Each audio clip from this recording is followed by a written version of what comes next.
that even when a customer accused them of doing something, the whole of us rose up and abused the customer. Whether she was right or not, we didn't care. We just abused her because we're loyal to that. And what we see within the fund, we're trying to cultivate that. Many of you know we went through a hearing this year, serious hearing, intrusion. Customer satisfaction rose from 82% to 86%. So on our way to the 95% trajectory. So that gives us that actually we are on that trajectory to do the things that we want to do. So now we've come with what we call the 2035 plan, because we are pretty much going to hit our 2025 targets. Right now we are 19.4 trillion shillings. Remember we said we wanted to be 20 trillion by the end of 2025. We'll most likely hit by the end of this year. So our idea is then accelerate that growth to 50 trillion shillings by 2035 in a way to bring up and build up the domestic long-term savings of this country.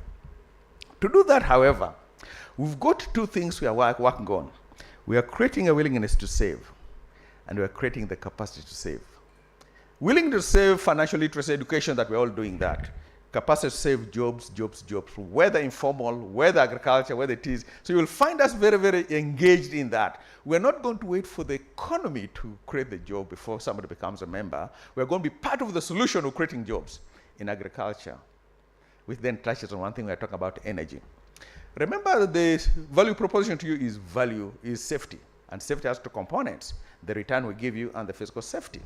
If you look at the energy sector, and you look at things like infrastructure, Bujagali alone, the internal rate of return for Bujagali is around 30%. We missed that boat. But we're saying we're not going to miss it anymore. When you look at the richness of this country, whether it is now, when you look at the infrastructure on the pipeline, you look at the oil refinery, you look at all the agriculture, the minerals that we have so many minerals in this country, but it's buried under the ground. We want to be that local investor, that local partner, that whoever comes from wherever they're coming from, whether they're coming from Russia, from the US, from UAE, to invest. We are part of that team of Ugandans representing you that puts a foot into it, that we can put our legs in and say, no, as Ugandans, don't come and put all the money we need. We'll put some of that money in. So if there are investments out there, we run our numbers, by the way. It has to make business sense. But once we make a business sense, we're willing to do that. Why? Because what we own, what we hold on your behalf is what we call patient capital.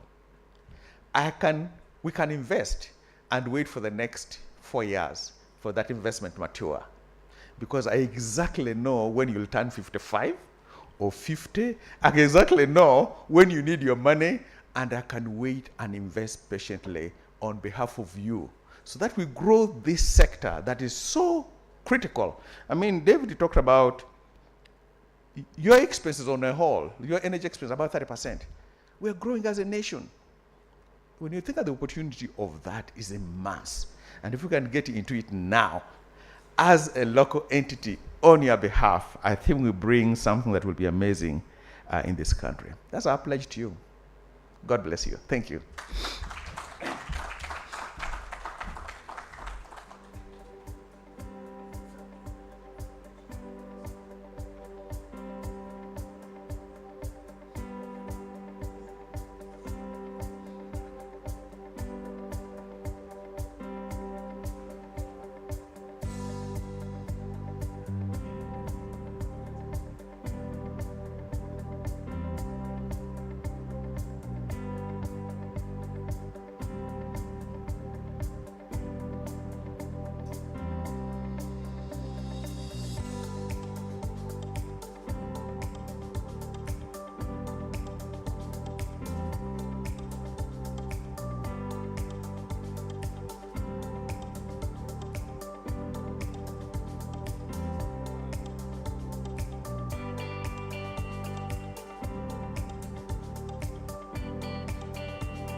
So as they fix the technical issue, please join me in welcoming Honorable Dr. Professor Gabriel Ajedra, former Minister of State for Finance, to the podium. Karibu. Up next is Honorable Dr. Ajaja Gabriel Aridru, former Minister of State for Finance, Planning and Economic Development.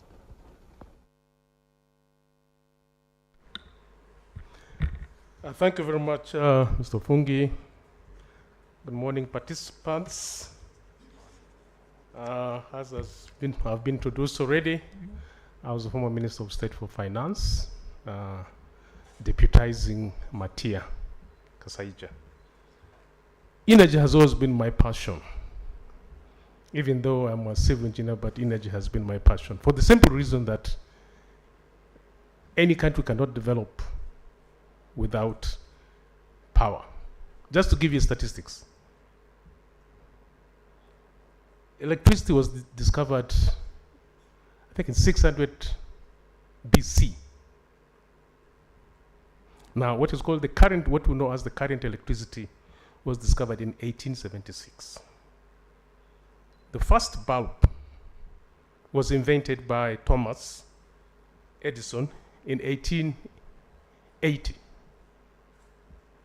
But here we are today. If you look at the statistics of energy that has been generated around the world, the country that leads is USA, which generates about 4.12 trillion gigawatts of electricity. Germany generates about 218 gigawatts. South Korea, I think it's 183 gigawatts. So the importance of energy cannot be underestimated. Development mirrors the energy production in a country.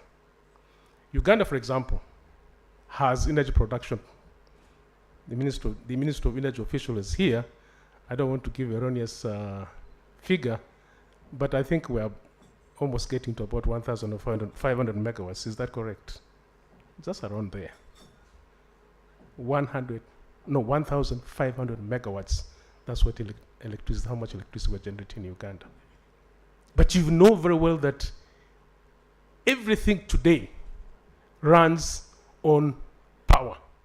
It does not matter whether it is your laptop, whether it is your iPhone, whether it is factories, it is whatever it is, it runs on power. Now, there are several sources of energy, but I will only focus on one, and that's the renewable energy. Of course, the renewable energy, as you know, comprises of solar, hydropower, wind, geothermal, etc.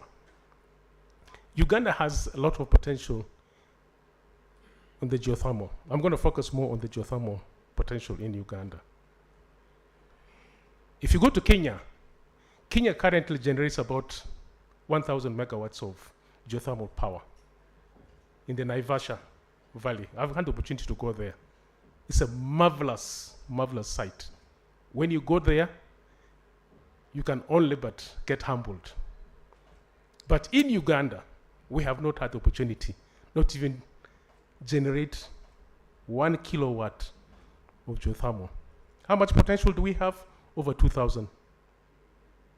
And that is all in the western part of the Rift Valley. So, currently, I work for AXA after leaving government and politics. I work for AXA Infrastructure Development Incorporated company in Canada, based in Vancouver, BC. We signed a memorandum of understanding with the Ministry of Energy to develop the geothermal potential in Uganda.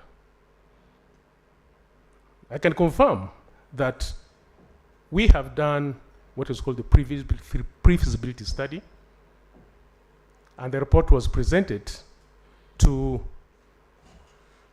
the Department of Geothermal Resources at Entebbe about 2 weeks ago.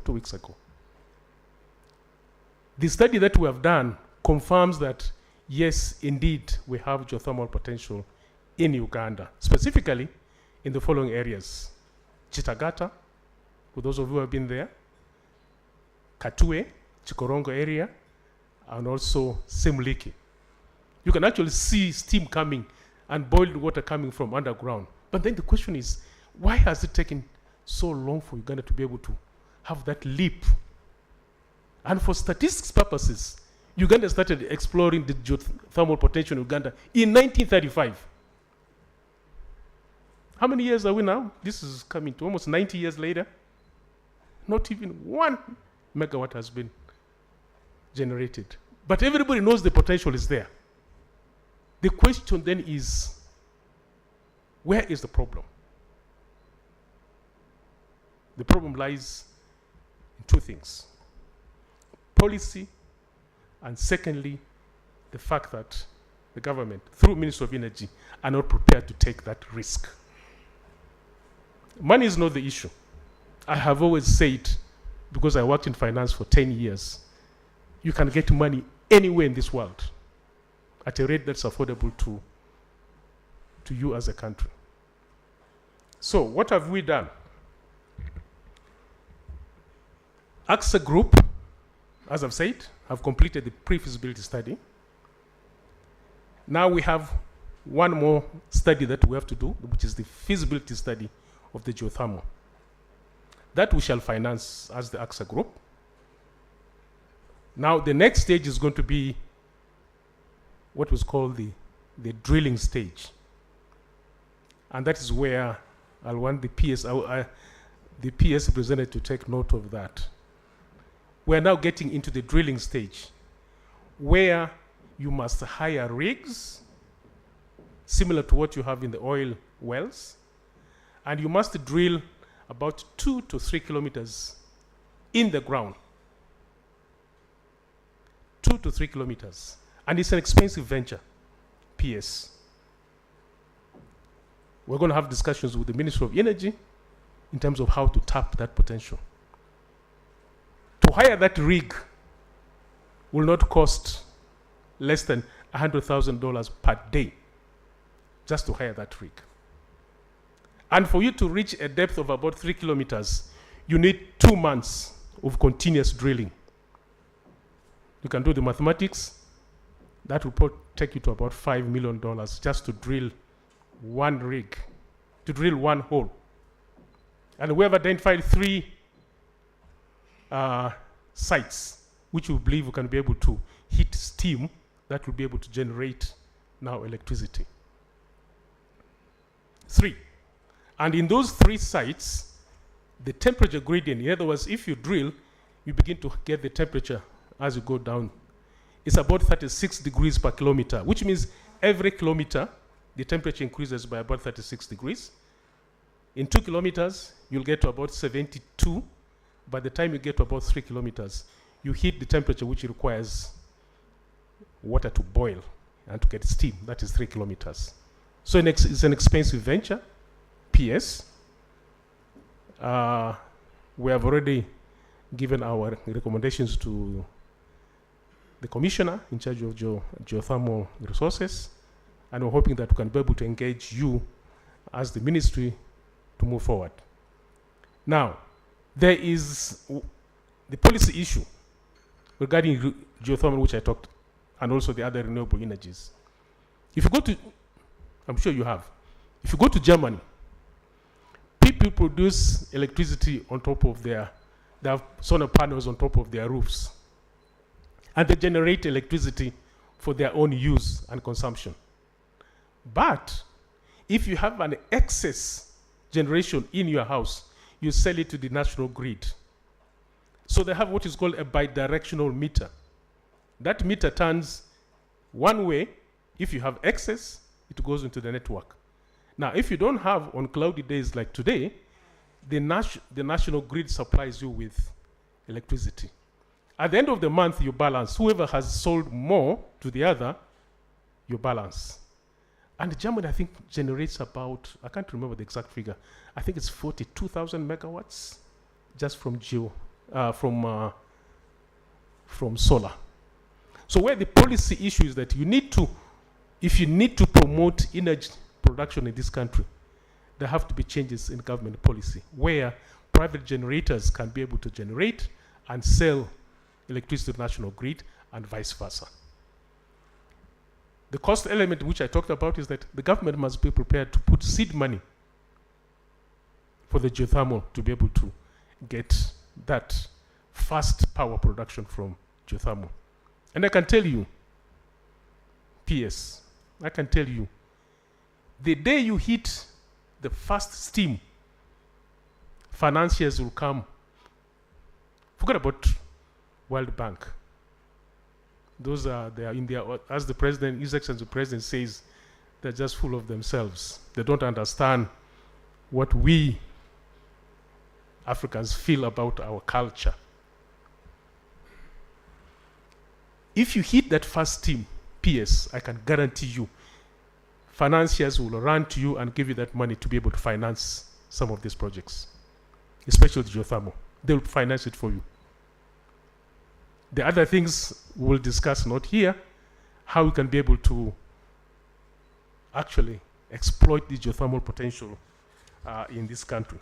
I will have gone on and on, but just to suffice to say that I think we're moving very, as AXA Group, we're moving very swiftly, especially in the geothermal potential. I think my chairman has already been introduced with his assistant here. So otherwise, thank you very much. We'll be ready to take any questions at the end of the presentation. Thank you.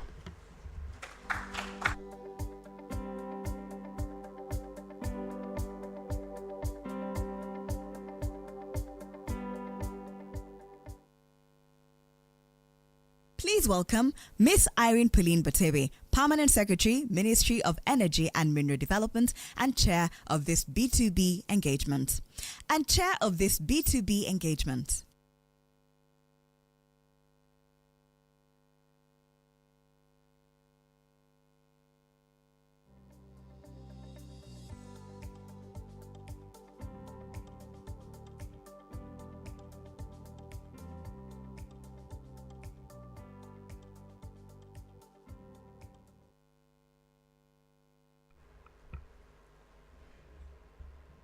The Managing Director, NSSF, Honorable Jedra, AXA Group, the Chireta Mkutano Group, CEOs of the different companies present, distinguished participants, ladies and gentlemen, good morning, and welcome to this B2B engagement,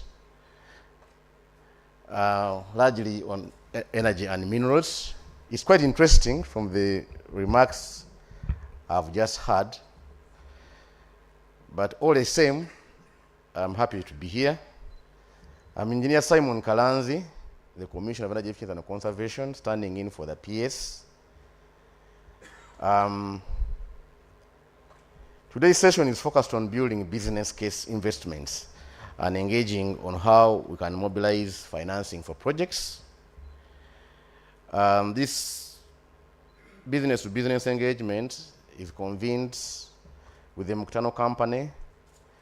The theme is riding on what we had yesterday, energy efficiency for endless benefits. So in doing so, we should really focus into that to ensure that we are efficient in designing these projects, that we can be in position to benefit from them. Furthermore, business to business has been designed to bring together Uganda's energy efficiency business community. And from what I've seen, we also have the minerals community and the wider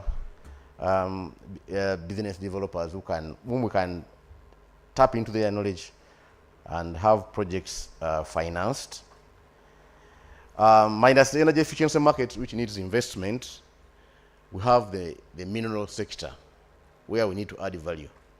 Emphasis has been brought forward by His Excellency the President, and this energy ministry is focused on this. So we're calling upon more investors, more than ASCA, to come into this space.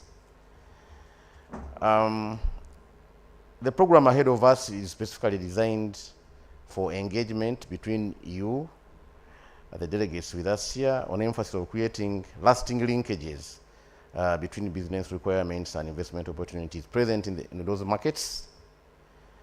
The team, I'm informed, has compiled a number of business cases that we're going to look at and call upon you to ensure that you engage them. But I was sitting there, I was hearing very interesting issues put forward. One is from NSSF. NSSF is saying they have patient capital. That's one. Money is there with NSSF. So how can we tap into it? So the business proposals that we have today, please ensure that you can tap into that patient capital which is available with NSSF. I can only tell NSSF one thing. The National Education Strategy for Uganda has slightly above $4.2 billion to have Ugandans connected to electricity countrywide. So that business is already available. You said you missed Wijagali. This is available, 4.2 billion. We want people to be connected. I don't need to make any bigger case for minerals. I think all of us know how the raw minerals are taken out of the country. So if the rings we are putting on are produced here, NSSF, please, that's patient capital. Let's have the rings made here. Geothermal, yes. Honorable, you are making a case for geothermal. It's good, you've done so. But again, it's about priorities. Geothermal has been with us for a long time. But I can tell you it's all about money. Nothing else. Government knows, and studies have been done before. I remember way back under Power 4. I don't know whether you refer to those studies. And some preliminary drills have been done. But as you were talking, you ended up shooting yourself in the foot. The cost you gave us for a drill per day, $100,000. So, I think realities have to be brought to the ground. The cheapest way to have power in our houses is through hydro. I think a megawatt in average, it's around $2 million on average. So whichever megawatts you want to bring on the grid, please put forward $2 million as investment. So it's all about money. You're someone to bring it online is a very expensive case. And it's good that you brought it out clearly for geothermal. So geothermal is a priority to all of us, but it's about choices. And a country like Uganda with all these problems, what is the cheapest you can bring on board? Please, the cheapest which you can bring on board, bring it on board quickly. So if geothermal is the cheapest, then bring it on board quickly. For me, what I know is that hydro is cheapest. NSSF, you have patient capital. We have Ayago with 840 megawatts. Multiply by 2, we need around $1.7 billion. Please, if you have that patient capital, put it into Ayago, and we have the plant with us. Uganda still needs to be connected to the national grid. People connected to the national grid are around 20%. The rest of the 38 or so are on off-grid systems. To transform the country, we need industrialization and productive use of this energy. Please, if money is there, let's tap all the cheapest sources, and then we shall move forward. Then something has also been mentioned about rooftop. Yes, rooftop is good, and it's a practice. Government is also largely supporting, and I think IRA is finalizing net metering. So the issue is technology, the laws, and that allow net metering to happen, and you have to have your power synchronized to the national grid. So your code or standard should fit meeting the national grid. That also not an easy venture or a less cost venture. So the issue is the money and priorities. If I ask NSSF today, looking at, it's good you are saying you are completing your feasibility study soon. If I look at NSSF, a businessman, he has his money, patient capital with him, he's going to look at the risks. I'm very sure he might decide to go for again Ayago cheaply. And I'm also happy to note that NSSF had invested in Umeme, And I think it's one of the places where it was easy money to pick. But I want you to start also looking at taking higher risks and going to Ayago, geothermal, and rest of the other opportunities that are available. I'm again happy, since NSSF has a bag, that they are willing to look into other investment opportunities. And energy and minerals, you want to go wrong. There are 8 people to be born to buy rings, so I'm sure if money is put there, it is in good hands. So over time, I've learned the following common principles in business-to-business engagement, and I implore the participants to try and see how these can be incorporated in our discussions today. For investment partners, we need to listen to each other. It's not about you, but the investment requirement that we need, especially for Uganda, the developing country. For the promoters, stop pushing. Please have a conversation with your potential investment partners around the room. For all the participants, always find a way to add value to the discussion and avoid the so what factor, because it will take us away from the point. For all the participants, again, don't respond, be responsive to what comes through as an idea. Again, be visible and patient. Think about the relationships we can create and be in position to have those projects go through. At the end of it all, we'll need the quality, not the quantity. In this case, we can give the example of the power plants. Let's not have very many power plants, but let's have the plants available. The load factor should be higher, so that we all have the plant available 24 hours. In distribution sector, let's have the power available. We need to learn that we don't necessarily have to always focus on return on investment, but we need to also focus on the eventual impact that will come out of that project. If the people who came up with the Narubali in the 1950s, where there was no grid at all, only thought of their return on investment, possibly Uganda would have taken more years darker. So it's important we note that.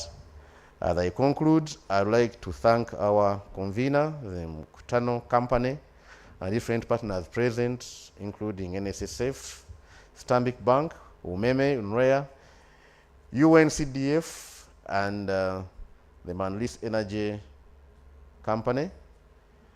I wish to call upon you, distinguished guests, to be active during the respective sessions, and I wish you good luck.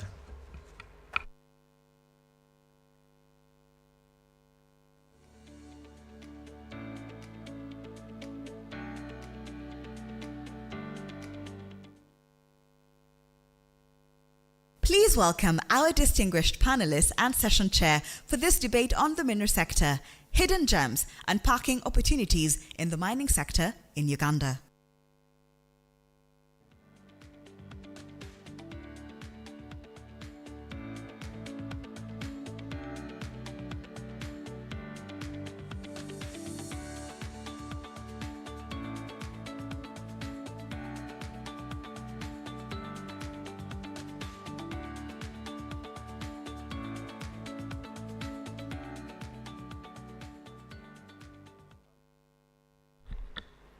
Good morning, everybody.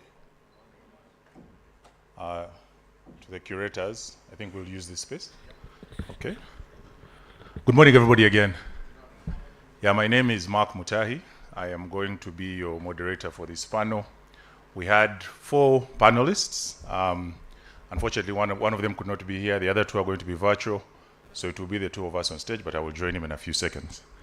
First of all, Dr. Jedra, you mentioned you need $5 million. The gentleman next to you has 19.4 trillion. I suggest you either take his number, form a WhatsApp group, but don't let him go untapped. Because as he has made it clear, and also I think the PS has mentioned, there's quite a bit of money sitting there. So friends, the purpose of our panel today is to talk about opportunities in the sector. In my other life, I run an investment advisory firm, and we've been supporting businesses in the region to raise capital, with a presence here, Kenya, Amsterdam, and in Kigali. Now I can tell you, when we talk to these investors, mining doesn't come up. We hear about so many requests for information from investors, entrepreneurs, but mining is this dark thing that nobody talks about. There's many reasons. Some think it is too risky. The previous speaker just mentioned that. Others think it takes too long in terms of return on investment. But also, let's be honest, it has a bit of shadiness to it sometimes. The money is underground. We don't know what's happening, what's there. Patrick wants to take our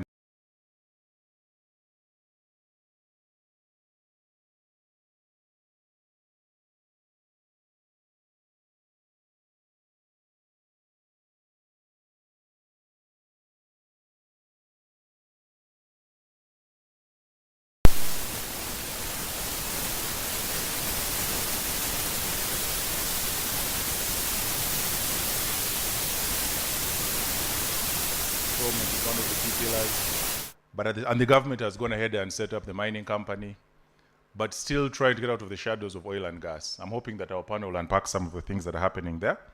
And I will make a quick introduction. The panelists, I will start with, I'll just take you through and I'll let them introduce themselves. With the power going out, I just need to confirm that we have the online team already. Tech team, we're good? Okay.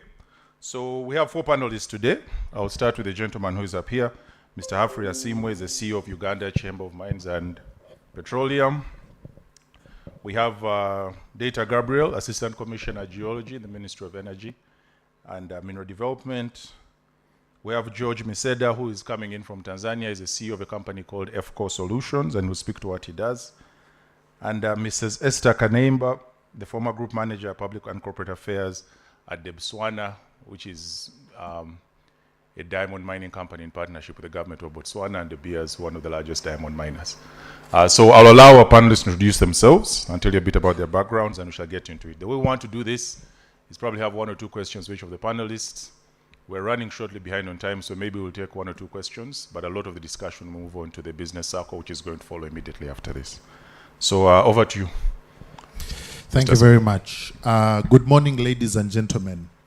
My name is Humphrey Asimwe, and I work with the Uganda Chamber of Mines and Petroleum. A little bit about myself. I'm a geologist by training. That is what I did a number of years back at the university. But went into the business field, had a stint in a number of sectors, even the NGO sector for a while, to understand basically how business runs, logistics, project logistics particularly, and then now here where I am in the Chamber of Mines and Petroleum. The Uganda Chamber of Mines and Petroleum was established in 2010 as a private sector body that seeks to drive the interests of the private sector, that players that are involved in petroleum as well as in mining. We have over 200 members. That includes mining companies, engineering companies, exploration companies, bankers, insurers, and suppliers in the entire value chain of mining as well as petroleum. We are private sector, but we work with government. We also work with our regional partners and also development partners in ensuring that the interests of the private sector are taken care of. We run on 4 pillars, The very first is advocacy for our members' interests. The second is capacity building for our members so that they are doing business the way they should be doing it. And the third is we provide information for our members and for the general public about the mining sector as well as the petroleum sector. Well-researched, well-documented information, and fourthly, provide a networking platform where members are able to discuss come up with business plans, joint ventures, and things of that nature so that they can grow forward. And it's an honor to be here today. Maybe I'll move closer. That's fine. Okay. Thank you, Humphrey. Mr. George Miseda, CEO, EFCO Solutions. Thanks, Mark. I seem to be having problems with the video mode. When it comes on, then you'll suddenly see my face. My background is banking. I started off with Citicorp Investment Bank in Zurich in Switzerland in the late 80s. So I've got some knowledge in commercial banking, investment banking, did banking across Africa. I had the opportunity of interacting with Governor Kikonyogo those days when he was the governor of the Bank of Uganda. We did a lot of transactions with Uganda Commercial Bank and Bank of Uganda. And that happened across Africa, Tanzania, Malawi, Zimbabwe, all the way to Lesotho, Swaziland. We did quite a bit of transactions with Botswana too, and Namibia. South Africa was not in our radar at that particular time. Fast track, when I decided to move out of Citibank, I ended up with Loiter Investment Bank, a Pan-African investment banking group. We did lots of transactions across the continent. And later, I moved into South Africa, and we formed EFCO in Botswana in the International Financial Services Center as a cross-border leasing company.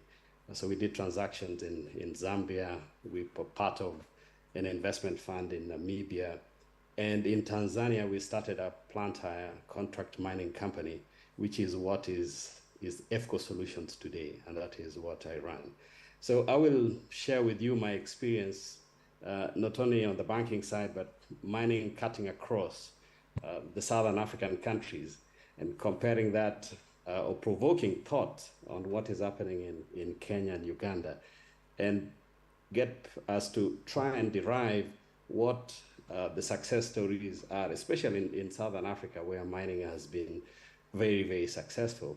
And drawing on that experience, then we could see if there are lessons that we can implement in both Uganda and in Kenya that are kind of slightly behind the rest of the Southern African countries. Thank you. Thank you, George. Hopefully we can walk through tech challenges with your video. Over to Ms. Esther Kaneiba Sena.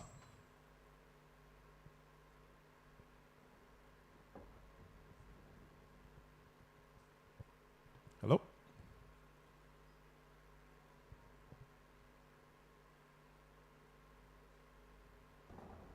We have to do that. Esther, you're muted. Good morning. Good morning to you. Good morning. Good morning to you. We can hear Good you. morning, everyone. And thank you very much to the Mkutano company for the invitation to be part of this dialogue. As my name has been, I suspect I'm going to have to move out of the video mode because I suspect my bandwidth is not that sufficient to carry this for quite a long time. But let me just do this as part of the introduction. My name, as has been made, is Esther Kaneiba Sena. I am a former employee of the Botswana Diamond Company. I'm a journalist by training. I'm trying to do that. Yeah. Can you hear me? Yes, we can. Okay. I'm a journalist by training. I practiced journalism for a little bit and then transitioned into different areas in the corporate world. I'm a retiree. I retired, my last job was at Botswana, as has been ably made clear in the introduction. And so as I say, I'm happy to be here. I'm glad I'm the only woman in a panel of gentlemen, including the moderator. But I'm hoping that Mkutano will make good with that and have a lot more inclusivity next time. Thank you for the opportunity. Thank you, Esther. And last but not least, Mr. Data Gabriel from the Ministry of Energy.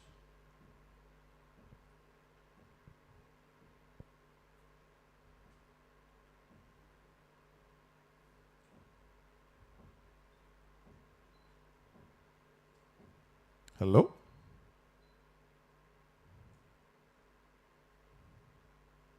Let's give him a few seconds and see.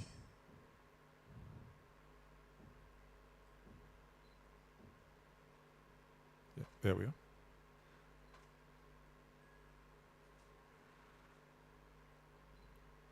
Good morning, Gabriel.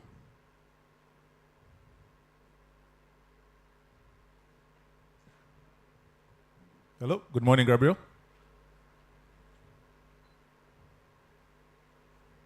I'm not sure if he can hear us. Okay, somebody can. Okay, as we try to get him back online, we'll get started. I'd hope to start off with him, sort of to lay the landscape from a regulatory standpoint, but maybe we'll start with Humphrey, who's here right now. So we've had different things from a few of the speakers already. I think a good place to start is from the side of the private sector. What does the landscape look like for you and your membership in terms of opportunities, where you see the sector going, both in the short term, medium term, and potentially the long term? We'll come back to Gabriel and talk about how that layers on top of the regulation and all the work they're doing from the ministry standpoint. Thank you very much. Uganda as a country is poised to take off when it comes to the areas of energy and minerals. Now, a number of people may be wondering, how do you link the two, energy and minerals? The whole world right now is talking about the energy transition. Mr. Funj mentioned earlier, a just energy transition. And as we talk about a just energy transition, it means that you need more and more clean energy. As mentioned earlier, Uganda produces about 1,500 megawatts of power right now, and our installed capacity is about 1,800 megawatts, though we are evacuating 1,500 megawatts of power. In order to drive the industrialization plans of this country, the idea is to be able to produce 52,000 megawatts of power by 2040 in Uganda. And a big chunk of that must be clean energy. We're talking about hydropower, about 4,500 megawatts, peat, 800 megawatts, geothermal, about 1,500 megawatts, wind, 200 megawatts of power, solar, 10,000 megawatts, nuclear energy, 24,000 megawatts by 2040. And then from the fossil fuels, the work that is being done in the Albertine Graben is meant to fund this entire energy journey of Uganda. Now, and I know Mr. Data will probably speak to this, that the government has been able to do what is called aerial geomagnetic survey of 80% of the country to find out what minerals we have in this country. The 20% is the Karamoja region, which is being completed and analysis being done. And a number of the minerals required in this energy transition actually do occur here in Uganda. Because when we talk about clean energy, you're talking about the need for rare earth minerals. You're talking about the need for the graphites. You're talking about the need for the critical minerals, what are known as the critical minerals. And these are what are used to either generate or store clean energy. So with the new law that was put in place in 2022, there is indeed the landscape ready for investment. And Uganda being Uganda, we do not have the money required to invest, especially in exploration, because the mining journey is a bit lengthy. Okay, so the exploration bit, now I know NSSF MD earlier on mentioned that, the money is seated there, unfortunately he's left. We need his WhatsApp number so that we can be able to see, look, there is need for investment in exploration to be able to ascertain the commercial quantities of these minerals so that the big players can be able to know, look, there is the lithium, there is the graphite, there is the beryllium, the tantalite, the tin, the copper in Uganda. They are invest in actually mining it. So the landscape is ready for investment, is open, and at this point in time, the biggest need is for investment, especially in exploration. Thank you, Humphrey. I have a follow-on question about the energy mix. You spoke about the 52,000, but I'll come to that. I don't know if we have Gabriel yet. If not, we'll proceed, and then hopefully you can join us in a bit. Yes, I am on. Oh, there we are. So Gabriel, good morning and welcome. I'll allow you to introduce yourself, and then we can proceed. Okay, thank you very much. Good morning, ladies and gentlemen. Thanks for having me here. I am Dr. Gabriel, Assistant Commissioner at the Mineral Development, with an experience of over 28 years in geological mapping, mineral exploration, project management. I'm also involved in international organizations like Organization of African Geological Survey, which is basically a collaboration of African Geological Surveys to exchange ideas, to collaborate on experience and geological information. I'm also collaborating and a counterpart with the Atomic Energy Agency on technical cooperation in uranium exploration and evaluation program. Thank you very much. Thank you, Gabriel. Just to carry on from what you've just mentioned. So as a ministry, we know, and we've just been speaking about it, and in addition to what Humphrey has mentioned, there's a lot of opportunity potentially for the private sector. We're curious to understand the strategy on the side of government to support more participation of the private sector beyond the regular roles you play of licensing, regulation, and all that. What is this strategy, and how does it serve to support Humphrey and his members?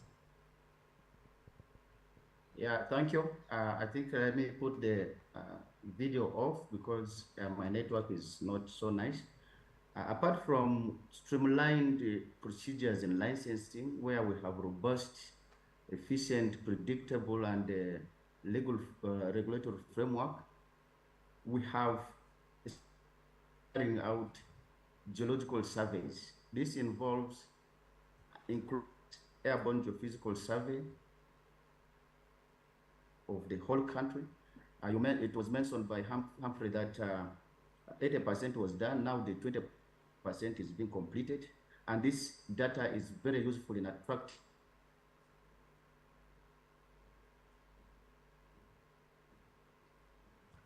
Hello?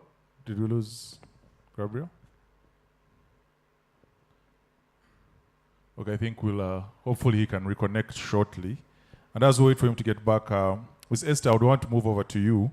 So, of course, the economy in Botswana is known for the mining sector. And the Botswana particularly is a success story in terms of partnership between private sector and government. So these are things we talk about here. We don't have much experience, specifically in the mining space. So it would be good to hear from you some of the key ingredients that made that partnership a success, and some of the things that we need to be thinking about as we continue to explore that route in Uganda. Thank you very much, colleagues. I'm sorry, Mr. Moderator. Oh, colleagues. Yes, Gabriel, we hear you. Should I go ahead or should I give a? Yeah, I think just give me some few minutes as continue. Hopefully the network will stay. One of the strategies is also to carry out detailed geological surveys. Government has now procured the equipment, exploration equipment. Mineral laboratory analysis is put up in place. And then we're also training our geoscientists in mineral exploration and geological mapping. We are promoting value addition such that we can get maximum value out of our minerals. These information are packaged and disseminated to potential investors. In collaboration with the Ministry of Finance and Economic Planning, we place incentives to attract investment. As for the energy transition minerals, as stated earlier, we have good indications of copper, cobalt, nickel, lithium, graphite, manganese, rare earth elements, and uranium. All these are very prospective resources that we have. And we now need to explore, mine, and promote value addition. This entails capacity building in these critical resources because they are specialized. We also need to develop skills of in the industry so that we can carry out processing and development of these mineral resources, and also the local content to have business around these mineral targets. To have the mineral resources developed. To guarantee investment, you need to secure markets and supply through partnerships, diplomatic ties, and agreements. You see, these mineral resources have become political issues. You can see the war in Ukraine and Russia tagged to energy resources, minerals, coal is an issue, uranium is an issue. So we need to have strategic partnerships in dealing in these minerals. Besides, we also have to put in place requisite infrastructure for this development. I'm talking about roads, electricity, water sources, railways, and so forth. I hope I've been audible to you, and thank you for listening to me. Thanks. Thank you, Gabriel, and thank you for sharing. We'll come back to the follow-on question. Esther, I hope you're still there. We can pick up from the question I just asked. Thank you. Thank you very much. I'm still here. Can you hear me? Yes, you can.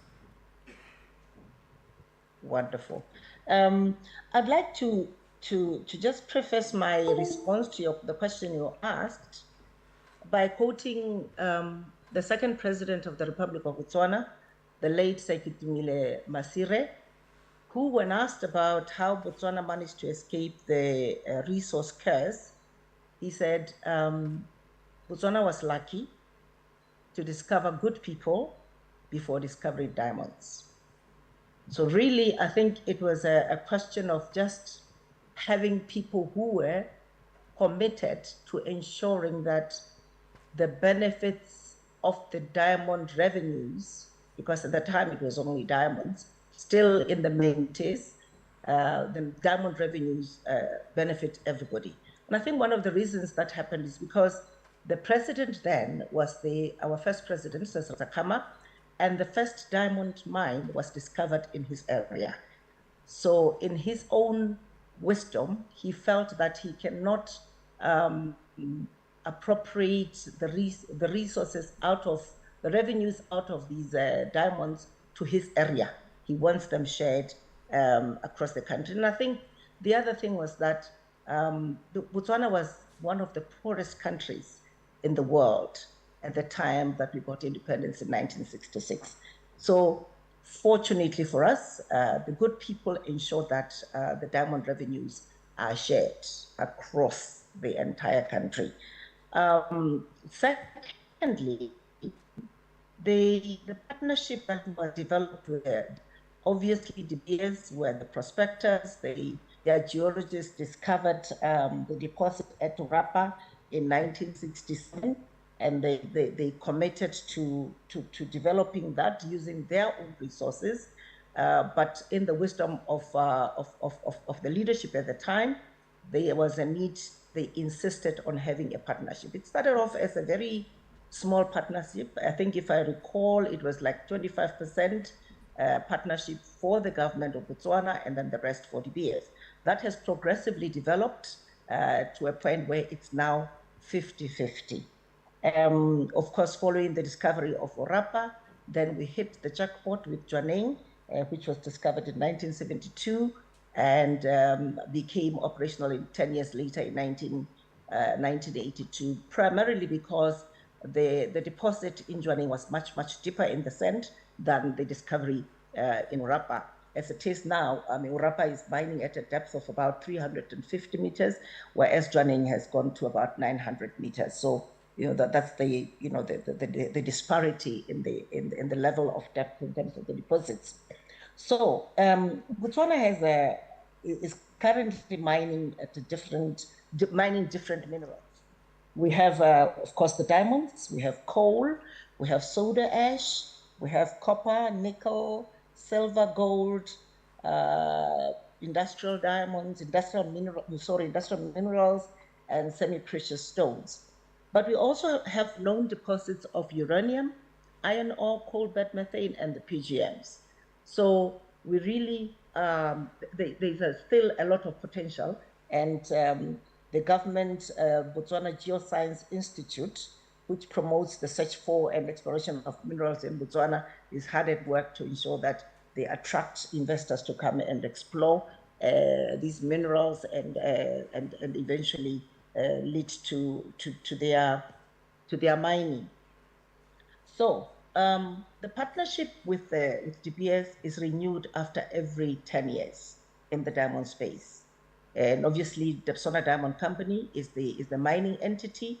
We've now developed, the initial stages of the value chain, because we now sort the diamonds. Of course, we've been sorting the diamonds for much longer, but over and above that, the sales wing of DBS was also transferred to Botswana about 15 or so years ago.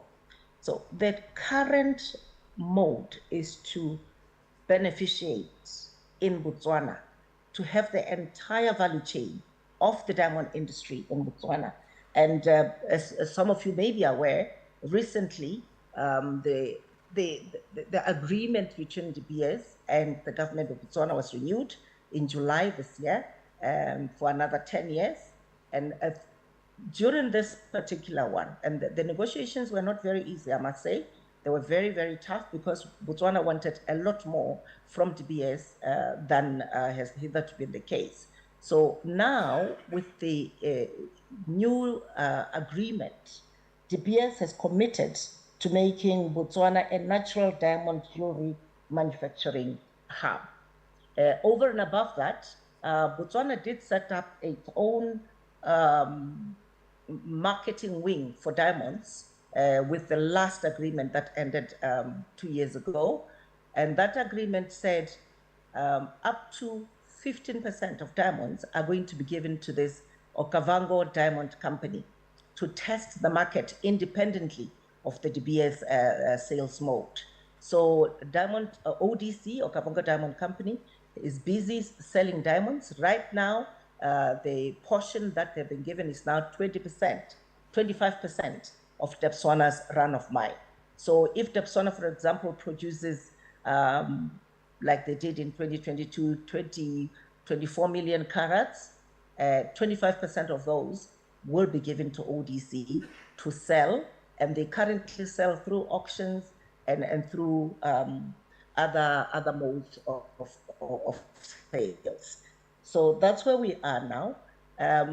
As Botswana, in the diamond space, it is our hope and our prayer that we become the capital of diamond sales, jewelry, the works. The entire value chain will come and reside in this country. So that is the space of diamonds. Of course, the other space that we are in is coal. We've had a coal mine operating, which was originally owned by Anglo-American with a certain percentage belonging to government. But now Anglo-American has disinvested in that. It is now a wholly owned government private coal mining company. So it has been mining coal since 1973, and they are continuing to do that. They have a coal wash plant that tries to beneficiate the coal before exporting it. But more importantly, it supplies coal to one of our major electricity generating plants in Murupule, which supplies the country with electricity. The main electricity for the country comes from there. It's not sufficient. It's augmented by imports from South Africa and from Mozambique. I would like to pause there and maybe have any further clarity that you may have, Mr. Moderator. Thank you, Esther, for that background. Yes, I do have a follow-on question, which I will come to. But for me, I think if the key ingredient is good people, I think we are fine, right? In Uganda, we don't have a shortage of good people. If that's what it takes to develop the sector, we will be okay. George, Tanzania, with your experience and the background you just shared, as you know, ours is still a very nascent industry. It'd be good to hear some of the key lessons that you've been through, having worked in multiple jurisdictions doing this kind of work. Over to you, George.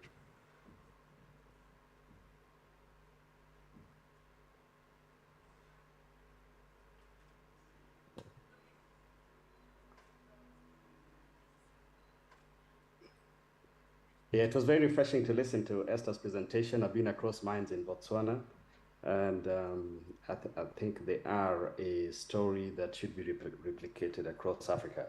But just before I start with some specifics, I'd like to make some general comments. Before independence, most of our countries talked about something called African emancipation. Fast track to the current times, there's a lot of talk about the African Renaissance. Basically, what we seek is financial independence with food security, good education, and health systems. We relied a lot in the past on people that we called development partners.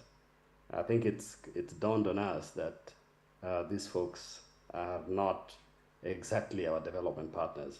Where our solutions lie, the solutions lie in ourselves. And when I say in ourselves, like in the Ugandan case, the solution for Uganda or a solution for Kenya does not rely on Ugandans or the Kenyans, but it relies on Africans. So we have to be Africa-centric.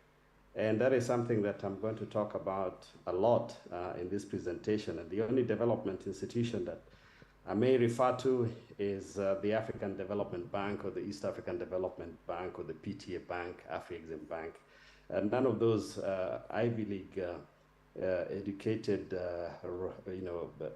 institutions run across the Atlantic or the Mediterranean. I think that you guys have had first-hand experience. And when we listen to Jeffrey Sachs or Joseph Stiglitz, we know what goes on in their inner corridors. So we have to be very, very Africa-centric. And I would like to present emphatically that I don't think that we've done enough in this regard. And we are not exploiting the IP that exists across the continent. And that's why, despite the fact that most of our countries, if you look at the history of mining, it's over 100 years old. But the successes are so diverse and varied. And so the question is that how can we bridge that gap? If Botswana has done well, Namibia has done well, or South Africa, what are some of the dynamics in those countries that we can learn? An important thing, of course, is governance, which is Esther's emphasized very much so. Intellectual property, exchange of knowledge across the continent. And I had Humphrey and Gabriel talk about the geological studies. My question, which to them will be, which of those geologists come from the rest of the continent? We know that Tanzania, Zambia, going all the way to Southern African countries, we have highly, highly experienced geologists that have worked for multinational corporations. They've operated in mines, even in Australia, which are some of the biggest mines in the world. Are those the folks that are helping you with your exploration? Because what happens when it comes to funding, the document that is presented has got to reflect international standards and has got to have that rubber stamp of somebody that people recognize internationally. That's what the dynamics of the game is. So what we need to face is what really works out there when it comes to funding. And what is also something we've got to emphasize is that if our solutions to our financial independence is going to be homegrown, and therefore the major solution is going to come from exploitation of our natural resources, have we given these ministries the importance in our environment? Are they the most critical ministries when we consider things, or are they still considered peripheral? If Norway could exploit its oil and start a sovereign fund, and as statistics show right now, each citizen of Norway is worth $250,000. I mean, is that so far away from us? I think that we can achieve that. At least we should do something to achieve that. But allow me, Mark, to just share with you some of the things that I've seen across the continent. And there are a lot of similarities. For example, we all desire to empower citizens. And whether it is through the government institutions like Botswana has done or through citizens, every mining act that I've perused has got this in the text. And the other thing is that we all have challenges with small and artisanal miners. And that is something that we need to discuss, is that where the success stories. The corporate social responsibility is common in all the objectives of the countries, but with diverse results. Is that exactly why should bear that diversity? Is that how can we bridge that? We also talk about training and transfer of intellectual property. But again, if you look at it, we seem to be not united in trying to get that from within the continent. And that is something that we have to address. And then when you look at the tax structures also, the tax structures are very complex, and every other country is doing its own thing. But there are some folks that have done better than the others, and what could we borrow from there? How could we harmonize some of these things? Now, where my forte is the approach to mining. And this is where there's a complete difference between the Southern African countries and our region. Like, you know, if you talk to a miner in Tanzania, if somebody comes to you, wants equipment, because I run an equipment rental company and I'm a contract miner, I've worked in the coal mines, in the gold mines, is that the presentation from an entity out of Tanzania or Botswana or Zambia will be very different from a presentation from Kenya or Uganda. And this is something that we have to address. Most of the time, and I think, David, you may have listened to me during my presentation in Nairobi, is that the professional approach with the Southern African countries is what makes them leap in bounces when it comes to implementation of the projects and raising financing. For example, a geotech study. Geotech studies is extremely important. You know, drilling and doing exploration. I talked with Humphrey yesterday, and it seems like Uganda is doing a lot of that. But have you borrowed from some of the countries out in Southern Africa? For example, I know some cases where everybody that does any kind of drilling, like let's say if you're drilling a borehole, those soil samples have got to be given to the government, because that is an easy one for you to go and check where some of these minerals are. The other thing is many times out of Kenya, and a few times from some of the Ugandan entrepreneurs, I've been told that, look, you're a contract miner, okay, fine, I need an excavator from you. So my first question is that, what size of excavator do you need? And then somebody tells me that, oh, well. So in other words, they have not thought through the process. Now, somebody in Tanzania or Zambia or Botswana is very unlikely to ask me that. They will tell me about their geotech study. They'll talk to me about the volumes that they intend to mine per month. They'll talk to me about the strip ratios. So there are certain fundamentals that they'll present to you that in straight away, you can be able to think about your equipment configuration, which is what size of excavator you need, what size of trucks, those little technical details that make success. And those are the things that also financiers lack. Now, when it comes to the participation of NSSF, and I'd like to, I like the presentation of the CEO, Ayota, but one thing that I didn't hear from him, which I experienced directly in Namibia, is the Namibian pension fund invested in different funds that then empowered people. And some of the people that they empowered are people in the mining space. So when we were a shareholder in one of those investment funds receiving money from the pension funds, we financed a lot of Namibian contractors. And some of them were small, and then they became very big. And that is something that we need to replicate in this part of the world.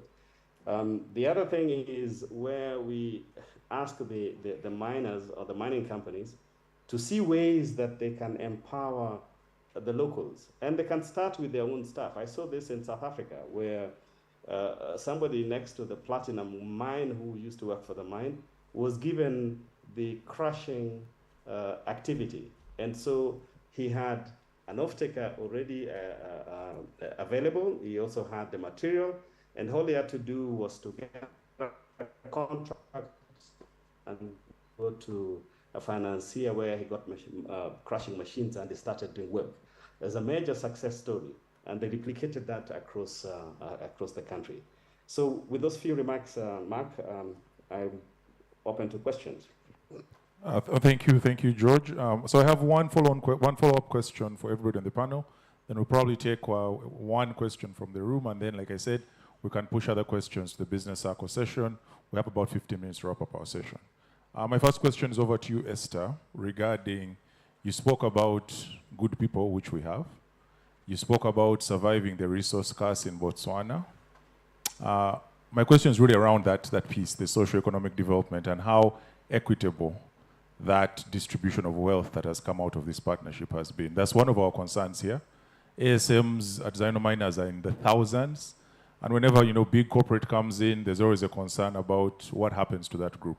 So it'd be good to understand your experience, both in terms of the PPP you had with the government, but also what that has meant for the small-scale miners.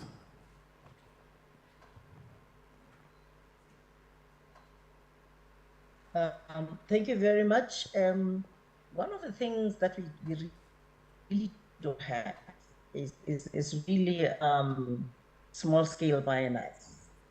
We have small suppliers to the mines, but not small-scale mines.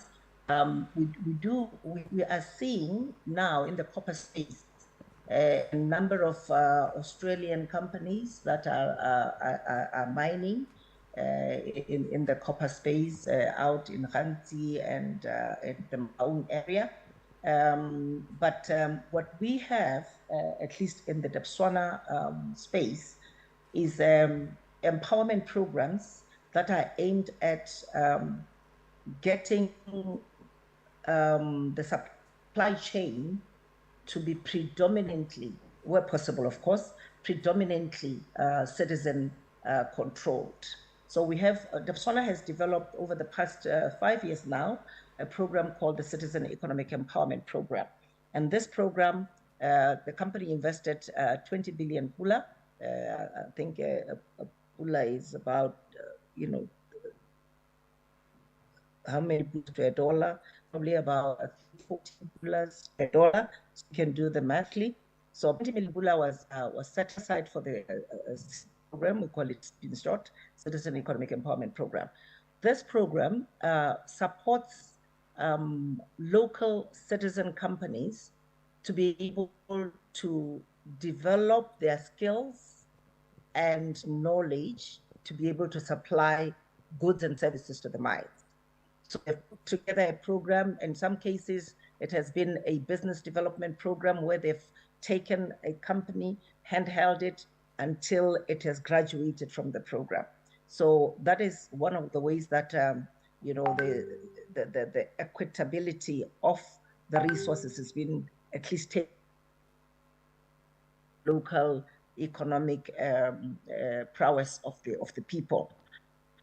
But over and above that, Botswana is one of the biggest corporate citizen investment companies in Botswana, with a budget of up until now 30 million pula every year going into the different areas of the country. So what they do is they have 10 million pula going to the Orapa area, 10 million pula going to the Jwaneng area, and 10 million pula residing with the corporate center, which is based in Gaborone, but then catering for other areas of the country. So that's how it has been. We have managed to ensure that the social benefits are spread out throughout the country. But of course, government of Botswana is a shareholder, so whatever profits Botswana make from the sale of diamonds, 50% goes to the government, and the rest goes to 50% goes to BS. But at last calculation, if I recall, the Botswana government, if you add on the royalties and the taxes, Out of the money that Botswana would make, the Botswana government would get about 66% in total, which goes obviously into the fiscus of the country. Thank you. Thank you, Esther. My following question is for Gabriel, and this is something also that George spoke to, which is skills. As the sector grows, we've also seen this in the oil space. What is truly happening on the part of government to ensure that we have the necessary skills? George was asking, of all the prospecting and the surveying we're doing, how many of these people are actually indigenous Africans, but also Ugandans? So it'd be good to understand also from the ministry side what is happening in terms of skills, jobs, what conversations are happening between your ministry, education, curriculum development center, and everybody to ensure that we truly have those skills when we need them, especially knowing the space private sector plays in terms of education, but what's happening at the government level. Gabriel. Yeah, thank you for that question. And I really needed to respond to George's questions. I would like to state that the government is committed to capacity building in geosciences. And what's happening is we have institutions, the Makerere University, we now have Busitema, we have Nkumba, all those offering courses in geosciences. However, we need that experience George was talking about so that we can have confidence in our geological resource reporting that investors can listen and accept. This one also happens in some ways. In terms of mineral development, we have in the industry, because we have the companies coming with their geologists from outside, and these geologists sometimes have our own geologists from Uganda who are attached to work with them. We have Canadians who have worked in Uganda on some mineral developments, experts from UK, from Australia, from South Africa, who have worked alongside the Ugandan geologists and other geoscientist disciplines. We are having a collaboration with the International Atomic Energy Agency, experts on uranium exploration. I think this one is building our capacity in along the whole value chain of uranium development. And we believe that with time, we shall also have the expertise because we are dealing with the resource persons from Atomic Energy Agency. The geological surveys that were carried out in 2004 to 2012 involved experts or consultants from CGS of South Africa. We had GTK of Finland. All these ones worked alongside our geologists and geochemists and geophysics to bring out the number of mineral targets that were established as a result of the geological surveys. And we built a lot of experience out of it. Now, we do not have the competence or the mineral classification system to be done by competent person.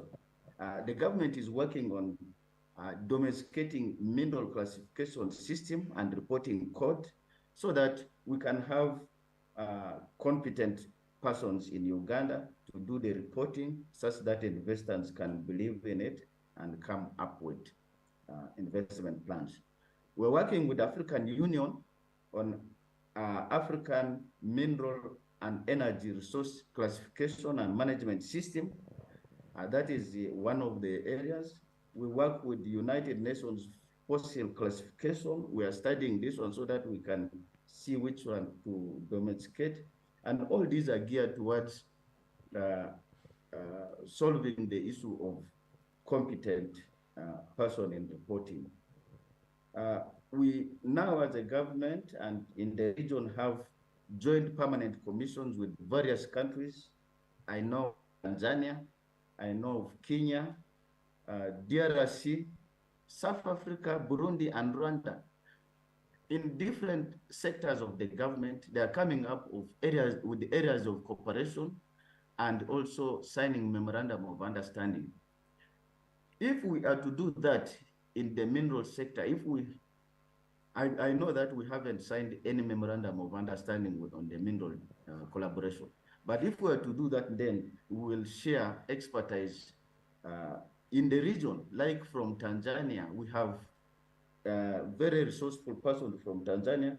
I can tell you who are also in this country working in some of these mines who visit our directorates and provide technical assistance. We will then work with South Africans, maybe in terms of exchanges of technical persons. You can have our young geologists attached in the mine. We can have trainings in all this one will happen. So I really call for collaboration in the areas of geoscience discipline development. Thank you. Thank you, Gabriel. Humphrey, over to you. If you can just make a quick comment on the skills, but also a question regarding the energy mix you mentioned, 52,000 megawatts by the end of, you said 2040. 2040. Yeah. What are you members thinking? Because we heard about prioritization. So these opportunities present different returns on investment, different timeframes. As private sector, what are you thinking in terms of that intent, and where are you truly going to put your money, considering that they don't present the same return profile? Thank you. On the skilling question, it is true there is need for some more work on skilling in the mining sector in Uganda. I mentioned in my introduction that I'm a geologist by training, and I remember the time I graduated from university as a geologist, first of all, we started 12 in the class. We graduated only 6 of us as geologists at the time. Years later, the course on geology was scrapped for whatever reason. It's only later on when the whole oil and gas story began to gain momentum that almost every university now started picking up and saying, look, hey, we have a skills gap here.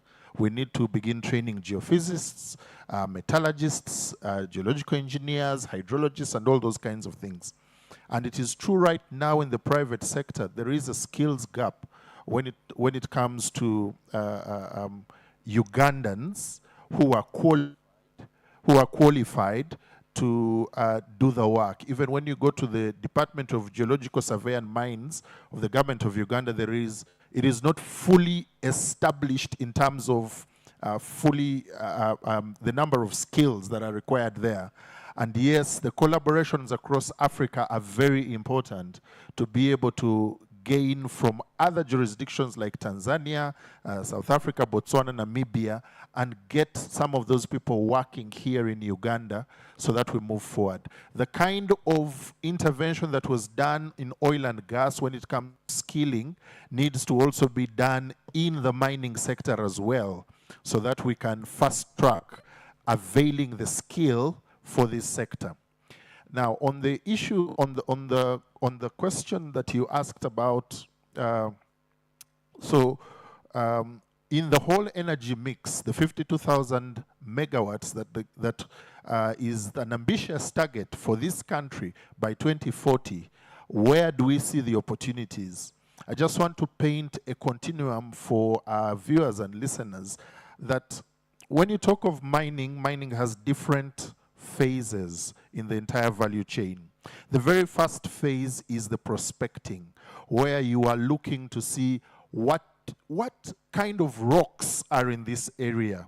You know, for example, rare earth elements that are used for making magnets and used for making and are used in the energy sector occur in clay rocks. So you're looking for clay rocks. Where do they occur? You know what kind of rocks you'll find gold, what kind of rocks you'll find copper.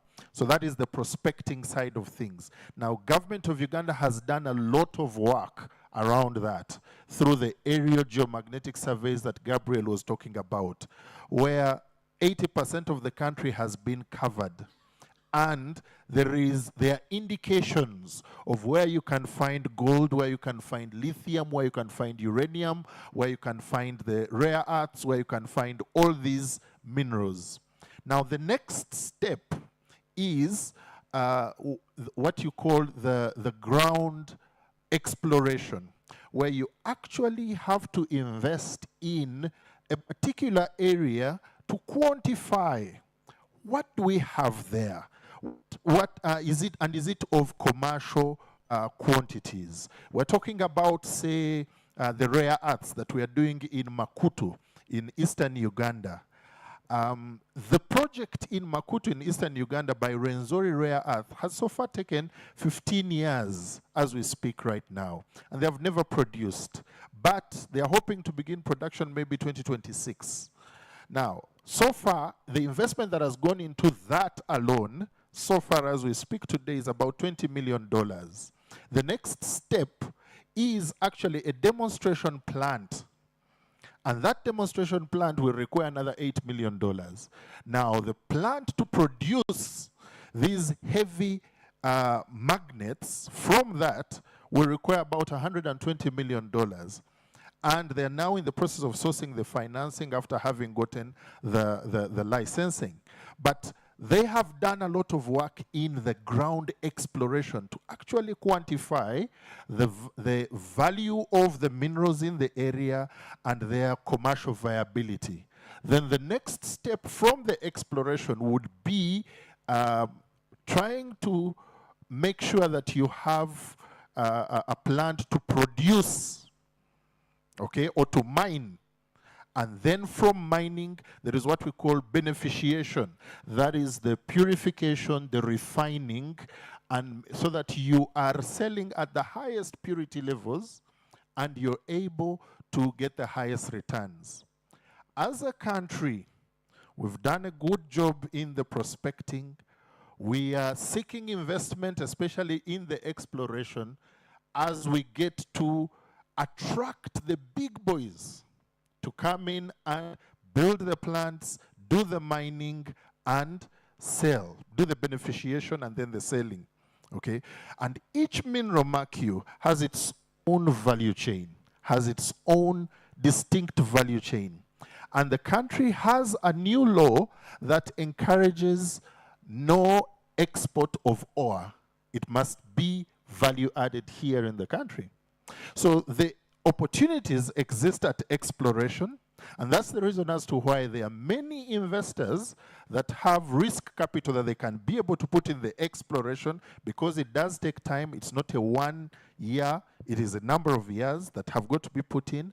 And once that has been just quantified and they're sure about the commercial viability, then the next steps are will be taken on. So, but I believe as a country, when it comes to exploration, when it comes to mining, attracting mining companies to come into the country, we have the regulations in place. Incidentally, we also have in the regulations the Uganda National Mining Company that is meant to hold the interests of the country in each and every one of these mining enterprises as we go. Thank you. Thank you for that picture, Humphrey. Hopefully at the Uganda Mining Company, we also have good people there. All right? George, we'll finalize with you. And this is very directly related to what Humphrey has been talking about. He's been throwing out very many figures, 20 million, 8 million, 120 million. What are the key financing structures we need to have in place quickly Okay. to allow us to make all this possible? Yeah, thanks, Mark. And I fully subscribe to what Humphrey has said. He's been very spot on facts, but I'd like to qualify that a little bit, is that different minerals have got different ways of doing exploration. For example, the investment in exploration might turn out to be very high, but that's not the same for limestone, and that's not the same for pozzolana, which have still got a very big market because cement production is increasing in all our countries. So they are starting to gain traction, and this is my advice usually to locals that are interested in mining, is that go with the simpler ones and gain resources, and based on that resource base, then go and do a gold exploration. And if your initial data looks good and you start going out to talk to some of the majors, based on the data that you have got, especially if you have somebody out of South Africa that you probably just paid maybe $20,000 or $30,000 for to come into Uganda and help out, you may find that you meet success a lot quicker than that. So it's not always that you have to start at the top level, sequence it. I remember one time, very naive as a corporate finance guy, I had a gold mining opportunity, and I went to see one of our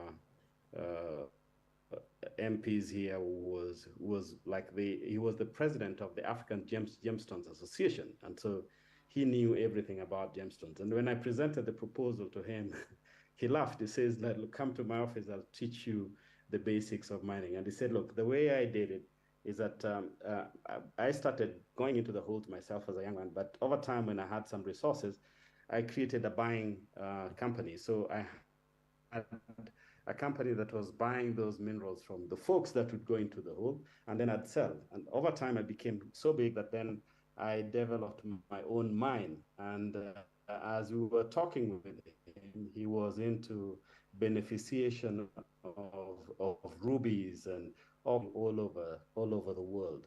So there are ways to sequence this.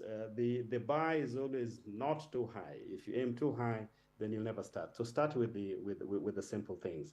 But that said, coming back to Humphrey's angle, is that the geotech studies are extremely important. Most importantly, have it certified by a company that is highly reputable. One that if it goes to, let's say, the Toronto Stock Exchange or the Australian one, the folks then will be excited about it.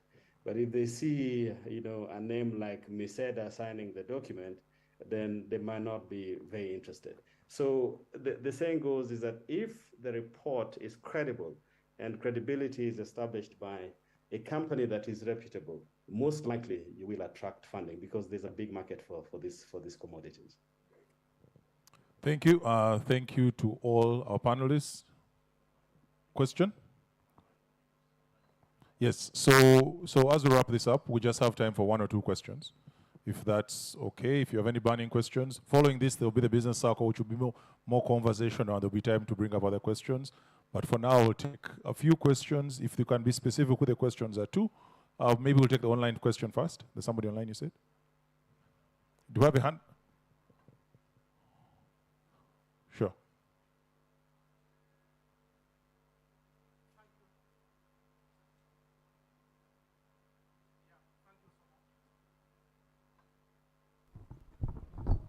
Thank you. My name is Alex Matua from Nile Microfinance, Arua.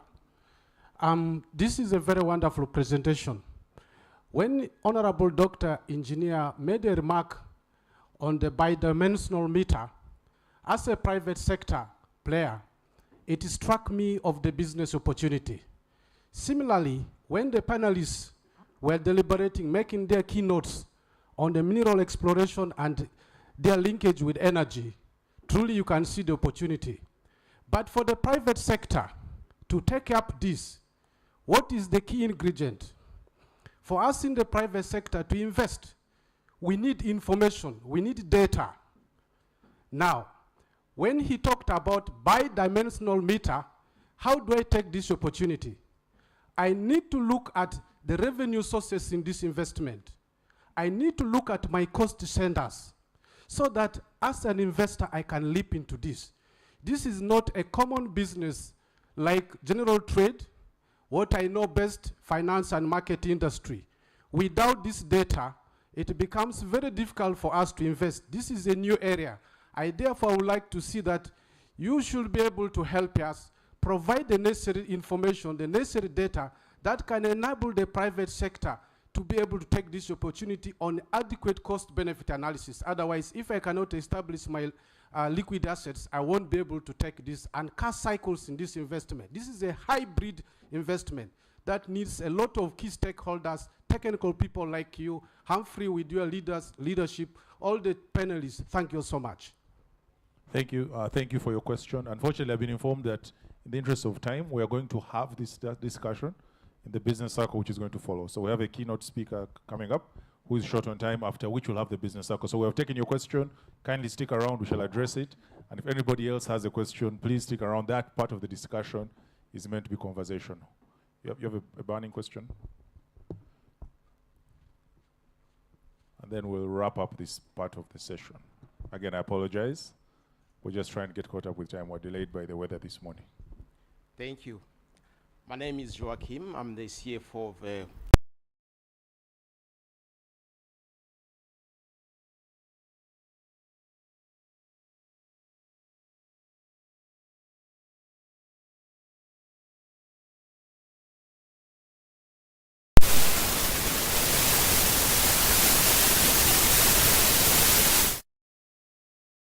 can be accessible publicly so that interested businesses can access those processes. Thank you. Okay, thank you. So we've received those questions. Again, unfortunately, we shall respond to them in the session that follows this. So kindly stick around. Allow us to close in the interest of time, at which point I want to thank all my panelists. Thank you for participation. Thank you for the knowledge shared. For the team online, thank you so much for being with us through this. We appreciate it. Cheers. So I'll pass it back to organizers. Again, thank you so much.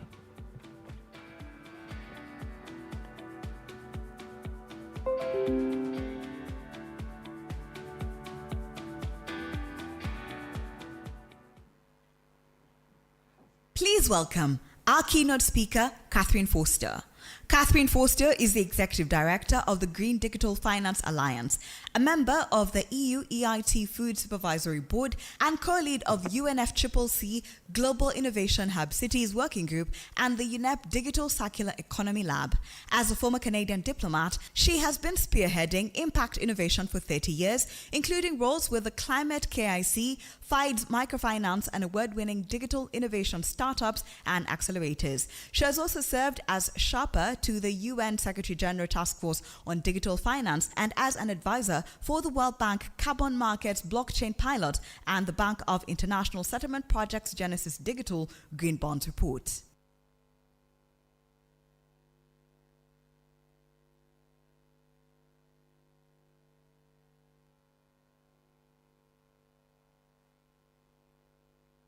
Distinguished guests, honorable members of the Ministry of Energy and Mineral Development and government participants, fellow participants, and esteemed colleagues. Indeed, our purpose today is profound: to discuss, collaborate, and propel the energy and minerals sector forward in Uganda to meet the climate and SDG agendas together while we do so. I'm honored to be here with you and to share some experience from my 30+ years of a career to highlight the transformative power of innovation, of local contextualized solution building, capacity building, collaboration, and sustainable finance in driving impactful change. I would like to start by just highlighting some key personal, professional background that have served me in this path, and then share highlights from the larger ecosystem as well as GDFA. So I will share my screen now.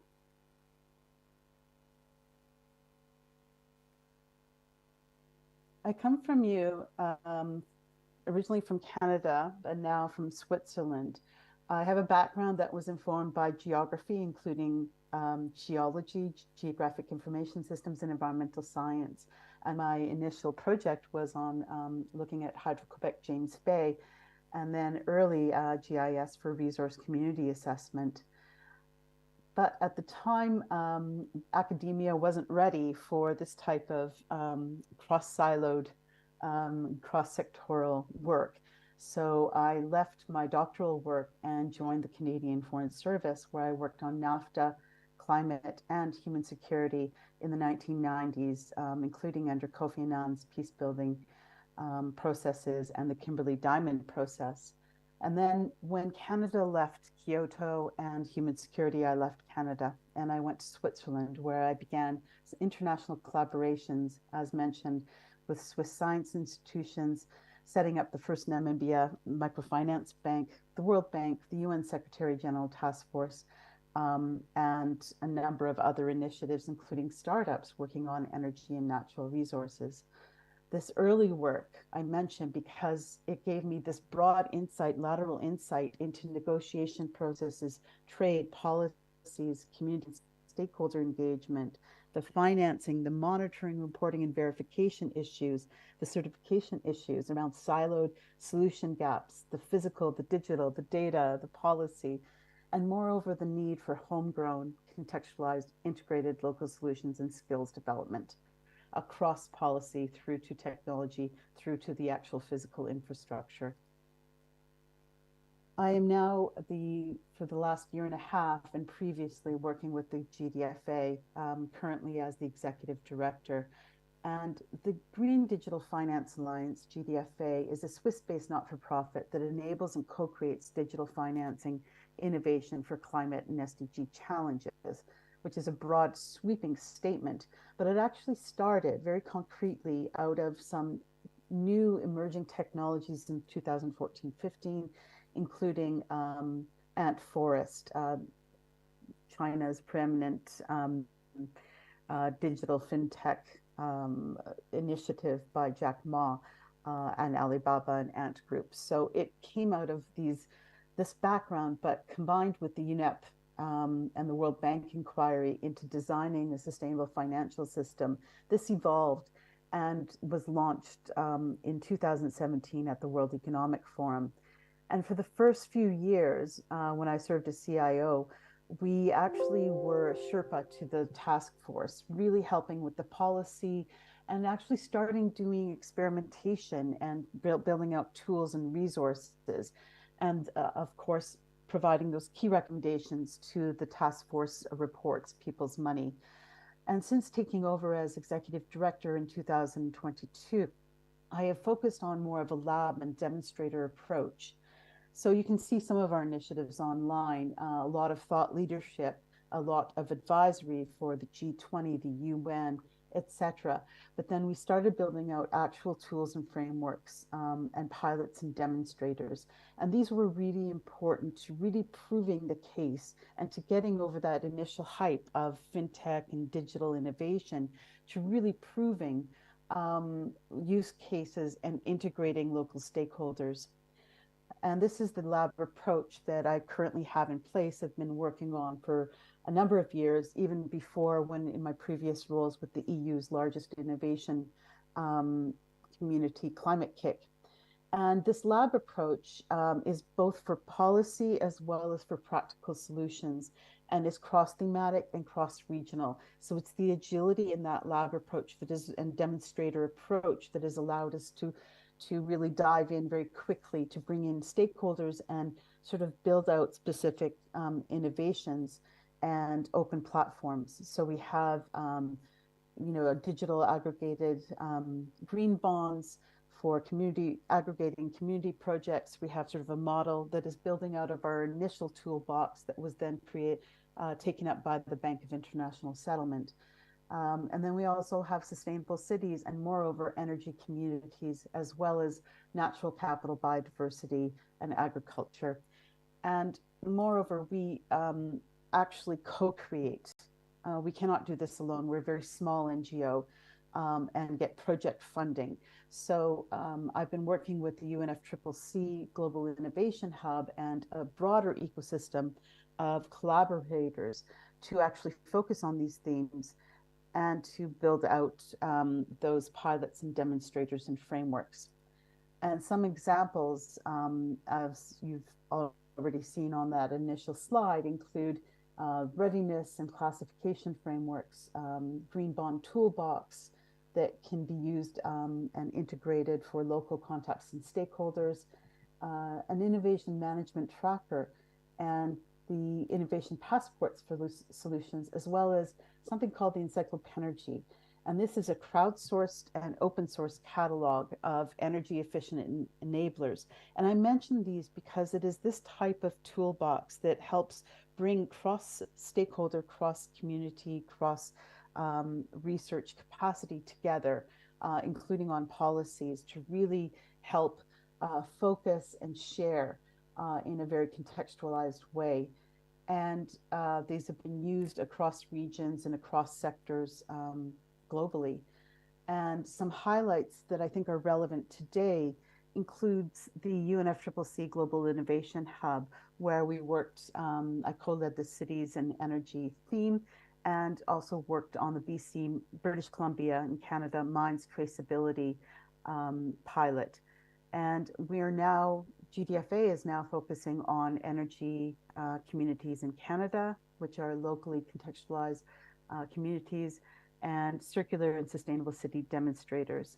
And through this, we're creating those open platforms and tools and those community-based models. And the focus here is data-driven, of course, but I really highlight the need for local and contextualized knowledge, because a data-driven focus can be exclusive as well and create more of a digital divide. So it's really important to ensure the local capacity building and local knowledge is transferred into these higher tech solutions, because we see across sectors there's a lot of assumptions about data readiness. And it is the monitoring, reporting, and verification side that's really important here. I just wanted to highlight that Energy Minds Digital Trust pilot, which you can find online. I had a very small role in here in this, but I want to highlight some good practices, because this was, again, under the umbrella of the United Nations Climate Change Global Innovation Hub. And with the amazing British Columbia Ministry and experts, we sort of did a pilot on a digital trust ecosystem between organizations, business, and individuals. And initially, this was looked at sort of internally, not cross-border, but with the issues around sourcing minerals and sourcing fuels and the new policies in the EU, this part of it, I think, was an essential element. But it was about technology, sort of bringing technology to industry-specific regulations, helping to identify best practices, creating a highly replicable framework that can be scaled globally. And they prioritize the use of interoperability technology, processes, and data standards, so that we could overcome those barriers to adoption, encourage the uptake of new tools, but also address things like varied reporting standards, diverse regulatory models, and the lack of data or integrated standardized data and digital tools. And this improved the method for exchanging data that allowed governments and organizations to share certificates, permits, and other data security issues, and to streamline the processes to improve the efficiency and reduce risk. It also helped us provide trustworthy and transparent information to the interested parties. So this is continuing. I'm no longer involved in that, but I really encourage you to look at that best practice. And I think one element that for me is important too is what we're now focusing on at GDFA is a new project being led out of British Columbia again, and we're the international partner. And this is the Accelerating Community Energy Transformation, ACET, with partners across academia and, most importantly, First Nations, community-led, plus private, public, and not-for-profit organizations, including GDFA. And I mention this because we often talk about global north and global south issues, but this demonstrates some of the capacity and the innovations that are building out in the global north, but with those types of communities that face some similar challenges. So these communities lie outside major metropolitan areas, and they rely on diesel for electricity to power their everyday life. And through this collaboration, we're working with the communities themselves to define their energy needs, along with their economic, social needs, health, culture, etc.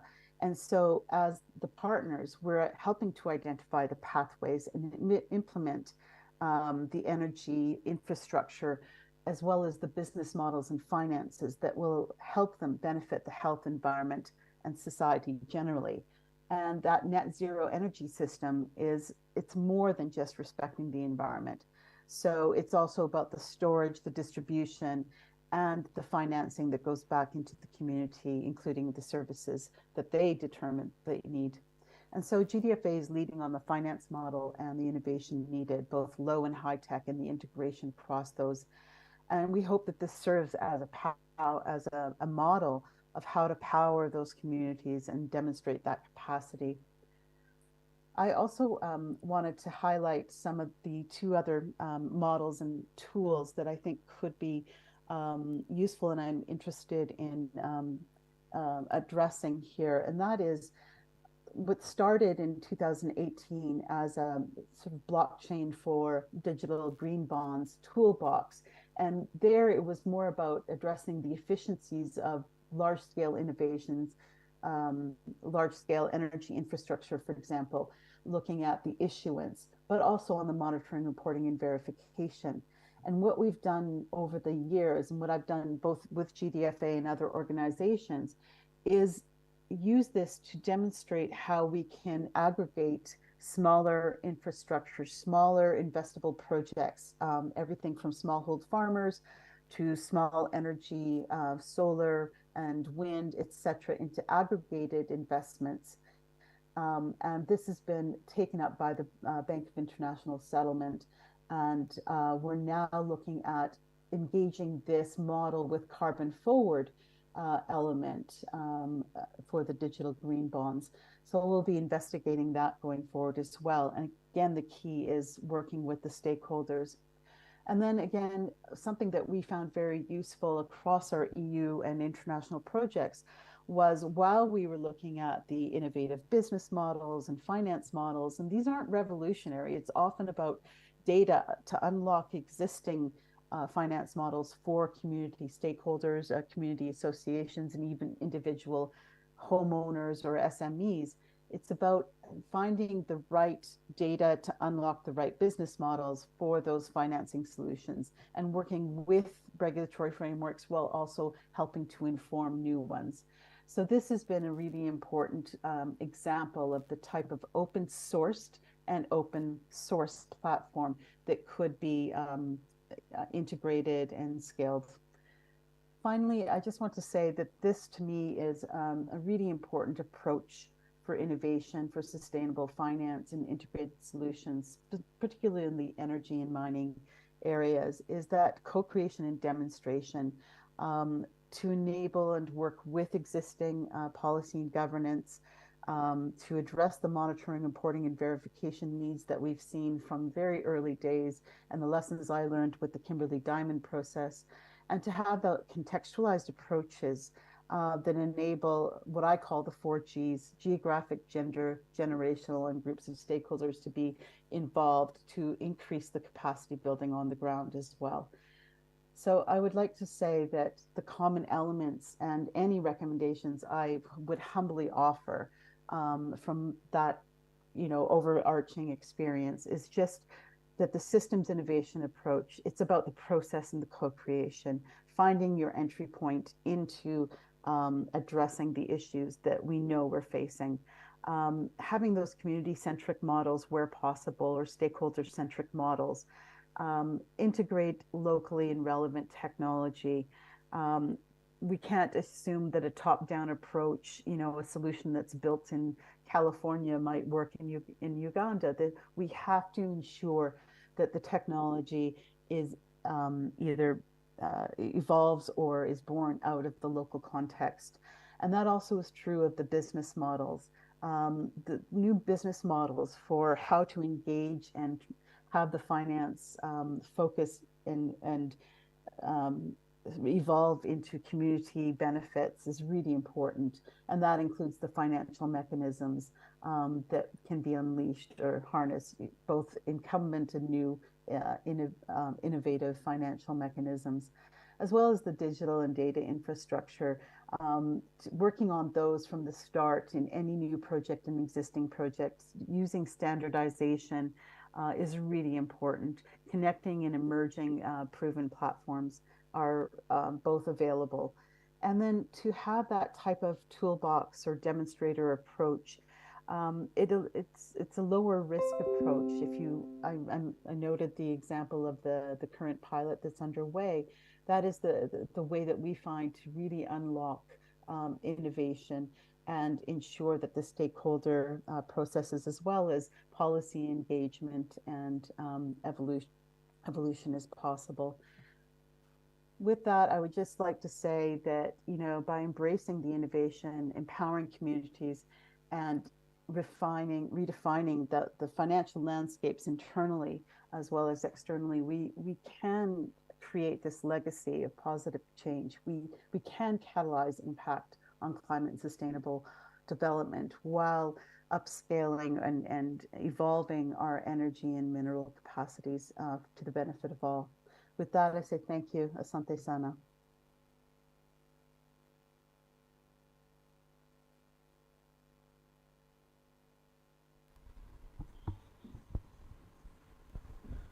Thank you very much, Catherine Foster, for that keynote address.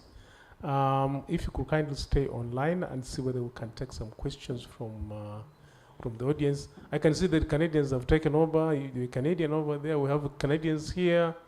And yeah, but we're ready for questions for Catherine.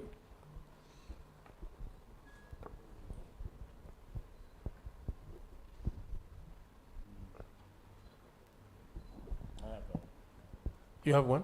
Yeah. Yeah, sure. Okay. Catherine, hi. This is David Afungi. First of all, thanks for a brilliant presentation and that nice local tilt at the end with the Asante Sana. Some may say Webalenyo here, but well done.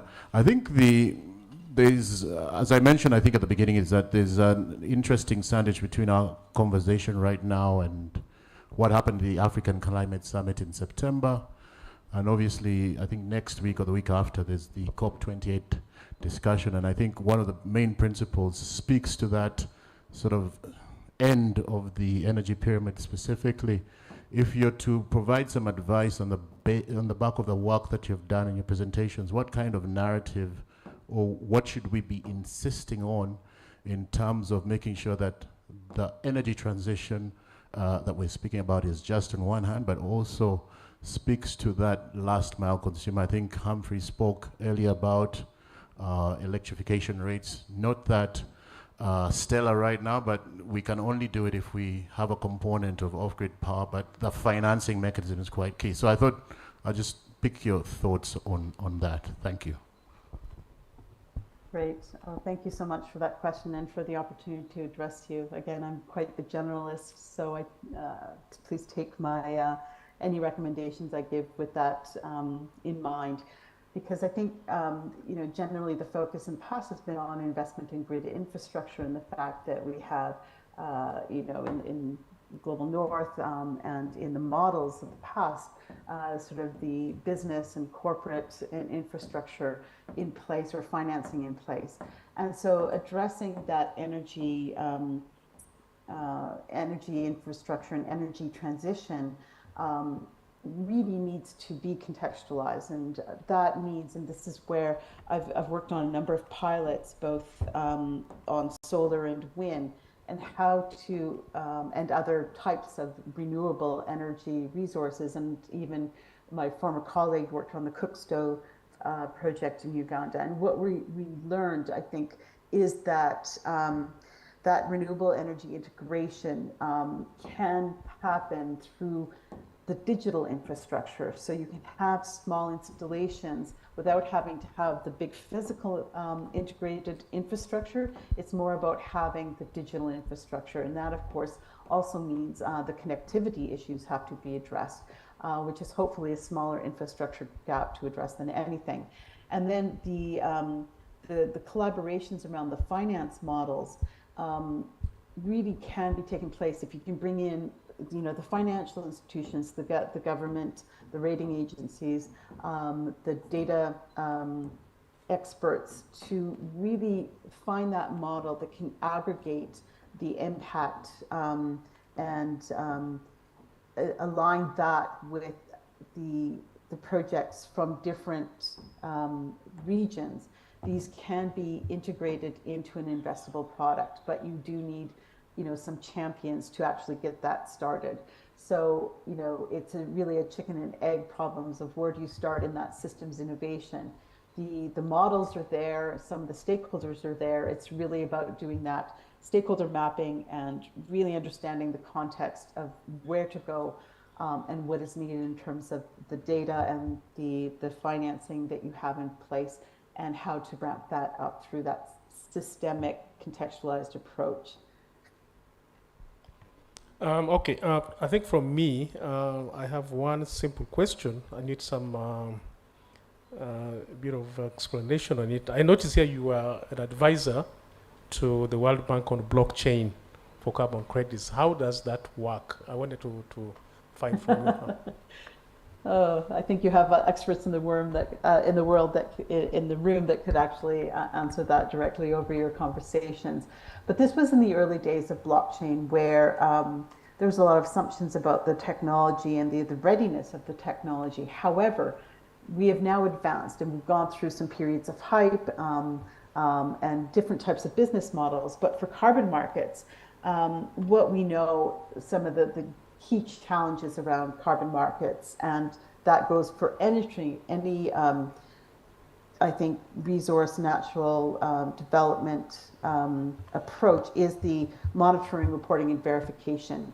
The World Bank blockchain was a huge collaboration with early innovators in blockchain, but also in data science, also on carbon markets, addressing the identified challenges, duplication, data relevance, data issues, are they reflecting the real impact or not? And then sort of enabling the capacity to have transparency on the interactions of the carbon credits and the verification of those carbon credits. The report is available online, but the overarching infrastructure was addressing some of the key challenges that we saw and still see in carbon markets, and that is the credibility issues, the duplication, the double counting, and issues of monitoring, reporting, and verification. So it really tried to address key elements of that, and there was a pilot that actually happened that proved the case. But what we've seen since then is a number of startups like Triangle and Evercity and others that have created platforms for those carbon credits to be exchanged and for new carbon forwards to actually start evolving as well, with the real impact being integrated into the certificate. Okay, thank you very much. Do we have any further comments or questions from the audience? I don't see any. So I think I want to thank, where? There's one? Oh, there's one here. Can I give the mic to him?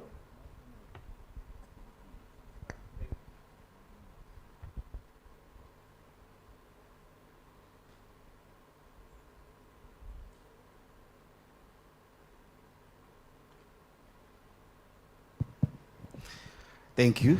Engineer Willy Mumaso David, Minister of Energy and Mineral Development is my name.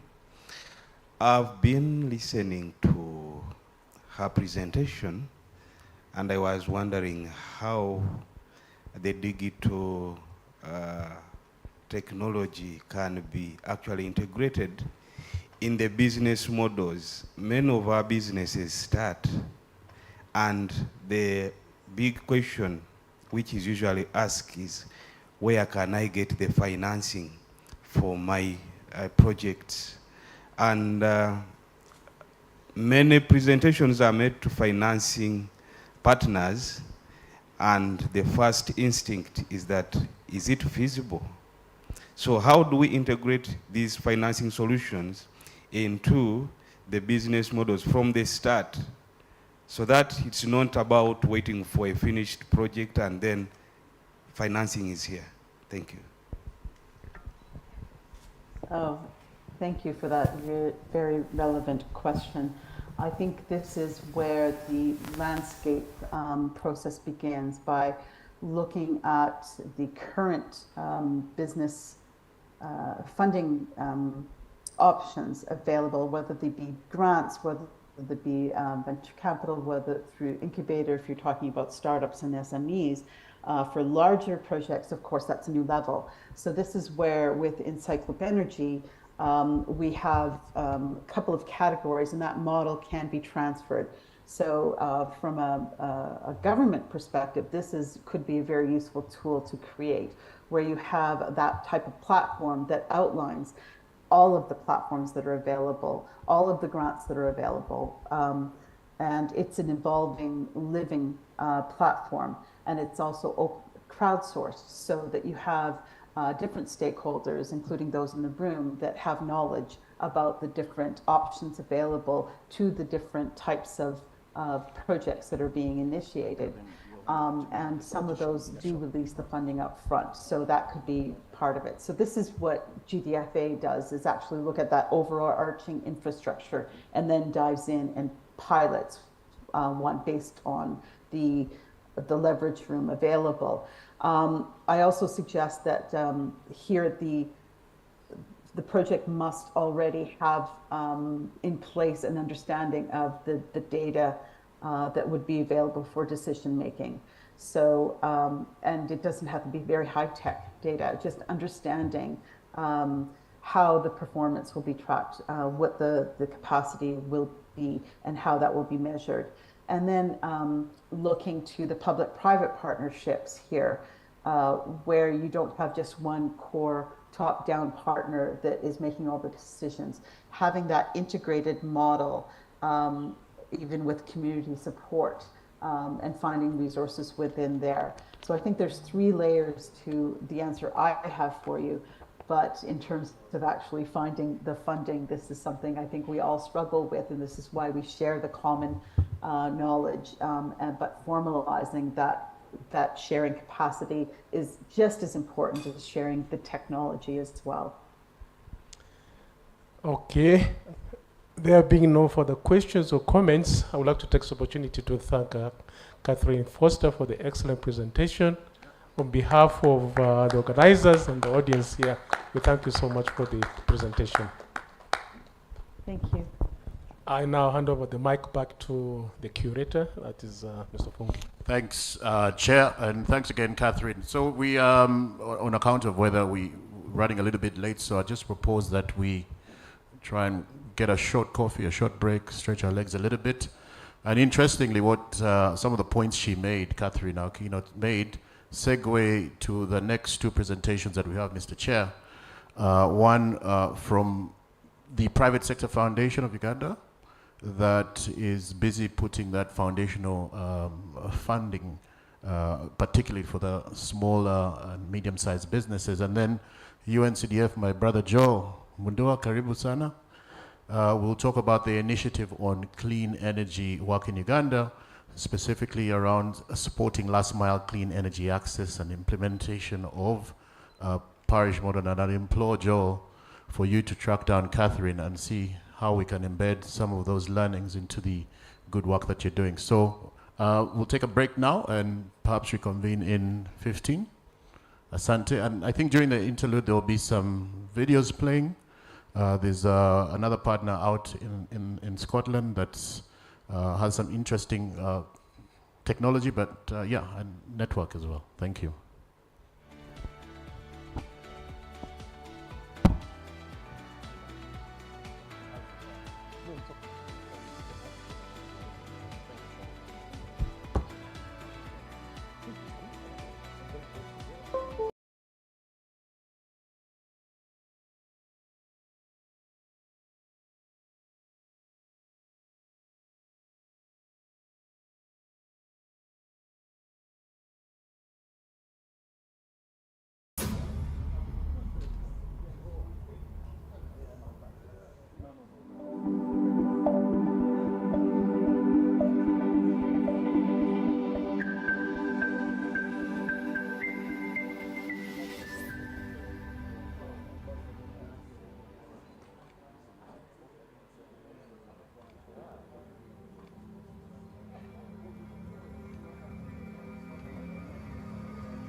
How do I invite you? It's your thing.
The session will begin in 10 minutes. The session will begin in 10 minutes.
Please take your seats. The Energy and Minerals Mkutano 2023 is about to commence.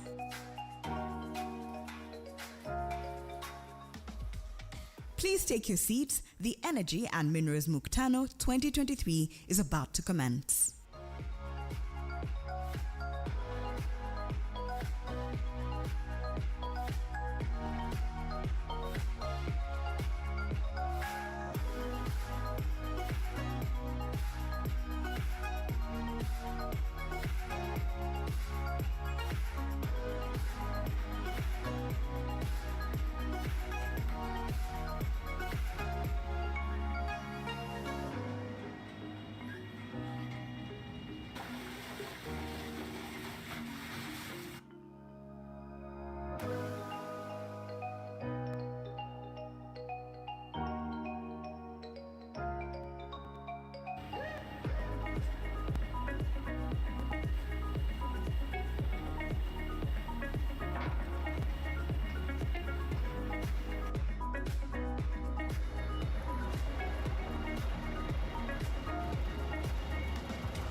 Please take your seats. The Energy and Minerals Mkutano 2023 is about to commence. Please take your seats. The Energy and Minerals Mkutano 2023 is about to commence. Please take your seats. The Energy and Minerals Mkutano 2023 is about to commence.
Please take your seats. The Energy and Minerals Mkutano 2023 is about to commence.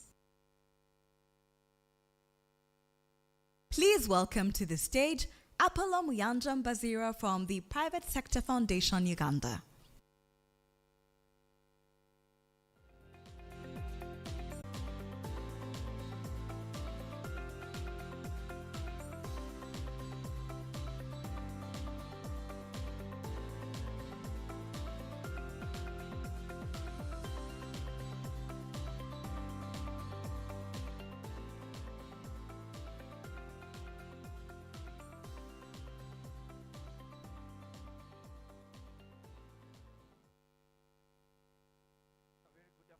To you all. I'll say that again. A very good afternoon to you all. So by show of hands, if you've not been able to get a cup of coffee, a snack out there, raise your hands. I'll call someone. I'll call someone to look after you. If you've been in Uganda long enough, you may be familiar with the concept of Gamba Nogu. I can fix a few things for you. Okay? Okay, so yeah, let's get some energy in the room because this meeting is about energy and the mineral sector. So our curator for the event, chairman, representatives from government, representatives from different development partners, and from the private sector. Good afternoon to you. My name is Apollo. I work with the Private Sector Foundation Uganda. I'm just here to take over from what the previous speakers have shared with us. And we've had an amazing time since morning. I just felt that the previous speakers and panelists labored to share with us information about just the opportunity, the size of opportunity we have in our country within the energy and mineral sector. And it's amazing. So my job within the next 10 minutes is to talk about a critical missing piece of the puzzle, which is financing. So where will this financing, where could it potentially come from? And back to the issue about opportunity within Uganda, I think within the Private Sector Foundation, we have started pursuing or looking at opportunity with a different lens. So that when we're looking at our country, we're not only looking or thinking within our borders and our small population. We are aware that we are part of a much bigger game, and that game could be looked at as East Africa. And when we look at the population figures for East Africa, close to 6% of the world right now is either resident in East Africa or will be doing business within East Africa. We are a big game. Now, why that's important for you is that it's important for you to realize, at least we know from a Private Sector Foundation perspective, a number of businesses will be based in Uganda, especially businesses that represent the Great Lakes region. What that means is that when we are talking about the appetite, the energy appetite for industries and for enterprises, we are looking at it with not only Ugandan enterprises, we are also getting prepared for the next level. That there'll be a number of enterprises that will be represented in our country. Before us, or myself, talked about the opportunity available. It's immense. And like one of the speakers said, the landscape, the energy and mineral landscape is investment ready. It is waiting for us. And within the Private Sector Foundation, we are a member-based organization. We represent over close to 300 different business associations. One of them is the Uganda Chamber of Mines and Petroleum. They are our member. And it is out of that that we have an interest in this meeting. Within that also, within PSFU, we have worked in partnership with the World Bank previously under the Energy for Rural Transformation project. And we're currently working in partnership with the Embassy of Sweden SNV Uganda and Makerere University on the inclusive market and that's just the beginning, because we realize as we push for business growth, which is what we're all about, that comes in tandem with a high demand for energy. And that's why we're part of this discussion. How can we make sure that we have adequate resources for renewable energy within our country? Within that, we had a discussion with members of our members within the private sector to ask them, what is the biggest issue that you'd like us to solve that is catalytic in nature, that if we touch it, it could potentially give us fast growth. And they said, as PSF, you focus on access to finance. And we, as a result of that, have put together a financing vehicle, which is called the Private Sector Catalytic Fund, with an ambition to set up a fund that is worth $1 billion. We have been fortunate to work in partnership with the MasterCard Foundation that believed in our dream to set up this facility, and they have supported us all the way. We have had the opportunity to work with a wide cross-section of Ugandans, because the private sector said it is time for Uganda to build a fund that is Ugandan-driven and Ugandan-owned, one that appreciates the local challenges that our Ugandan businesses go through. And so with that ambition, we have so far received a nod from an anchor partner who has indicated that they will be able to support us with a fund of close to $300 million. We're in the process of identifying other partners. So my job this afternoon in the next 5 minutes is just to run you through what this facility is about. Okay, so let me just get into that, about this facility. Why are we going this far to think about this facility? I think from what we heard from members of the private sector, it is important that we put in place financial, first and foremost, can drive job creation, because we have a challenge of high youth in our country.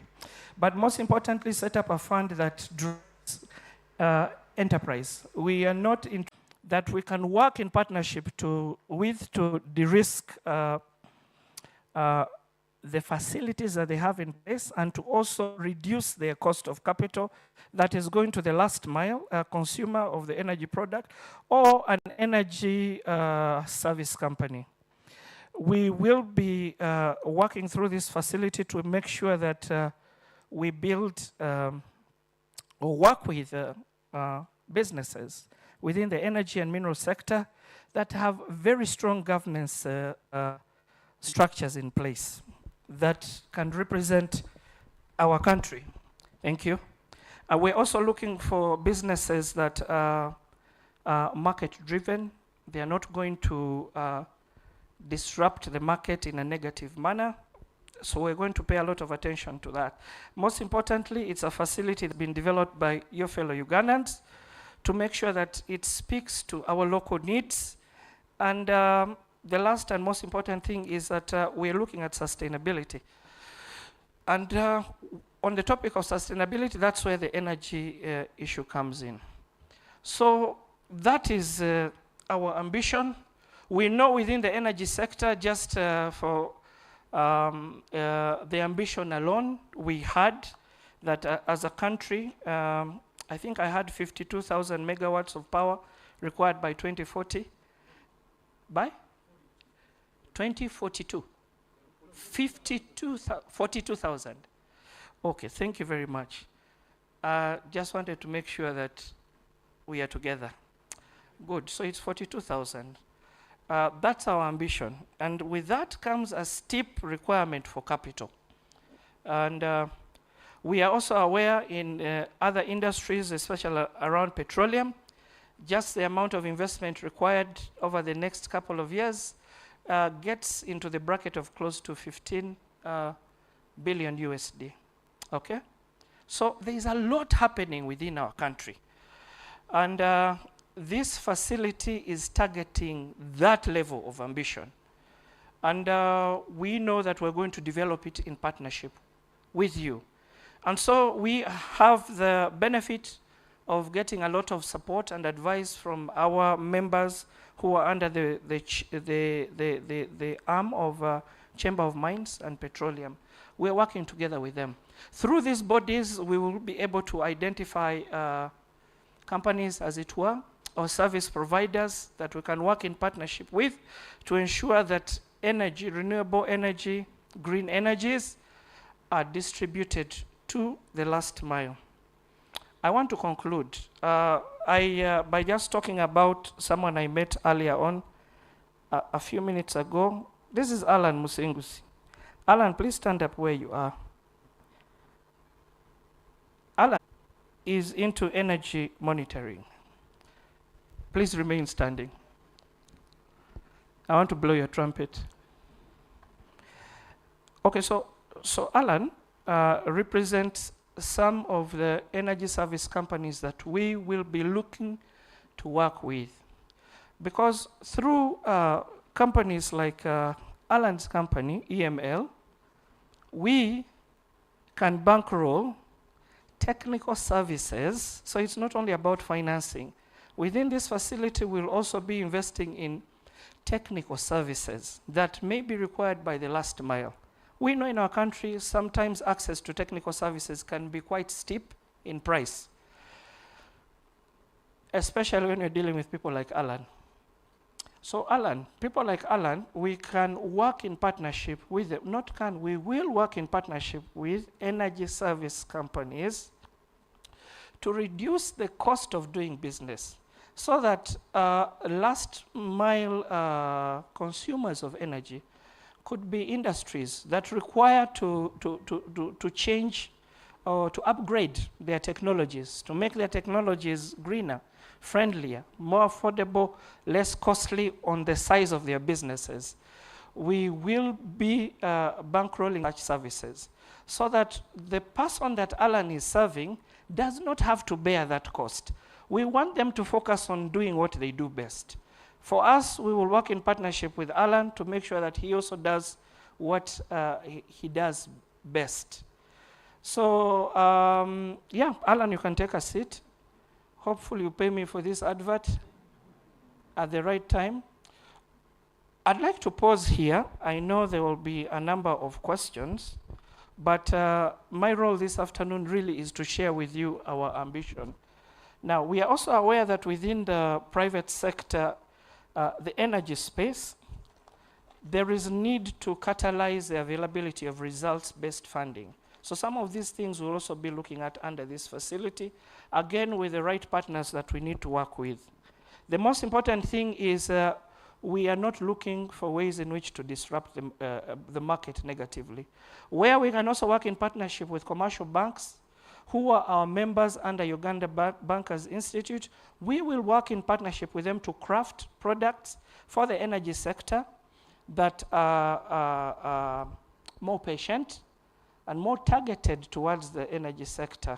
So it is through those mechanisms that we will be driving sustainability, so that when we are done with whatever it is that we are supposed to do, these vehicles, as it were, continue running, and they'll be run by members of the private sector whose job it is to make them move. So I'd just like to close by a call to action. If you are listening in to us, maybe you're in the room, maybe you're joining us online, would like you to join us in this campaign. Would like you to begin to look at Uganda as the next big thing. The next big thing that is going to give you your next big check, especially if you're in the energy and mineral sector space. Thank you very much for listening to me. I don't know if there's time to take a question or two. Well, yes, sorry? Of course we can. Thank you very much for listening to me. Yeah.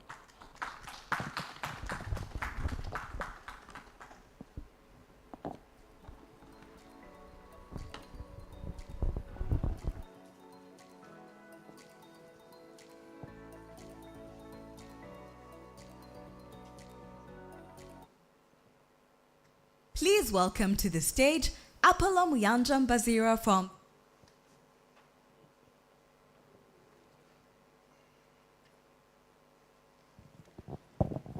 Up next is Joel Mundua from UNCDF.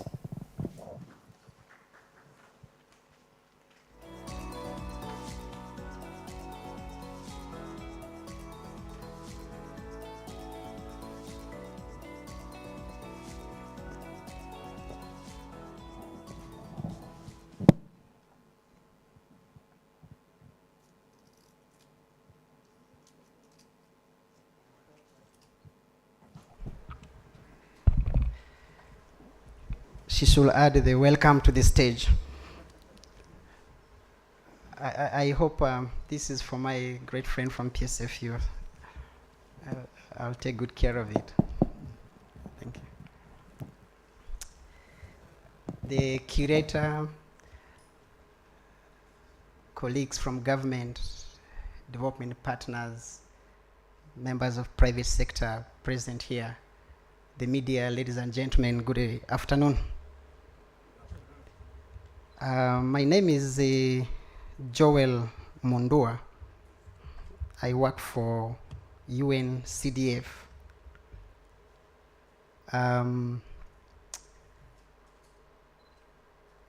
We've been associated with the Mkutano company for quite some time, and we want to thank you for giving us a platform to engage again on this very important subject. I came here with my colleague Julius Magara. He's our energy coordinator, and if there are any tough questions, he's the guy. I'm a program manager. I coordinate projects in Uganda, Kenya, Somalia. I deputize the head of office in Uganda.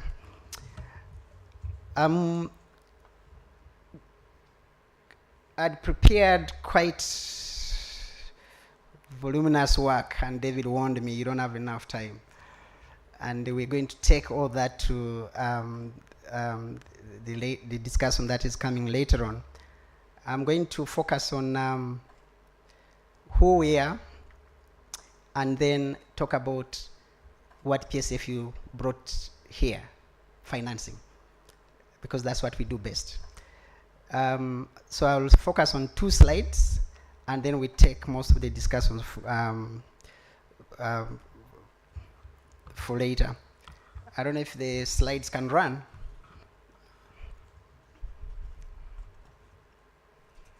Good. So I will quickly tell you about who we are, UNCDF. UNCDF is the UN Capital Development Fund. There's a community I went to, I asked if they know about UNCDF. They asked us, they told me, are you part of World Food Program? I said, yes, we are sisters. So,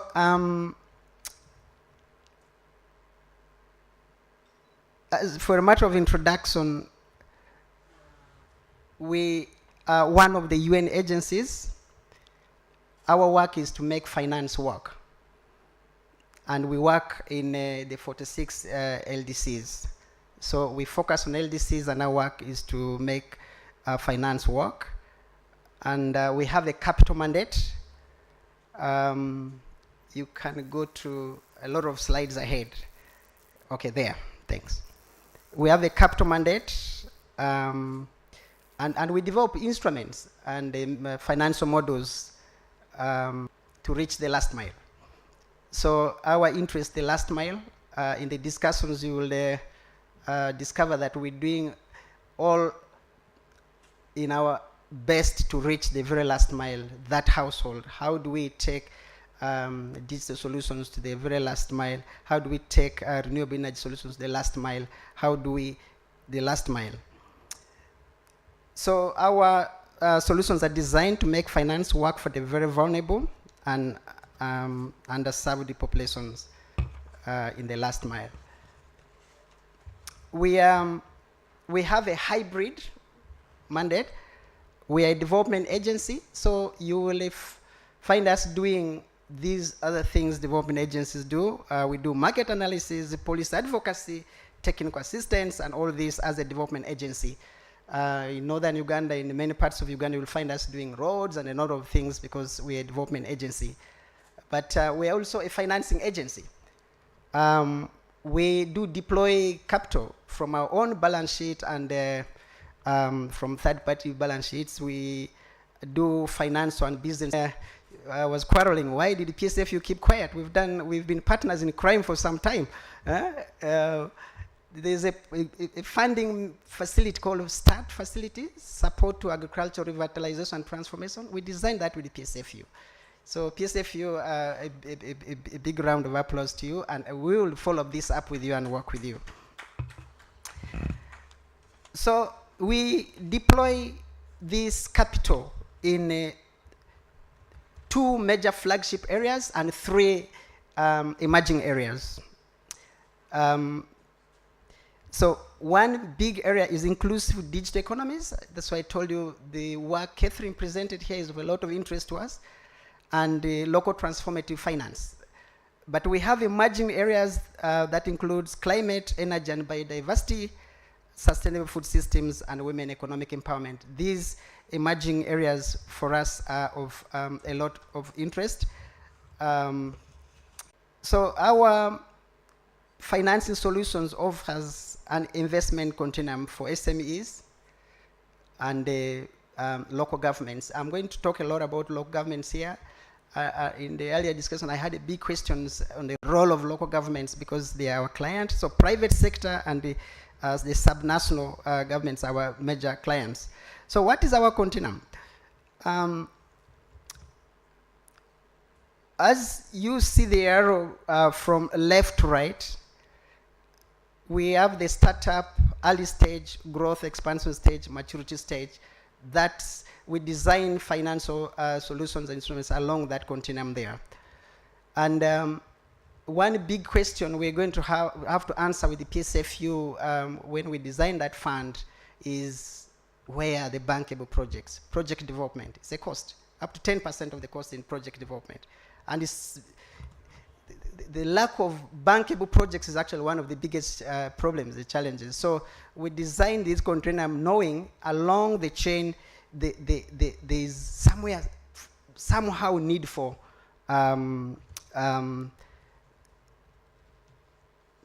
grant or reimbursable grant facility along the way if you are to develop these projects. So what is our first stage? We have the grant, what we call the seed money, the seed capital.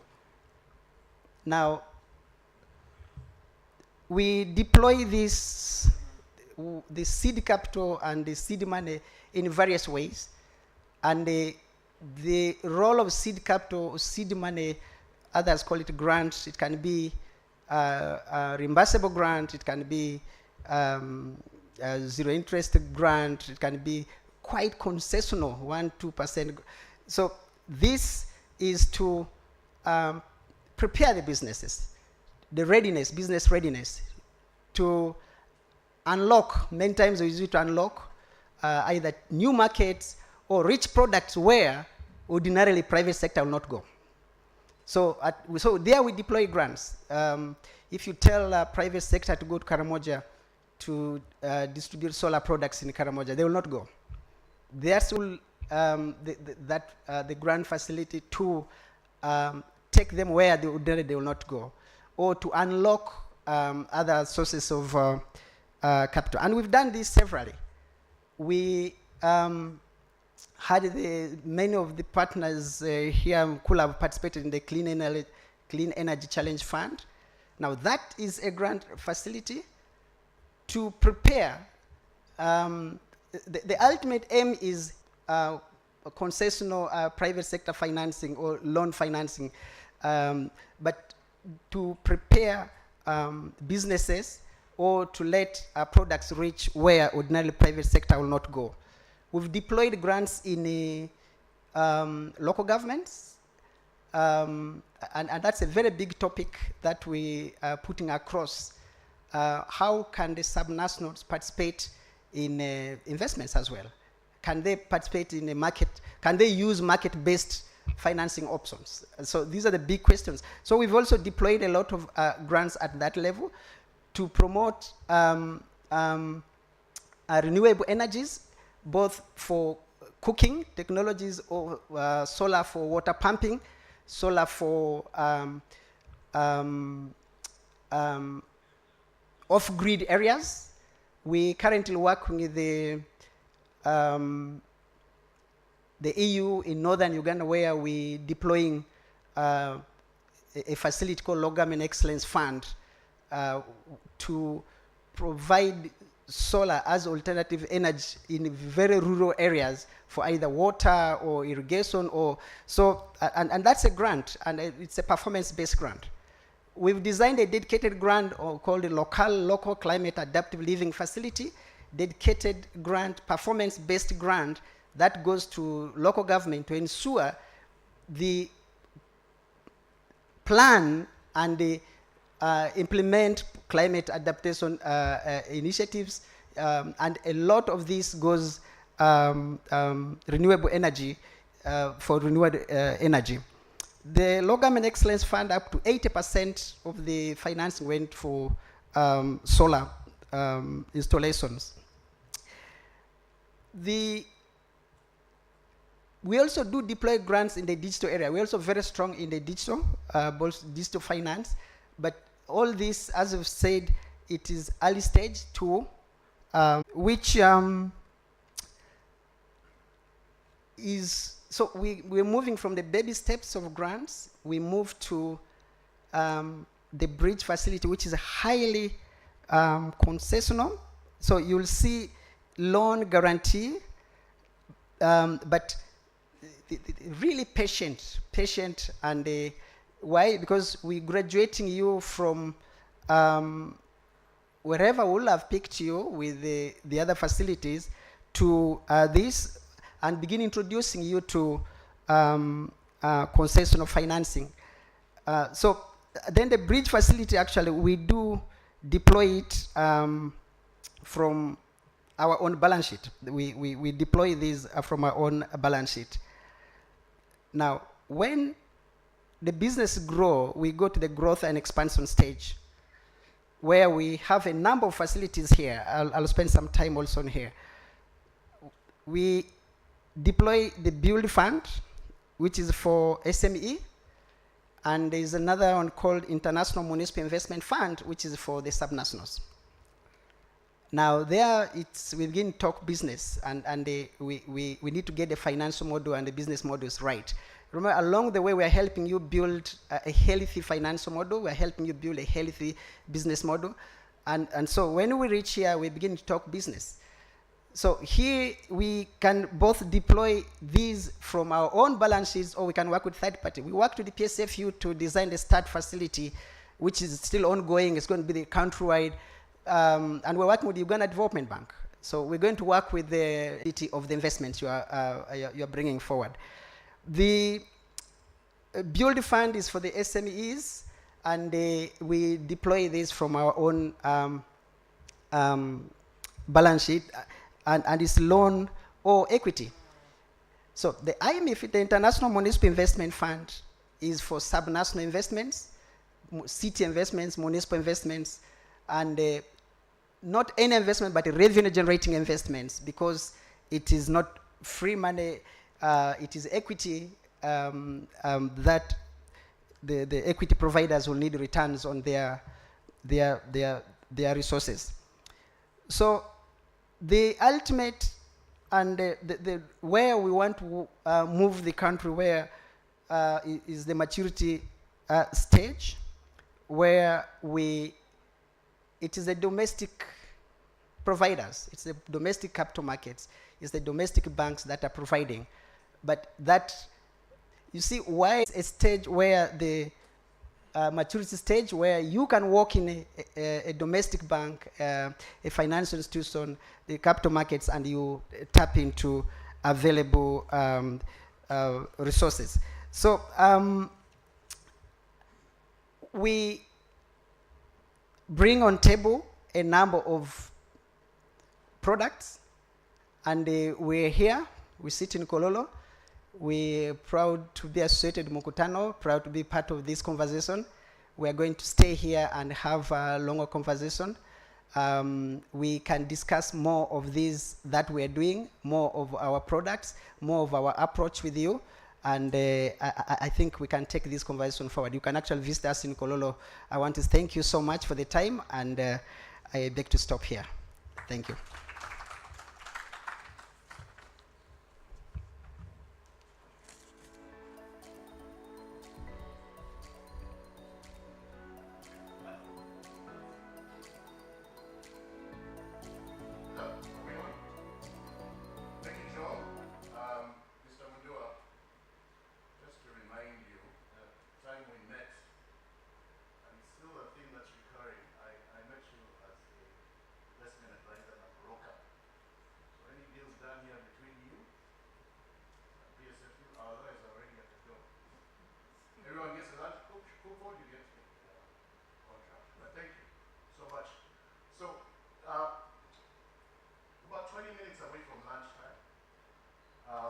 And there's burning questions. And I think the purpose of this particular session, and I think we're going to kick it into the afternoon as well, is to convert this entire room into a panel. There's experts here from government, from the private sector, and everyone in between. So I think, and also from some of the conversations we had before, I know Joachim had some comments that the ministry can engage. So there's no script. The background to this session, I'll recap a little bit. But before I go there's two things I've always wanted to do. One, wear one of these microphones, and two, tell someone to stand up. So if Engineer David Birumasa could please stand up. I forgot to introduce him before. He's been very instrumental in putting this together. He works with the Ministry of Energy. Please give him a round of applause. Buddy Amenayo, thank you so much, my friend and namesake. So there's interesting conversations in terms of what we heard from Mr. Ayota, huge buckets of funding that speak to the large projects, some of which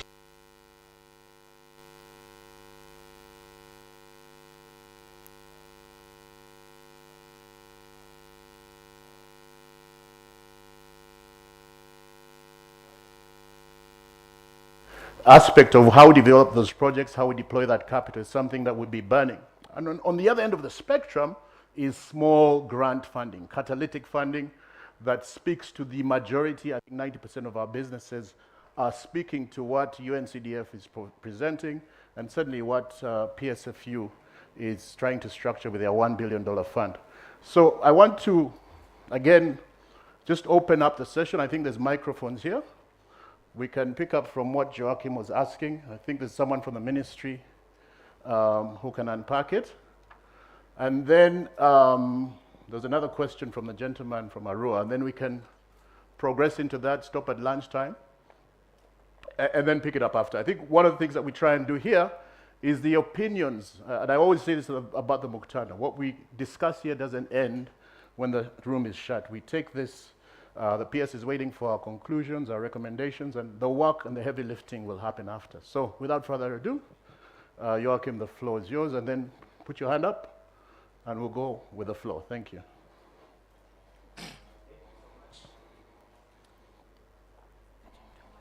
Thank you so much.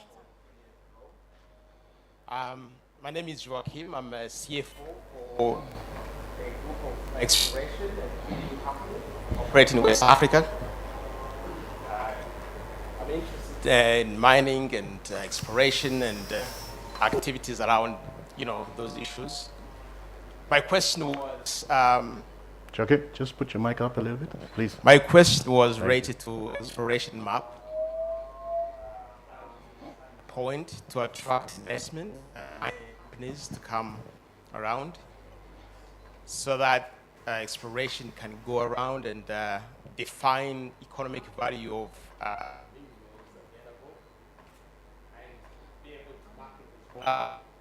is to investors and mining companies. So that is really a key factor to have the map, the concession, the framework. Who has a concession, how does it work, and the investors know exactly source partners, It's okay. to have a really clear framework and information as one of the Panacea mentioned, the availability of information is sorry. Okay. The availability, this is much better.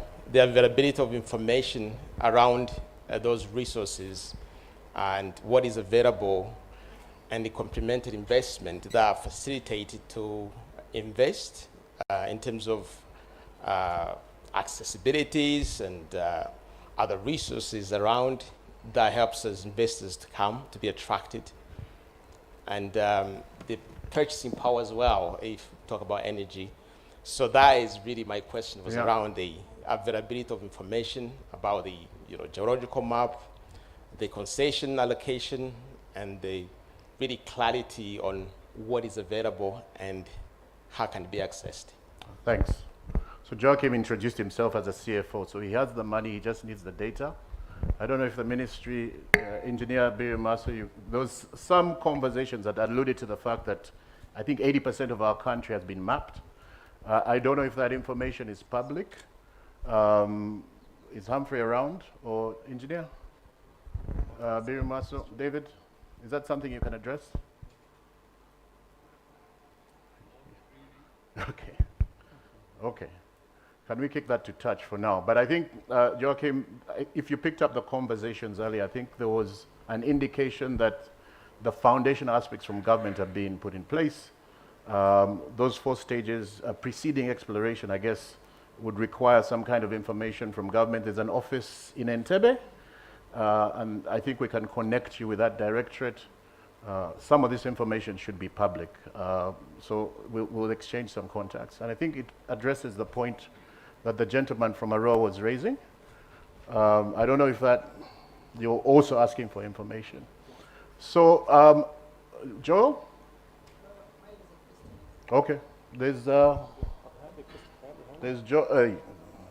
another David here. I'll put some bias, and there's a gentleman there. Let's go with seniority here. Sir, please introduce yourself and share your comment. Thank you so much. My name's Kayemba Patrick. I'm from the civil society. Members kept on mentioning private sector and government, but there is civil interest. The civil society itself is called European Institute for Sustainable Transport, and we are concerned about e-mobility. We talk about the last mile. For us, we are talking about the real physical mobility to the last mile. And in this case, we are interested in e-bicycle mobility.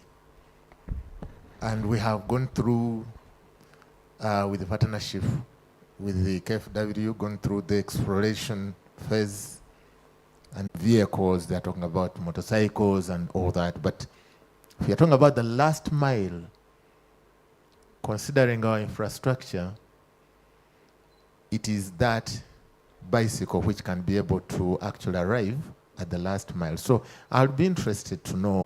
Okay. Joel, you want to, and Apollo, you want to address those? Whether your interventions, whatever permutation of finance speaks to that e-mobility dimension, I'm sure that is something you can address.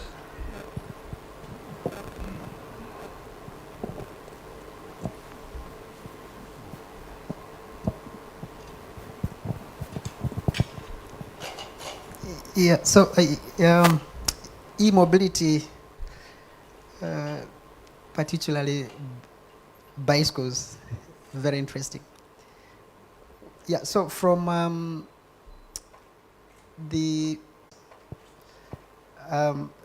allow me 1 minute. No problem, sir. Somebody produced a report on information asymmetry, the role of information asymmetry in interest rates, determining interest rates. They say when you walk to a bank and you're smartly dressed and most especially if you have a stomach like my colleague there, you'll receive a lower rate because the loan officer will, the matrices are very funny. The loan officer will have confidence that this one will pay back. If you went in, now, same way. So I had a boss who used to ride to office. Will ride from Muyenga to Renjori House on the bike, and every day. And many didn't take it well. How can a boss ride a bicycle from Muyenga?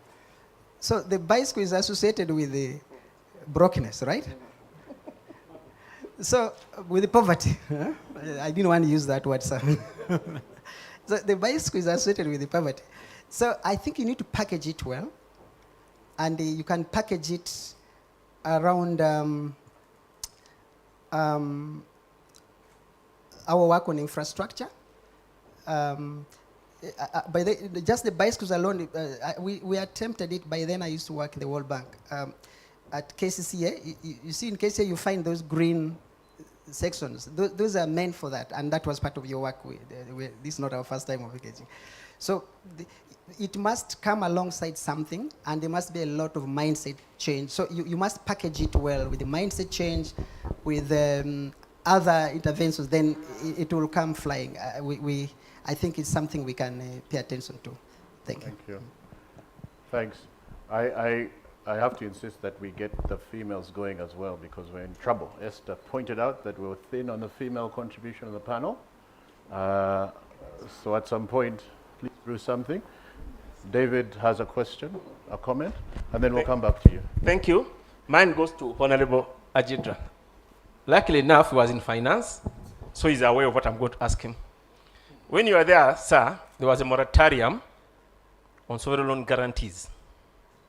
So my question to you, sir, is, now that the geothermal is obvious, it's there, have you considered going that way? Okay. Sovereign loan guarantee to get that source of energy? Thank you. And I know you're aware of what I'm asking, sir. Okay. Let me pass the mic quickly.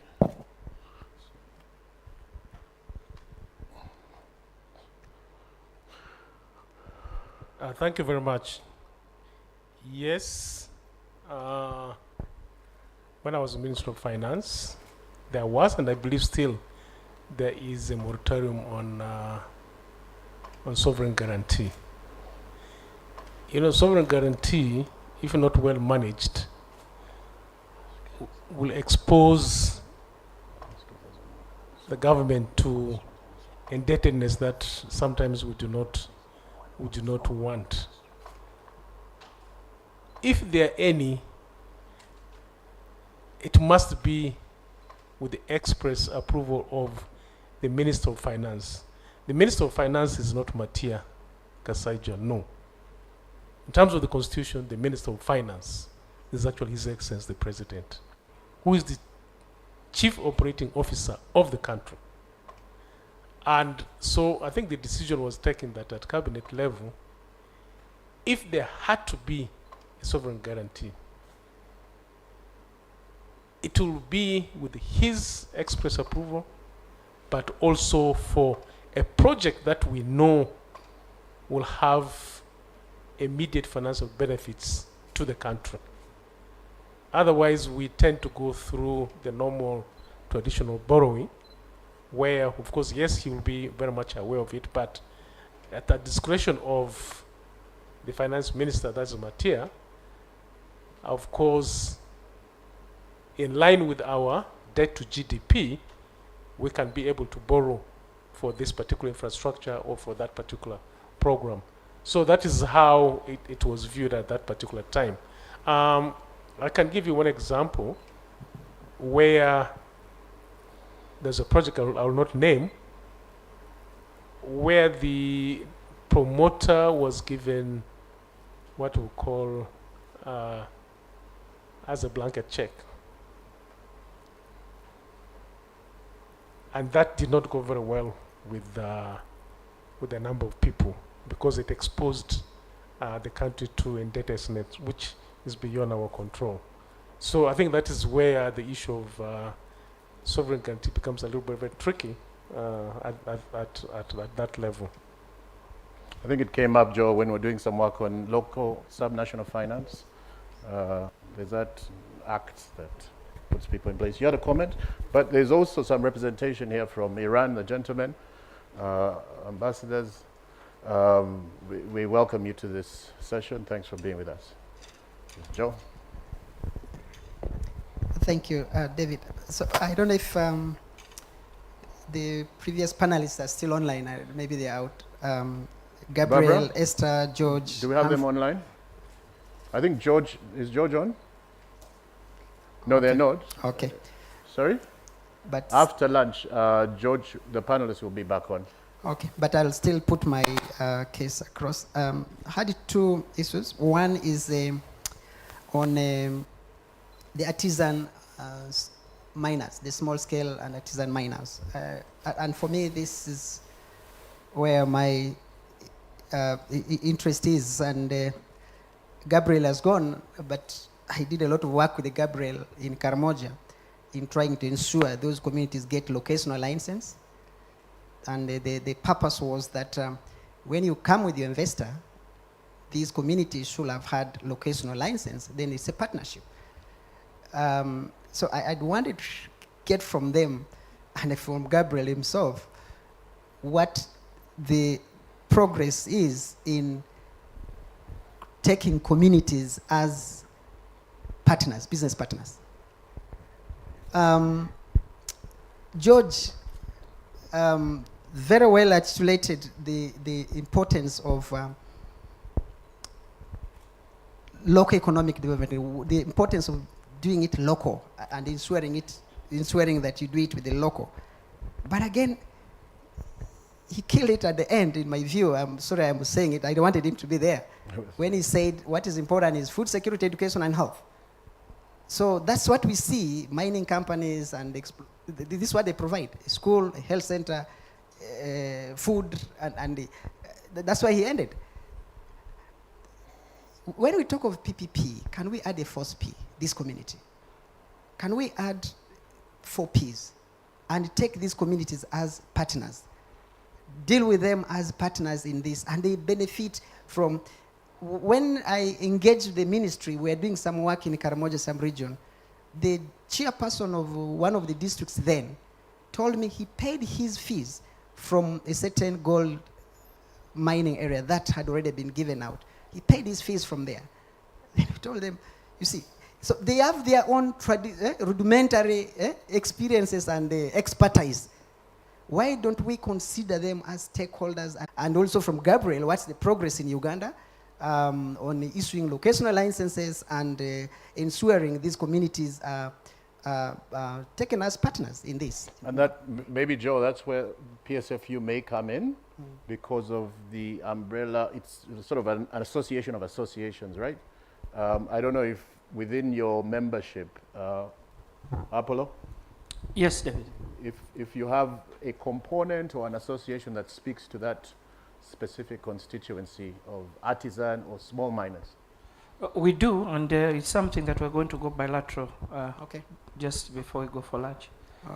Okay. Thank you. Then my second and last. 15% the commission. Second and last. Second and last was to Humphrey.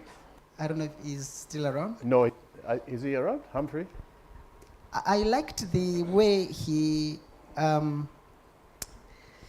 described the process. Then he ended by attracting mining companies. And there again, I was a bit intrigued. I said, okay, now attracting mining companies. And I'm happy that this morning, you know how to structure these dialogues. You started with NSSF, and you are creating $1 billion fund to make these partnerships practical. Why don't we start local? Why rush attracting? I know mining is quite expensive, but why don't we start attracting is great, but let's attract when we've started some journey, and that will make us active participants in the partnerships. I thought I should add those 2 points. Thank you. So, Honorable Agenda, Mr. Esther Keva. So can we go to her after a quick comment from you? Just a very quick comment. It's not a question to anybody, but I think it's just for the consumption of the audience. I think what we have left out in this discussion is the public-private partnership in some of these energy and mining projects. Yes, mining has a lot of risks, and private sector will not want to inject in too much money unless they're absolutely sure that, yes, the project is viable, commercial viable, and they're able to recoup their returns. On the energy side, I think we should be looking more in terms of public-private partnership. I remember when I sponsored that bill in Cabinet and Parliament, public-private partnership bill. Eventually it was passed, but I've not seen any project that has been implemented on a PPP basis. And the law is there, the regulations are there, the law is there. I don't know of any. If they're there, I'm not aware of it. And therefore, I think when you're talking about energy and the mineral sector, we should be looking at actually using that law. That way, it reduces the risks for the investors, but also it gives opportunity for government to be able to take advantage of that expertise from the private sector to reduce their risks. So in all the discussions here, I think we need to keep at the back of our minds that sometimes we need that PPP law to be able to de-risk some of these energy and mineral projects. Thank you. There's a question there or comment? And I think we'll pick up the PPP conversation after lunch because Joel was said, please, madam. Good afternoon, everyone. Good afternoon. Loy Florence Chozari is my name. I head the Association of Sendai Uganda Limited. We support local companies and also we have a training academy. My concern goes to, there's a gentleman, I think, from the ministry who talked about capacity skills gap, and he said they are doing something to train people. I would like to know in terms of involving the communities where these minerals are coming from. I got a chance to, a few weeks ago, to read about the minerals, how they are distributed in this country. Unfortunately, my village was not featuring, but that is okay. But I'm more concerned about involving the communities and how they can benefit in terms of when we are training the people, are we able to get at least from each district, if we are supporting them, if we are sponsoring them to go for maybe at the university. Also, the other bit is this information everywhere. You might say Makere is offering, Kozi is offering these courses, but how can someone in Karamoja know that my child should do a certain combination at HS and be able to go for this course? Okay. How can someone in Kanungu get to know about this information? Is it possible to have an estimate of the future jobs that are going to be coming from the mining sector so that the parents at the district levels, they can be able to hear about this information and they are able to position their children for the future jobs that will be coming? We need to know about that data, whether we can find it on other websites or somewhere else. I want to stop here. Yeah, thank you so much. I think there's a recurring theme now about community and skilling, and Engineer Biri Mamaso, I hope we can take this back to your colleagues in the Directorate and also extend it to the Ministry of Education and perhaps even some of these development partners who are vested in the skilling space, and also extending that fourth P that you're speaking about. I wonder if there's any questions from the online participants? No? Is there anything else from the room? Any comment? Yes, there's a gentleman behind there.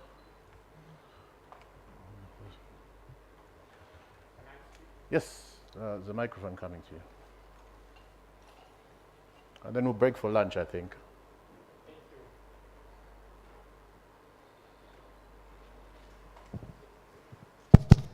Okay, for me, my point goes to UNDCF. Yeah, well, I'm from Mexico. I'm Geoffrey Muguma. I implement one of the energy program targeting northern Uganda and the refugees in the West Nile. One of the big challenges we are currently having in trying to reach the last mile is the issue of accessibility and affordability. You'd find the different financial institutions, the different financial facilities we have currently don't look at making the different energy products we have currently on the market affordable to the targeted participants. Ideally, these other issues of climate change, the most hard hit at the last mile people in the communities. And as we discuss here, I think we should be looking at how we harmonize on some approaches and also how we look at collaborations. You'd find many of the products exist in the urban setting, but the last mile person who is hardly hit, hardly get this. But as Mexico, through our market systems approach, where we try to work with the different private sector actors, for example, now we are spearheading the promotion of solar powered irrigation pumps, but we're finding a hard challenge. These financial facilities don't exist in any financial institutions which are going to help the last mile user to access these solar powered pumps. So as UNDCF, with that granting facility, how best can we also be deliberate to target such companies which are trying to reach down? And again, as Uganda, we host a number of refugees. Those are other category of people we should be thinking about. For us as Mexico, we look at them as serious participants we should look at, and in such discussions, we should also be trying to reflect also that other side. Thank you. Thank you. Thank you for coming. I don't know if we want to pick this up after lunch, because there's a lot of layers to this, and I think it also relates to upload. But I also want to, and we say this in Uganda a lot, there's a special guest we have all the way from Nepal. Thank you so much for coming. It was a long journey. You can stand up and wave to everyone. So we have, first time we've had someone from Nepal in the audience. Thank you so much. Of course, that, yes. I think the mic will come to you.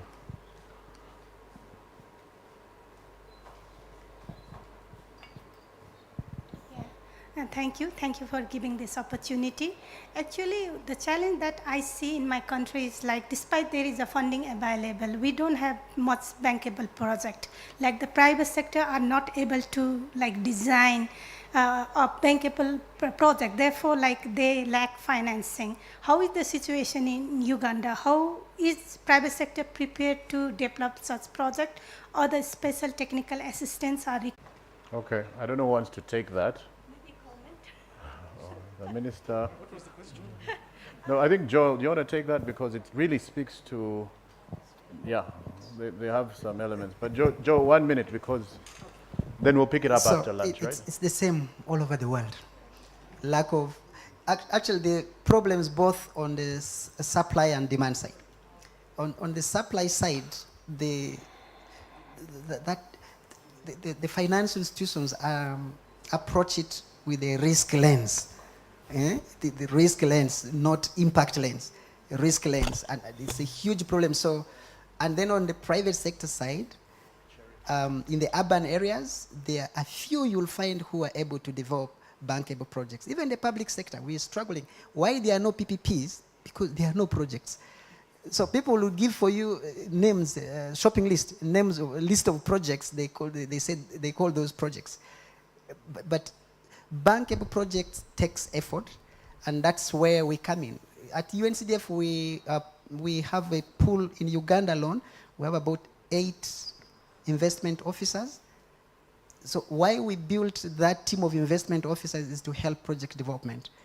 We've worked with the UDB within the development, if not the only development bank in Uganda. It's the only development bank in Uganda. Within this year, we're able to give out about 30 concession loans to SMEs. You know where the trick was?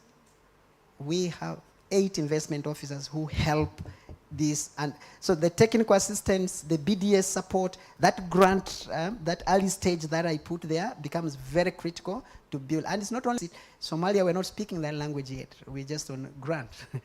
In Tanzania, the same story. We're doing a lot of work in Tanzania, but we build internal capacity.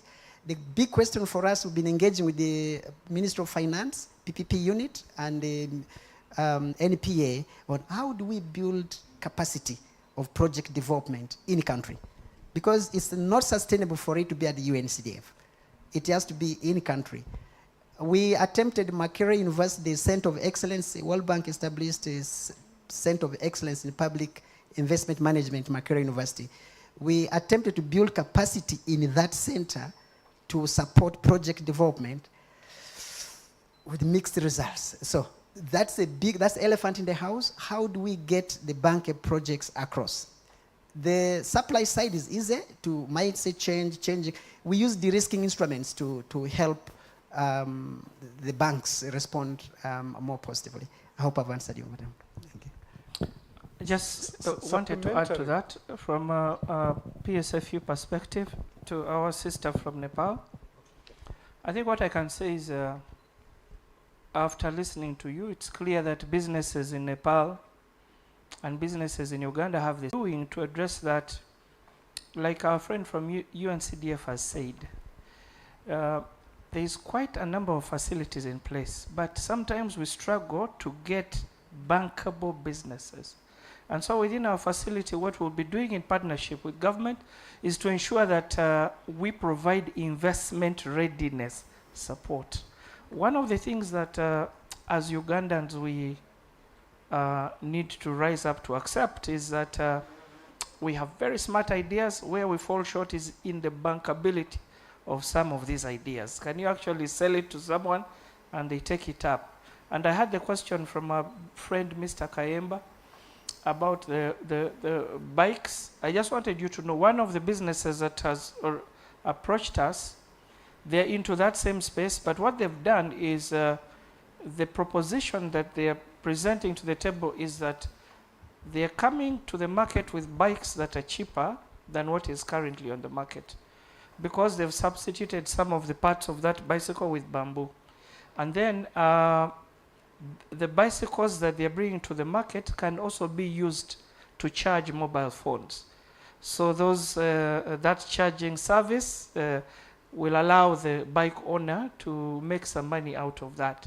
And then the bikes will also be used in the tourism space to provide biking tours for tourists who come to our country. Now, those are the kind of businesses that we may consider, because it is clear where income is going to come from for the person who buys the bike. I hope that answers your question. Thank you. Supplementary, Mr. Curator. When that bill for the PPP was being drafted, I brought my experience from Botswana, where, to address the issue that you're talking about, we made a provision in the law that all the MDAs who wish to undertake projects using PPP must provide what's called a seed money. And that seed money was basically to do exactly what you're asking for, to prepare documents so that those projects become bankable for purposes of PPP. But I do not think that that clause, which was inserted in the bill deliberately, I don't think it has been done. So I think, I don't think there are government officials here, but probably as we make your recommendations, I think they need to look at that law and try to address this gap where, first of all, government officials don't have the time to prepare a bankable document. They don't have. So you need to have that seed money to specifically hire consultants to prepare for you that document, which then becomes the basis on which to do PPP. I thought I should add that to the comments by Mundo and yourself as well. Sorry, I can't say no to a lady asking a question. Hello, I'm Annabelle Ogwang. I come from the Centenary Foundation, which is sister to Centenary Bank and Centenary Technology Services. My issue is around, it seems to be an issue, around access to information. Who has an overview of what everyone else is doing around the different sectors. Where can people get information? My colleague from Mexico asked about financing and the options that are available. I know that Centenary Bank has a number of options around energy, the renewable energy space. So maybe we're not doing enough in terms of sharing information about what we're doing, what other actors are doing, but should this not be a responsibility maybe of government or a government department to just know who is an actor in the sector, what are they doing, so that we're not reinventing the wheel, we're not duplicating, we're spreading out better so that we can reach that last mile in a better way. And I just want to resonate with the issues that were raised around engagement of the communities. I really think that even when we're thinking about the skilling, I heard about the master's level and the degree level, but we also know that there are all these youth and women who are not really employed. They have some basic skills. They could be skilled. They could be up. So can we do things around that? Because this is really where the masses are. And how can we encourage uptake of, for example, renewable energy if people don't know, they don't have access to the technicians who will come and sort out their solar product or their solar mill when it breaks down. And we already had that outreach is also quite low. So how do we encourage uptake, but also provide employment, provide access to information, provide, and maybe this is where the digitization also comes in. How do we strengthen work with digitization so that we can provide basic information to people with basic feature phones, not just those of us with smartphones, but that, we can make this readily available. Thank you. And I think there's two gentlemen in this room. They've been quiet, but they're experts on digital infrastructure, Dennis and Professor Joseph, doing some work. I think some of the arguments that have been made on, I think these 4 pillars, if you look around the world, we have trade, sustainability, inclusion, and jobs. Those are last mile deliverables that are measurable.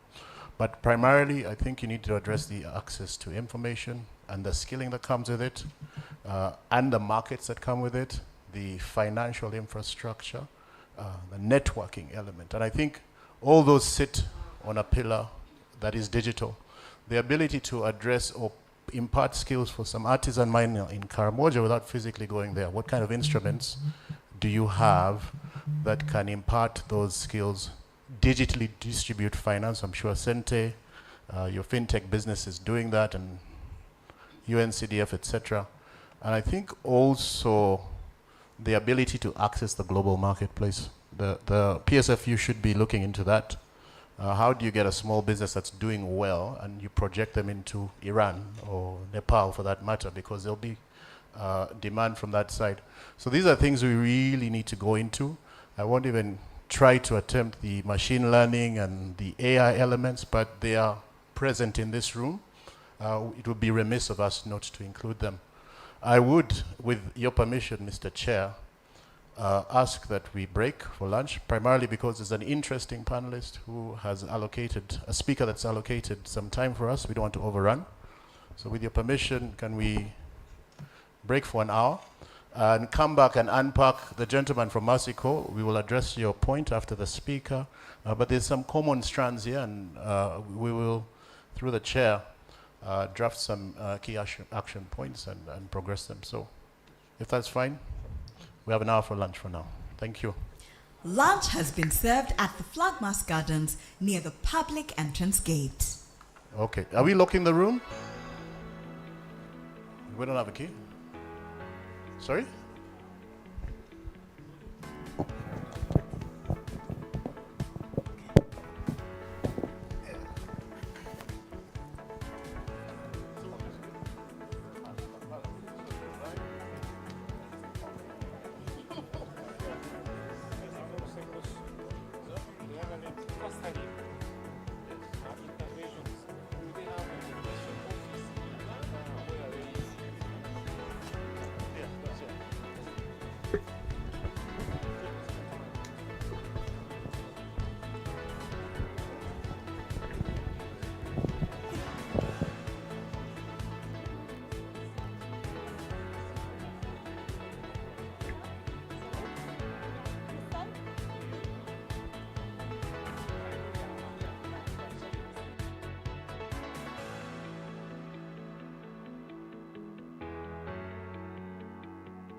Okay, we're about to start. Whoever's still dealing with Matoke and Binyewa will find us.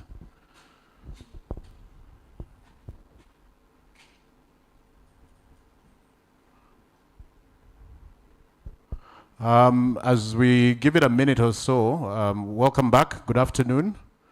This is typically what they call the graveyard shift. Our heads are a bit heavy, there's food in the system, but I'm happy that the restaurant was a bit far from here, so we've walked a little bit. But I think you'll find this conversation quite interesting. It relates to some of the foundational aspects that we had.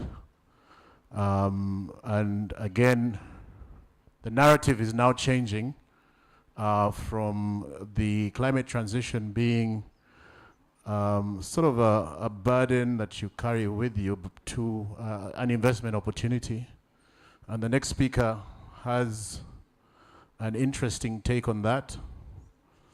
Two things about Sharif. He's from Egypt, so he's dependent on our water here. We're kindred, joined by the Nile. He happens to be an engineer. I'm an engineer myself that has moved into finance. But where he takes it to the next level is his structuring ability. He's got experience both in the public sector and private sector, which for anything, as we said in the beginning, if you're dealing with energy or mining, it's very important to straddle across both divides. So it'll be good to have him on. So just what will happen there after is we'll have a quick session where we summarize the action ledger, nothing too heavy. And thereafter, if you look to my left, it's a young man doing something behind the canvas. We will reveal what he has behind, and then we'll wrap it up. That's how it's going to go. So I don't know if the technical team have Mr. Sharif. Ah, there you are. Hello. Hello, sir. How are you? Hello, David. How are you? Very good. Very good. And yes, we are totally dependent on you on water. So yeah, we'll behave as much as possible today. Great. Thank you. Are you in London right now or are you in Dubai? No, I'm in London at the moment. Okay. Great. Welcome. It's my honor and privilege to invite you to this last session. We've isolated the afternoon for you, which is really a discussion that everyone's been looking forward to. So I'm going to perhaps start by asking you to tell us a bit about yourself. Then we'll go into a sequence for about 10 to 15 minutes of a back and forth. We'll have a chat, and then we'll open up the floor for questions. How does that sound to you, sir? Yes, that sounds fantastic. And I can't see everyone, but it's a real pleasure to be here. And thank you so much for inviting me to speak. Okay, great. So, Sharif, I know we met recently. You had some very interesting ideas around venture capital and how it relates to the climate change opportunity, but perhaps you can give us some deeper background into what you've been doing over the course of your distinguished career. Thank you very much. Yes. So, I'm by training, I'm an engineer, a civil engineer originally, then went into international law, and then eventually did into public policy and public administration. So I've kind of had a bit of a career across a few different things, including policy, in nonprofits, in the UN at some point, and then over the last 10 years in technology innovation, and particularly on artificial intelligence and in climate-related technologies. So I've worked in a number of both kind of big sort of scale-ups, big companies, bigger companies, small startups. Started my own company a few years ago. It's an artificial intelligence company, very heavy on the research and development that is working on decarbonization of heavy industry. So particularly the industries like cement, steel, and glass. and more recently have moved towards or at least moving, kind of in the early stages of that, but essentially setting up what would be a climate technology fund for startups with a big focus on Africa and the Middle East. So the idea there, and it's something that I'm sure everyone will agree to, is that there is massive potential in the continent, but not enough capital going in, not enough capital to go into developing the innovations, to supporting entrepreneurs and startups to really kind of create the technologies, the companies that will hopefully lead the future of the continent, but also potentially be global players as well.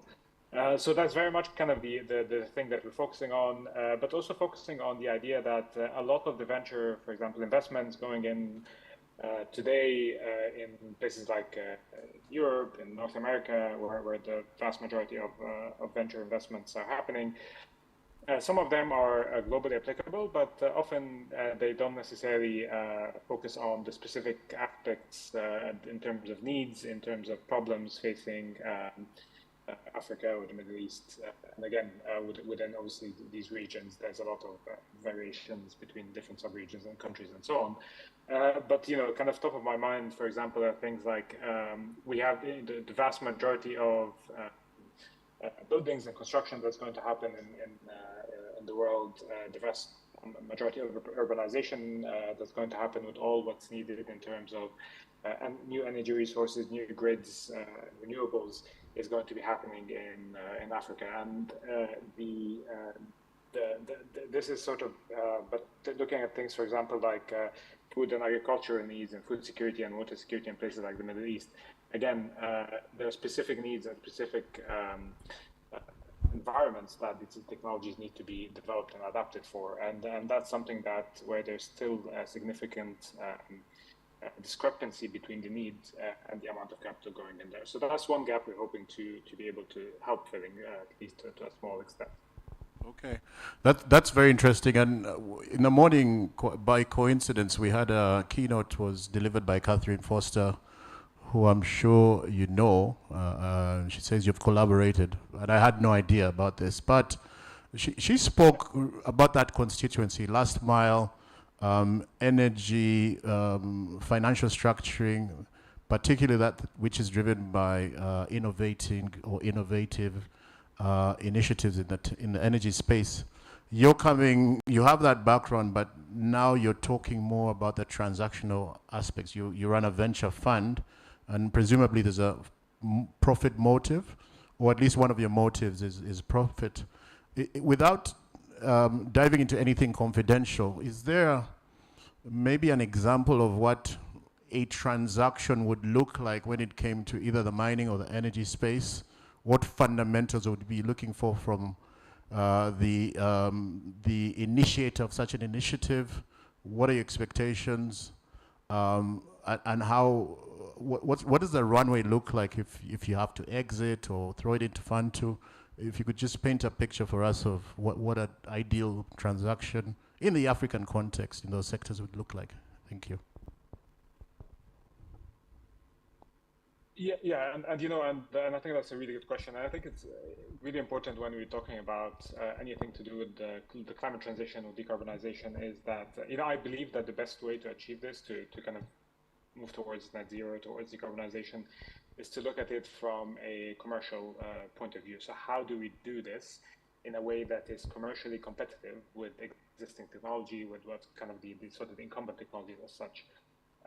Because otherwise it then becomes a matter of, okay, like, how much can we do in terms of goodwill? It's CSR, it's all of that, but that's not going to scale. That's not going to really change things.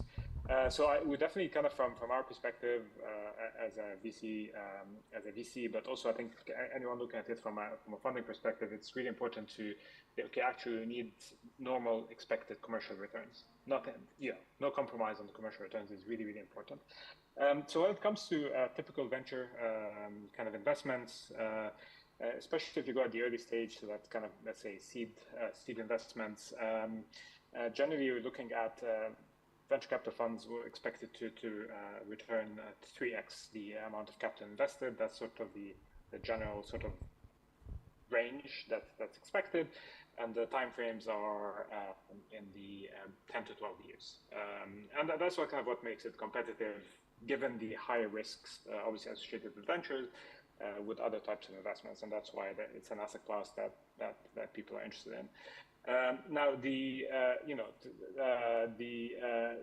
having said that, and I think what's quite different, particularly if you kind of are used to more established companies and kind of investing or maybe partnering or buying in established companies, the calculations are quite different in that you know that some of your investments are not going to work out.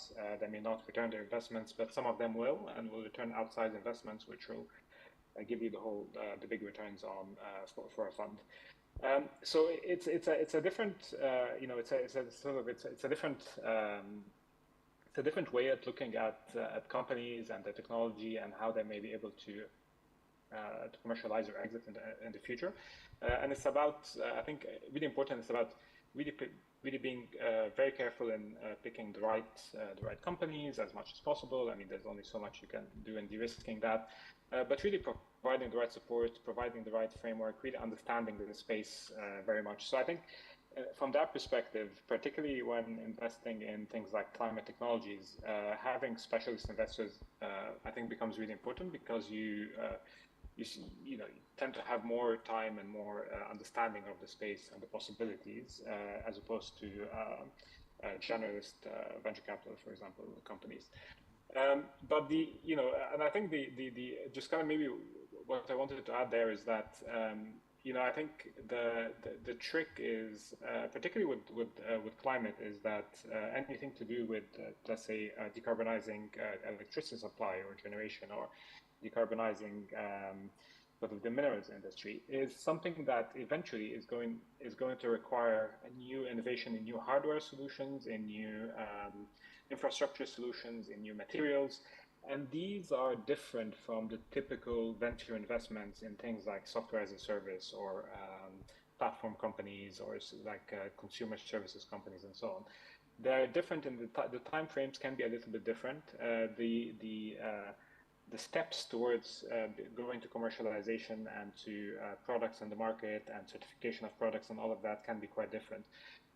So it's also required not just your usual venture capital framework, but also blending that kind of venture capital investments with things like first of a kind funding, which then kind of involves banks and bigger institutions and development institutions and so on, with then later on later stage investments and things like project finance. So really it's about, I think the trick that's there going to be about... From the morning's discussion, one I think that's rotated heavily was the aspect of catalytic funding and the opportunity that comes out of collaboration. So in the room are a number of institutions that play in the early stage financing segment of the spectrum. Some even available to provide grant finance. Maybe this huge transition is going to also so it's one of those where it's the complete opposite of a zero-sum game. It's a place where actually collaborations are, I think, the best way to achieve success and do it as efficiently and as fast as possible. But also it means that I think that whatever the pie is there, that pie can keep growing quite a bit, so much more than other cases. So for us, we are, our sweet spot is really seed funding. But the key to that is that we're looking at venture investments in a much more comprehensive way than many others, perhaps. Not exclusively, others are also doing that, but I think it's really important to kind of emphasize that the money part, the funding part, is, yes, it's key. I mean, you need the capital to be able to execute and implement and get the products in the markets and so on. But the idea is, like, how do you go from that seed stage to becoming a profit-making enterprise that can exit, whether it's to the public markets or being kind of M&A or other.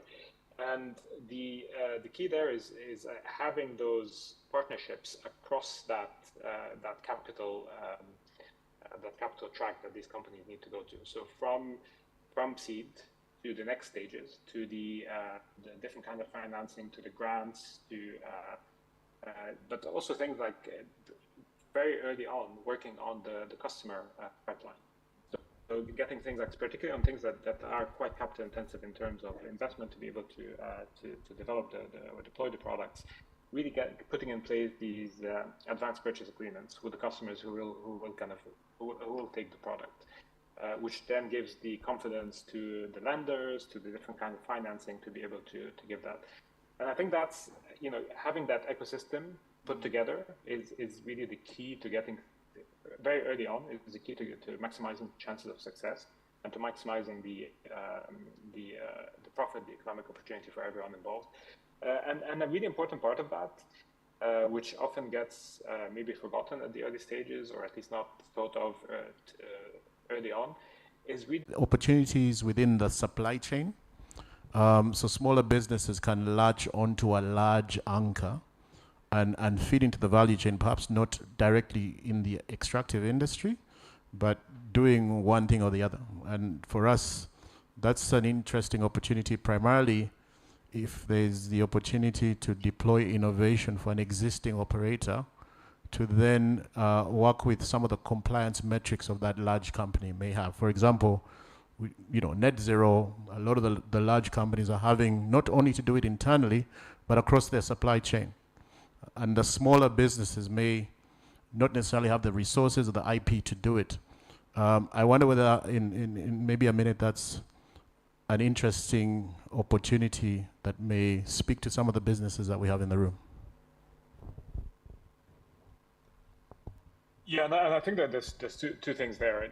Kind of looking at the, if you look at the big global companies, I'd say, the likes of Apple or anyone else who might be or any of the big car manufacturers. So kind of looking at, for example, just batteries as an example, right? And all the minerals that go into batteries. You have sort of that first move towards, okay, actually, if you're a car manufacturer, okay, move to EVs, right? But the questions that starting to come up now is that, okay, we're doing that. Okay, where are you sourcing your minerals from? Where, how is it being sourced? What kind of, what's happening in the mining in terms of the impact on communities, impact on the environment, as well as things like the, kind of all the emissions across that pathway as well. And the more, I believe that this is the, I'm seeing, like, just personally seeing that these conversations growing. And it's almost an inevitability that this will become a differentiator for different suppliers of batteries, for different manufacturers who incorporate different batteries in their products. And in a way, the more I think the sub-suppliers are ready to differentiate themselves in actually having these kind of saying, actually, this mining is happening under the best possible conditions in terms of the environmental impact, whether it's from a climate or from an ecological perspective. I think that becomes a very strong differentiator, which then eventually is moving in the direction that a lot of global companies will have to move to and will be asking for. The other side to it, maybe just very, very quickly, but just to highlight, and something we talked about the other day, is the fact that today we have about almost a quarter of all global GHG emissions are covered or about to be covered by some form of carbon pricing. That's a direction that's very clear, right? The EU took a lead with the emissions trading scheme, but we're seeing up to perhaps 40 different countries today have either implemented different carbon pricing or are moving in that direction.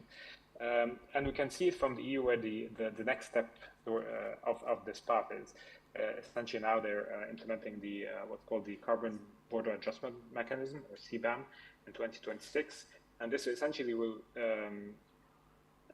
implement a fees, so almost taxation on any imports that do not meet the EU's own internal emissions targets. And this is for the very simple reason that they have to protect, obviously, their internal companies because they are implementing, they spending money and implementing measures to reduce their emissions, so they have to protect them against what they would see as unfair competition.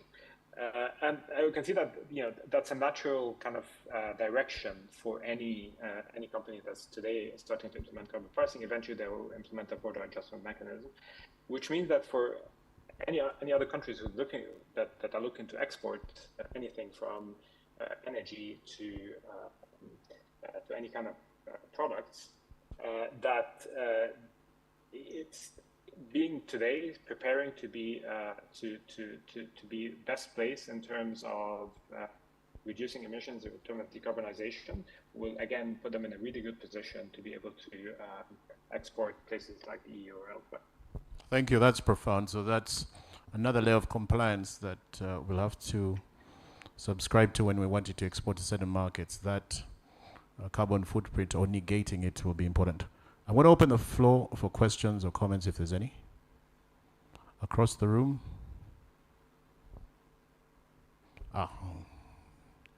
Mr. Joachim.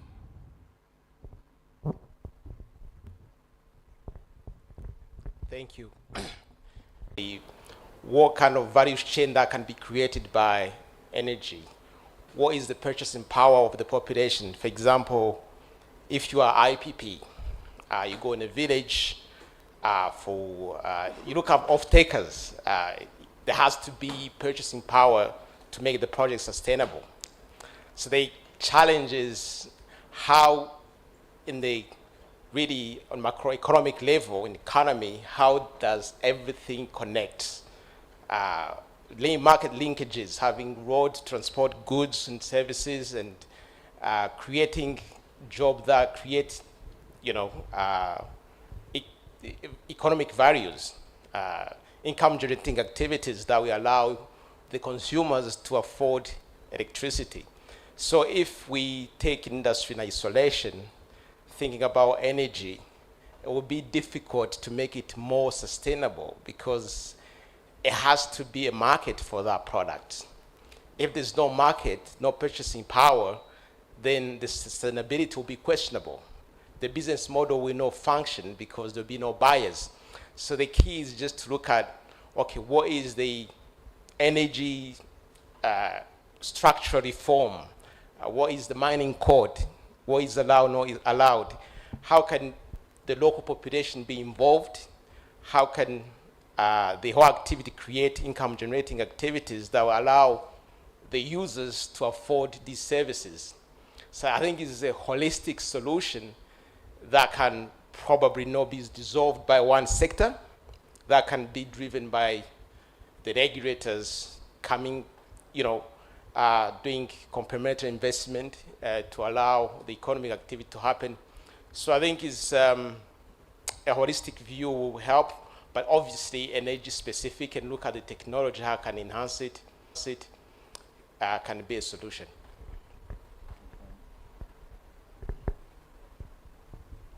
Okay, I think that was a comment, some food for thought from Mr. Joachim. I don't see any hand, one or maybe another. Please bring the mic to the second row, the lady on the left there.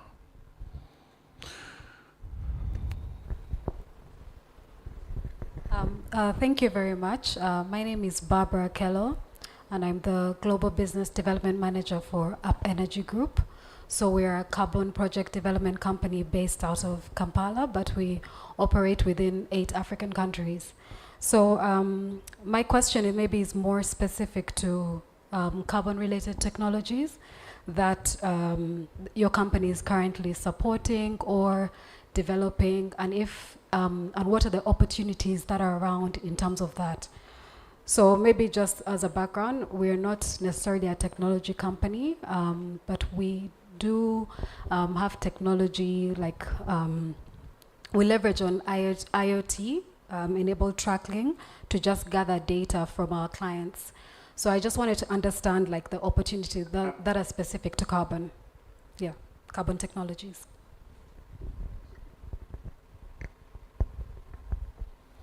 Maybe kind of going on the sort of, without knowing the specific markets that you operate in, but the in terms of the tracking and accounting, whether it's emissions, it can be anything from there's with satellite data, with aerial data, but also in looking at supply chains, looking at sort of all the kind of procurement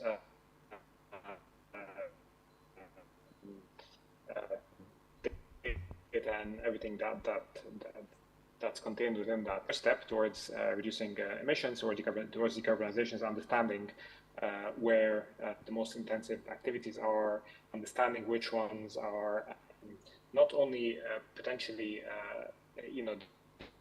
cheapest to decarbonize, but potentially in some cases ones that can have a positive impact on the balance sheet as well. In many cases, decarbonization itself, or kind of looking in that direction, can produce loads of efficiencies, can produce a movement towards new technologies that are eventually become that are cheaper than the incumbent technologies. So I think that the data, whether it's from corporate data or from things like IoT and sensors and things like sort of energy infrastructure and buildings and all of these things and kind of transportation fleets, all of these can be an extremely important part of the process. And I would say in many cases are the first part of the decarbonization process. If I can just perhaps just maybe slightly go back to the previous comment as well, is just to say really kind of to maybe second that solutions, any decarbonization solutions that will work absolutely have to be localized, in the sense that what will work in one country or in even one region of one country may not work at all in the other, and there may be much better ways of doing things. And examples would be, and I think the opportunity almost that we have as countries that haven't industrialized, as much as others, is that we can leapfrog some of the legacy systems, some of the legacy ways of doing things, and kind of doing things that are better and more efficient. And I think what's kind of things that are very interesting, for example, in the energy space, are kind of all the decentralized energy generation storage solutions. Really interesting, and again, very much has to be from a very localized perspective. But just to give one more example, I think something that one example of a startup that I love how they talk about it, but it's a company in Egypt called Shift EV. And basically what they're doing is their thinking is, okay, like we're going towards this electrification of the transportation, but EVs today are very expensive for for most people in developing countries and most business in developing countries. What they've done is essentially they created a platform to retrofit existing fleet with electric engines. And essentially, I would think actually you can make that shift in a way that works for the economic conditions, for the purchasing power conditions. You can still go towards that decarbonization. You can still decarbonize your commercial fleets, but not in a way that becomes like super expensive and unaffordable. So I think kind of just that localization, I think is the key thing that I think we always need to think about in designing projects and designing decarbonization initiatives. Okay, that was profound. Just a quick summary. I think what you're saying, the opportunities in understanding where the carbon-heavy elements are in the verticals of the value chain, correct? And that extends into the supply chain. It would be interesting, Sherry, if you could share the website of that Egyptian company so that we can have a look. And if there's any subsequent questions, we can take it offline and exchange. I think there's some border or motorbike companies in Uganda that are converting from ICE to battery. UNCDF will probably know that. But I see a lot of heads nodding in the room. I want to take this opportunity to thank you for holding on for a bit longer than was planned. We were running late, and we do appreciate the fact that you have stayed on to share your nuggets and the conversation continue. So please, ladies and gentlemen, help me give a big round of applause to Mr. Ali. Shukran. Okay. Awesome. Thank you very much, everyone. And thank you. Hope you have a fantastic afternoon. Thank you, sir. We'll see you soon. Thanks. Okay. Now, let's wrap it up, right? This is part of the unscripted part, but I think it's most important for us to have a very light summary of what the main conversation points are. I think, Maria, there's someone supposed to be on a laptop there. So if they can just bring up the slide, that will help us document some of the unfinished work from the morning. I think there was the gentleman from UN, from Mexico, had a question for UNCDF. I don't know, Joel, if you and okay. Julius will take it? Okay. That's one. I don't know if there's anything else outstanding from the questions we had in the morning, but I think that was specifically unaddressed. So there'll be a microphone. I need a microphone up to Julius, please.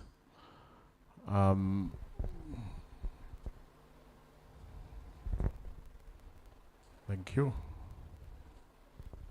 And apologies for kicking you to post-lunch, but... Thank you very much, and thank you for the question. Joel talked a lot about the work that we're doing with local governments and a little bit about private sector. But just to say that we're doing a lot of work in the refugee settlements. Actually, very recently we started an intervention in Kakuma, where we're working with financial institutions to provide financing to a number of businesses and customers. We've also supported a number of renewable energy businesses that are working in the refugee settlements. We've supported companies like Bright Life, BM Energy, to really extend their works and actually operations in the refugee settlements. And what we're learning, again, from that experience is that, one, there's a need to customize the products and offering to the refugees. I think there are companies that are going in with very expensive products that are not affordable for the refugees. So how do we tailor things like pay as you go to actually match the affordability or the willingness to pay for the customers in the refugee settlements? We have learned and actually are doing that right now in Kakuma. How do we do a better job at understanding the market and actually tailoring our finance? In the morning we talked about, I think, the need to build capacity. In the energy sector, there is a very small pipeline of businesses that are actually bankable. So how do we build more bankable businesses?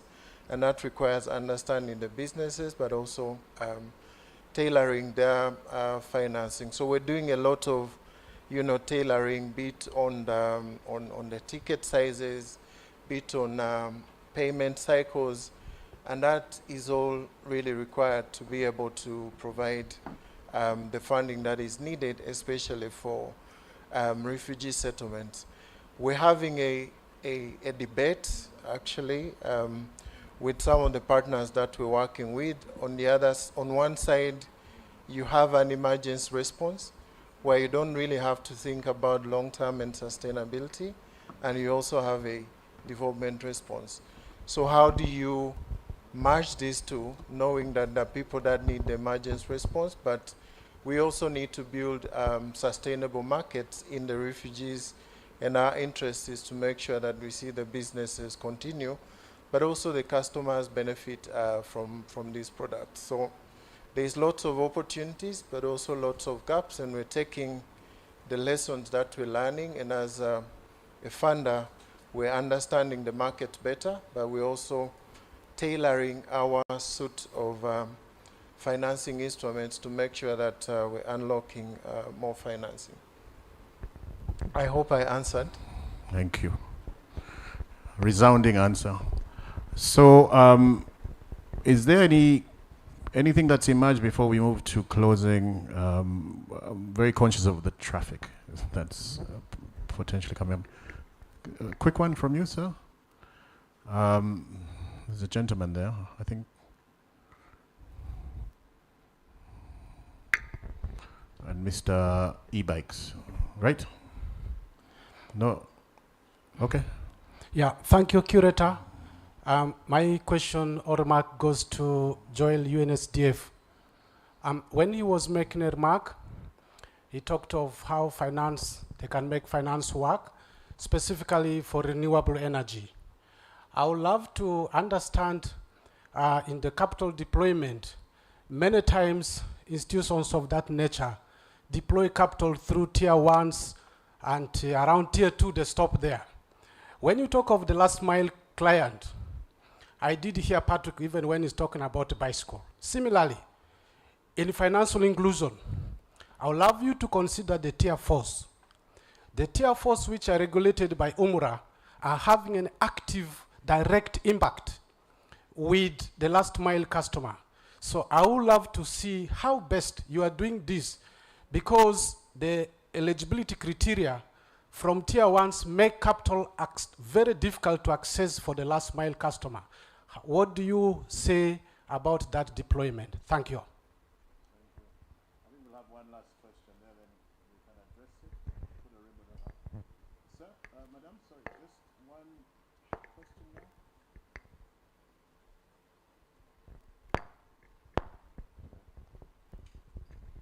Thank you so much. Of course, I don't want to repeat myself because exactly we were speaking from the same page. However, I have a concern, and this concern is related to the results. We have had these conferences year in, year out. I would be very happy, Curate, if we can have the next conference dominated by best practices. What are those entities that have successfully gone through all this, and what are the lessons that they can be able to inform the newcomers that are coming on board? For me, I'd be interested in that, because then that gives us the motivation that we are actually moving in the right direction. I'm going to quickly respond to that, sir. One of the things that, I don't know if you're here in the morning when we were talking about the mining panel, right? When we had Botswana and Tanzania represented, we're very deliberate about bringing in those particular resources to the conversation, because Botswana has been doing this for 60, 70 years. Tanzania almost as long, at a scale that's multiple times more than us. So I think for us, having the policy, private sector, and the umbrella organizations in the room means that that commentary, and albeit an hour is not enough, but nonetheless, it gives you food for thought that we try to harvest and progress, be it matters catalytic or policy or transaction, as we've referenced in terms of the ledger. Now, there's a mobility conversation, and I know that's where your interests are. We haven't really covered that. We decided to take a left turn. But I think as we formulate the next convening, and we'll have to incorporate your thoughts into it, what makes sense in terms of what is a pain point that cuts across not just one entity, but multiple entities, so that we can bring sufficient numbers in the room to tackle it. So we've been doing this for a few years. And we'll take note of issues in your sector, very important issues, that need to perhaps inform the next gathering, or even if it's a webinar in between. So we'll take note of that. Joe, I think you're the last man with a microphone. You can even project from where you are. The lady's coming to you. Actually, this is the Joel show. Thank you, David. David, I'm going to leave the question to Julius, but I will want to respond to him on the question of best practices and what's the impact of this gathering. This is the fifth? Seventh, I've lost count. Seventh, and I think your question, the Ministry of Energy should take note of it, because I can testify that there's a lot of impact and ongoing work as a result of the third Mkutano. Third, there's one which was in COVID, which was convened by Ministry of Law Government and Ministry of Finance. Now, it was on municipal finance. It was on municipal finance. And we had very clear undertakings, which were signed off by the minister and by the curator and the partners who were in the room. That's why I said Minister of Energy needs to take note of your question, that we are hoping at the end of this, there's going to be an undertaking or an aid memo out of this with the clear recommendations and undertakings that needs to be closely monitored and supervised. Now, that particular, I think the third Mkutano, up to today, we are fast tracking the implementation of the recommendations. And one of the recommendations was the need for a dedicated financing facility for subnationals. Now, that was a very, it was a tall order, because when legally, all those, it was like holding the bull by the horn. But as I speak now, government, Minister of Law Government, actually I came from that meeting yesterday, they are discussing a pooled financing mechanism for subnationals. They are discussing amendment of the Law Government Act to include subnational access to private market-based financing. So the conversation around alternative financing is ongoing, and it was all influenced by, I think that was the third Mkutano. So I can testify a lot of the work we do from UNCDF and with the Minister of Finance, Minister of Law Government is so this very one, these conversations, these recommendations, I think need to be captured, and the ministry needs to have a mechanism to follow this up. Mkutano is a space for, what does it mean? It's a dialogue. Dialogue. So let's dialogue, and let's the policy gurus here help us take this forward. I had a concern before Julius comes in on the public-private partnerships. The chair brought it here, and he raised the issue around project preparatory facility. Now, I wanted to throw it to you because you are very close to the PPP discussions in this country. So maybe you need to tell us more about the project preparatory facility. It is needed. The challenge with the project development is real. And I cannot say, we're trying as UNCDF, we cannot, there's only, with 8 investment officers, we can only do, so we need that facility. So I don't know how far with that facility, but building, in terms of capacity to build, to develop projects, building internal capacity is very, I don't want to say important, is the thing. We've attempted consultants. Yeah, well, good idea. But I think the very few PPPs you can point to in this country, I don't think they have gone well, right?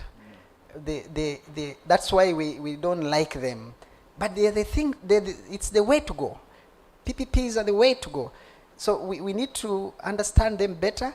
We need to do the project development ourselves. We need to understand the business models. Actually, most of them, they get the business models wrong. And then when you get the business model wrong, the finance model will be wrong. So you need to do it yourself. You need to participate. You need to understand your financials. So building internal capacity is the way to go. Yes, we can get consultants to tell us the feasibilities and these other things, but building that final product, I think we need to have internal capacity. We, again, arising out of that Mkutano, we've committed as UNCDF, and if there are partners here, you're welcome to work with us. We want to test 4 PPPs with the subnationals in this country. The law has been, the Honorable Minister, former Minister says he's never seen one. So in the next this year and next year, we are committed to have 4, 2 in mini grids, solar mini grids in the Greater Kampala, 1 in Mkutano, another one in PG. We have 8 projects submitted by these local governments. We advertised and looked for private sector partners. We got about 7, but the available resources as equity support from the local governments, we can only test with the 2. So we have 8 projects ready. We're going to have that PPP launch. We're trying to again see if we can get more partners coming on board, but we want to test this and have 4 so that your hard work in the PPP policy, around PPP policy, also begins to pay off. Yeah, so I thought I should add that. They need to bring PPP on board and have PPP as one of the mechanisms to deliver this is that critical. Allow me hand over to my colleague here to respond to the question of tier 1, 2, 3, and 4, and a lot of work we're doing in all this. You also talk about the digital aspects with microfinance. Thank you, Joel. I think, David, if you allow, maybe the next Mkutano should be at UNCDF. So that we can answer all the questions. We're happy with, I think, all the questions, Joel. We've gone through all our slides in the end. So yes, we're working with all different, financial institutions. So our financing can go directly to the private sector, can go to the financing institutions and the subnationals. What we have been doing a lot, I think, with all of them is aspects of capacity building, because we need to help them understand the sector. We need to help them understand how to carry out due diligence, especially in the energy sector. And specifically, we do have a program with EU ECHO where we're working with tier 4 financing institutions in the refugee settlements. And our approach has again been, let's assess what's the suitability of those financing institutions to meet the needs of the partners or the clients that we have. And it's our understanding, but also lesson, that even though financial institutions say that they do have the funding, not every financial institution is going to serve a briquette business or a small business. They all have very specific clients that they do serve. So we need to be able to align also from a financial institution point of view to work with those that can have experience in meeting those specific needs of actually certain markets. So yes, tier 4 are a very important part of actually the financial service providers that we work with, and we've helped them digitize their processes. We've provided de-risking instruments to provide guarantees, but we're also helping them embed ESG into actually their portfolio and being able to measure that impact from the energy sector. A big part of, I think, what we're doing is really looking at what's the role of digital solutions in, again, supporting everyone. So apart from digitizing, with Centetech, we're building a platform that brings together all different actors to provide information, but also do business with very specific fintech companies. We're building alternative lending models, so going away from using land and all that kind of collateral into other alternatives. And so we piloted receivables financing, for example. For us who work in the energy sector, we have companies that are doing pay-as-you-go. And so what they have as assets are receivables and not land and buildings. So we should be able to lend to them also based on that. And digital solutions are really helping us to be able to understand the portfolio, measure that portfolio, know when customers are paying back, so we can, tailor, I think, our solutions to those partners. Catherine, who presented earlier on, and David mentioned, we need to actually have a follow-on discussions, because we've started the initiative on the Digital Innovations Challenge, And we started with the clean cooking sector, looking at how can we address some of the issues that we're, for example, having with carbon finance. Issues of transparency, issues of double counting.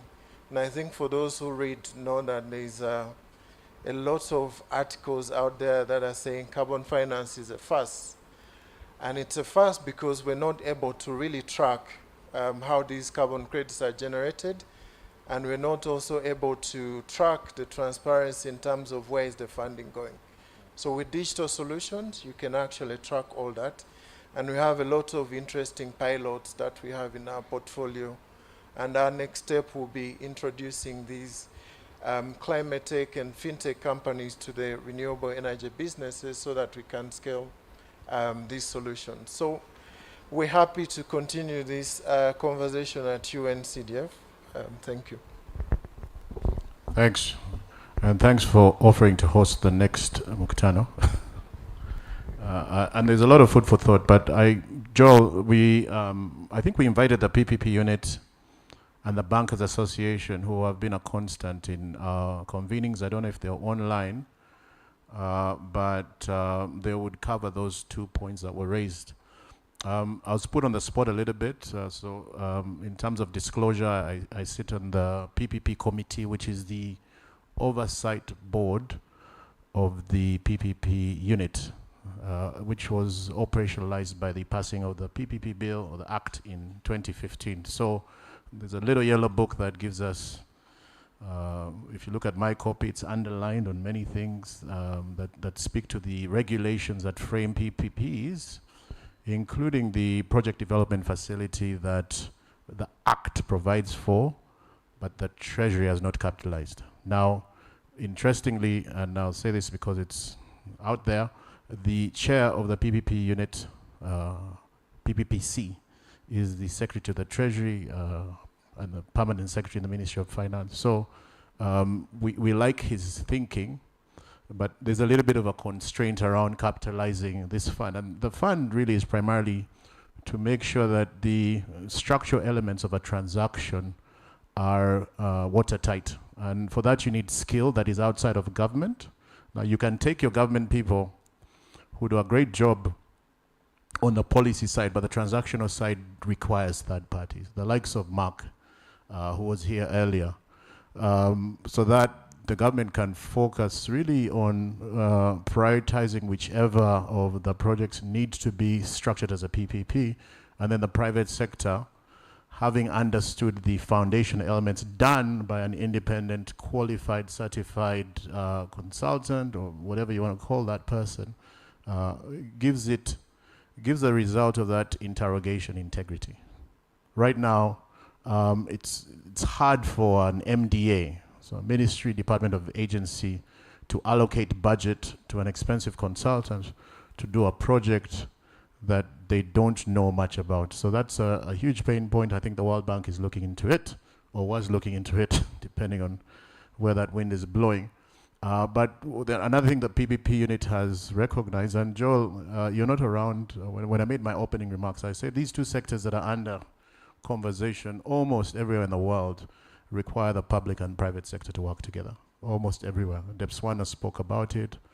There's cases in Tanzania and elsewhere. So these sectors are ripe for PPPs. We have had successes before the act. Umeme, it can be argued, is a success.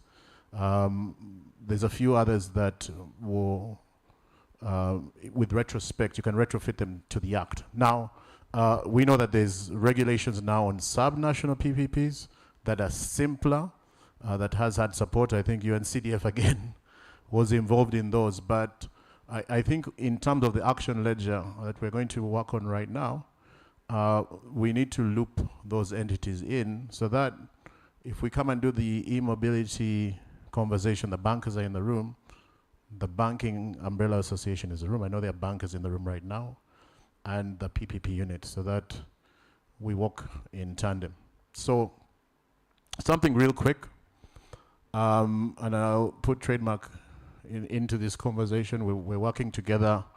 I may have mentioned that, so what happened in 2020 was a very much policy discussion.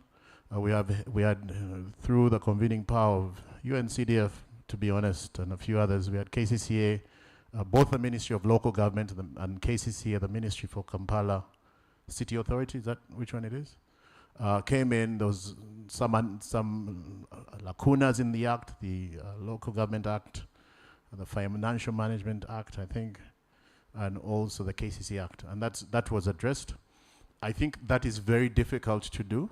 We're focusing on the transactional elements in industrial zones, where with a collective of entities really being anchored by Trademark Africa, the Uganda Free Zones Authority, the NSSF, Africa Development Bank, Global Green Growth Institute, Gatsby Africa, there must be Stanbic Bank, have all put resources into getting that one transaction done. And that came out of the February Mkutano, and I think Trademark is going to be doing some subsequent engagements there too. It can be done for this sector if we agree on one or two things that we are prioritizing. Maybe not transactional policy, but something that leads into that element. So that's why we're here. So if I may ask them to pull up a slide, I just want to put 4 or 5 points on what's been recurring. I think it's obvious, and on the back of the last conversation that Julius answered, there's really a dearth of information. There's not, I don't know whether it's the availability of the information or the quality of the information or both. Who is the custodian of this information? And it's not rare for this to happen, but if I have an investor from Iran and they want to put money in a pipeline, are they going to the Ministry of Energy? Are they going to Uganda Investment Authority? Are they going to the regular? We don't know. So can we maybe, if we agree that the information issue is something that needs to be addressed, put it on the list? Maria, for full transparency. Someone is going to type. If there are typos, just, and this will inform that heavier document, Engineer David, that we will, through you, channel to the Permanent Secretary. I don't know if there's anything else the delegates want to put on from what we have had during the course of today that needs actioning. There's a microphone around. Some points that were raised.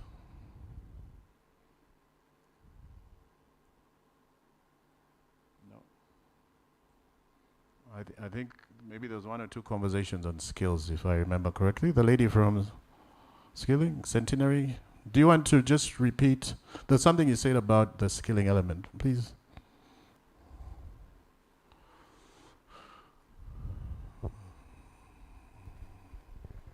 Yes, please. My issue was about the level at which we pitch the skilling. So rather than focus at the degree and the master level, bring it lower so we can have more youth, more young women, being skilled and serving the communities. Because if we also want to impact access and uptake, then we need to have technicians who can support people who are accessing these renewable energy products. Okay. I mean, that might speak to the vocational side of things. Or should we just say skilling across the board as it relates to the theme? Yeah, skilling, yeah. Okay. I'm sure they exist. We just don't have them in the room, and we need to plug into that.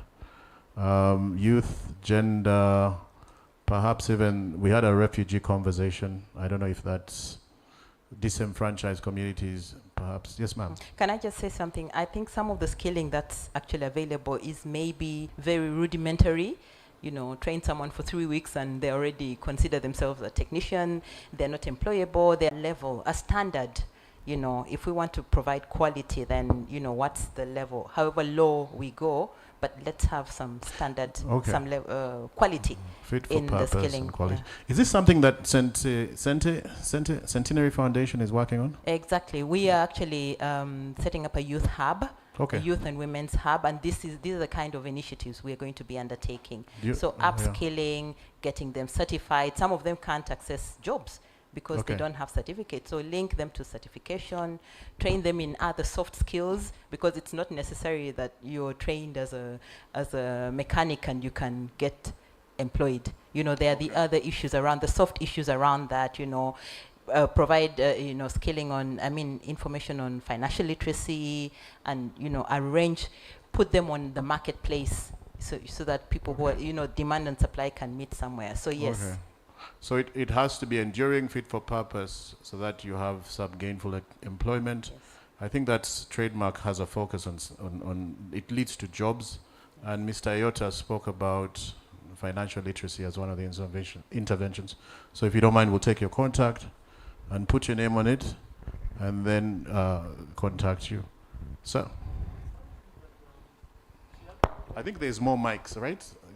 Can you distribute the mics? There's something she mentioned that I thought she would repeat herself on it, of duplication. You know, each, lack of a central or, what did she say, around sharing of information and knowing who is doing what for avoidance of duplication and all that. I thought she wanted to repeat that. Yeah, because that was something that I myself picked. Thank you. So within the information action point, we can put a sub-clause on making sure that everyone in the ecosystem knows that we're not duplicating. I think digitalization will help somewhat in this, but let me not bias the conversation. I think there's a point here, Joel and Dennis in the corner. Maria, is there another microphone so that we can? I have one. Oh, Dennis has one. There's something that didn't come up in the discussions that I think we need to put on record for purposes of updating our ledger. Actually, one came up there and didn't. One is we need to create insurance products to de-risk some of these transactions. Because when you walk into PSF, the first thing they look at is risk. When you walk into a bank, the first thing they look at is risk. And as entrepreneurs, what we're faced with sometimes is, where has this been done before? Unfortunately, if it is been done before, then it is no longer business in some parts of this country. The second bit, which was discussed but not captured, is the unavailability of bankable information decks. So from a UNCDF perspective, or Centetech, or PSF, or even the Mkutano, we need to help entrepreneurs. Because some people have very good ideas, but they don't have the ability to deliver what they are trying to get finance for. Thank you. Can I quickly put in brackets NSSF again, because they have a high innovator program. I used to serve on that board that is very, very strong on making sure that the entrepreneur or the project promoter knows what to say, when to say it, how to say it. Now, at the end of it is a deck, but at some point you have to stand by your PowerPoint. So communication skills that we sometimes take for granted can be the do or die when it comes to getting money. And then the insurance product, I think, is very important. Thanks for that, Dennis. There's Apollo, and let this gentleman, Apollo, you have a microphone, and then we have this gentleman, and then this is a lot of work, Joel. I hope we can talk. Okay, thank you very much. Dennis, I just want to follow up what Dennis said. Annabelle also raised the same issue. So there is a place for PSFU to deal with the issue of information asymmetry, especially when it comes to access to finance. So it's good UNCDF is in the room, and we need to get on the same table and talk. UNCDF has information, even Centenary Foundation has information on, let's call them bankable business opportunities in their pipeline. we need to start sharing this information. On our part, we can make a commitment to say the next time we meet for a Mkutano like this, we're going to make a bold move and display basic details of the bankable businesses that have come through all our combined pipelines. Because there are people around the room who are asking themselves, so what does it mean to be bankable? Okay? So I'm sure that's going to help all of us. Sharing that information will also help us to ensure that we do not duplicate efforts. I think it's Mr. Kaimba who has talked about that. We don't duplicate efforts. So that means if UNCDF has someone in their pipeline, I don't have to burn my energy on that. But that notwithstanding, also for the team from UNCDF, one of the things we need to do together is the PPPs you talked about. If you are in position to bankroll the development, to package that, then we can take it up from that level and talk about financing. If you present it together with whichever partner you're working with, your name is enough to de-risk a suitable opportunity, if I may put it that way. Thank you very much. The gentleman in a nice shirt here. I wish it was my size. I would have spoken. Thank you so much, We moderator. Sorry for interrupting. Please. Thank you so much, moderator. My name is Stephen Twesije. I am a student at Kampala International University. However, I am the Deputy Guild Speaker for the institution. I am still the team leader at Elders Movement Uganda. We are looking at coming up with innovative solutions to combat climate change in line to having access to clean energy. Did you know that 1 kilogram of dry water hyacinths, you can be able to generate 384 liters of biogas? Did we know? Well, here I am. After this, please feel free to come and consult me, and we'll have some deal. Well, my question goes to the gentleman from UNCDF. Social innovation remains a heart of every country's progress, and especially things concerned with development. And we know that the youth, basically the young people, contribute much to the progress of the country, because looking at our social status, the national population census, we realize that we the young people occupy the biggest percentage of the national population rate. So what does it cost us now, the youth? That it means we have a big role to play to have these all policy and programs be implemented. Here I come with a concern that young people have come up with different programs. Basically, those are the innovations. But most of them, they have gotten ideas, they have proved them out of concept, but at the end of the day, they are not informed of where to go. And they end up going for pitches where at the end of the day, they might be maybe get a small grant. A small grant, maybe like $1,000, whereby these people are not directly mentored on how to actually use this money, have the progress of the small project they have begun. At the end of the day, they chew the whole money. And tomorrow, we go to streets, we say, the government is not working. We are unemployed.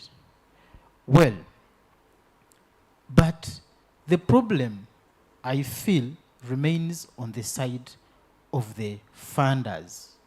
That you will just excuse me to have a case on you that you're not doing enough to actually sensitize and teach train these young people on how to use this money to have what they can, they can do. Is that financial literacy? So I would urge you, I urge them that please, before they do any financial obligation to the youth, first of all, let them emphasize for financial literacy. Okay. And then lastly, how accessible is the capital development fund to these innovations of the young people that have, they have programs, and where should they go to?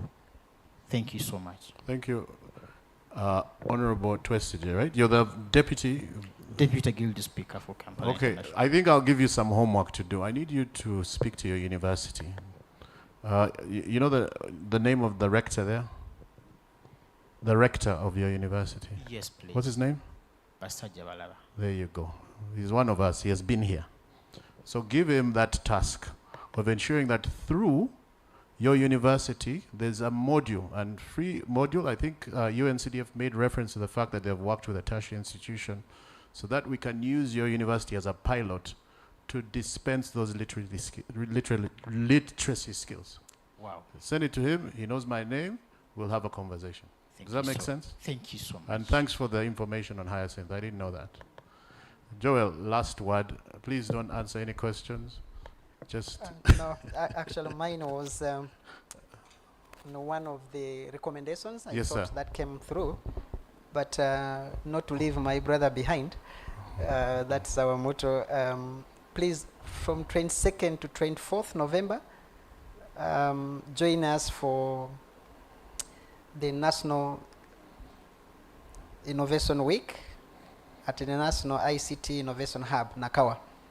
Okay. The Startup Uganda is one of the platforms we supported that helps startups picking from idea stage, growing it to investable project. So it's next week, 22nd is next week. Please, you can go with as many students as possible, and so let's know if you can write, and we can actually book for you space. You'll learn a lot, and you'll. Sorry, sir. So no, I was clapping. Sorry, I was clapping.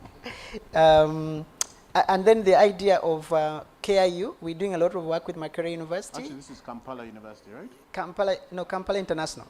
Kampala yes, International. Kampala International. Yeah, so let's discuss and see if we can begin think of some incubation facilities within. Let's have a conversation on how to do that together. I mean, your director is known. Everybody knows your director. That should be very easy. Yeah. So my point was on the small scale or the artisan miners. I thought the conversation this morning dwelt a lot around royalties, CSR, and you see, but we said these artisan miners should be considered as investors and should be part of the deals. And I thought that should be one of the key recommendations that should come out of this. I would actually think we upgrade to an undertaking if the ministry so prefers. Thank you. Thank you. I think the one point that's not there, but there's a lot of conversation in it, is on the catalytic funding. The 1 billion target we have. I think after this Mkutano, we will have a deficit. There's a lady at the back.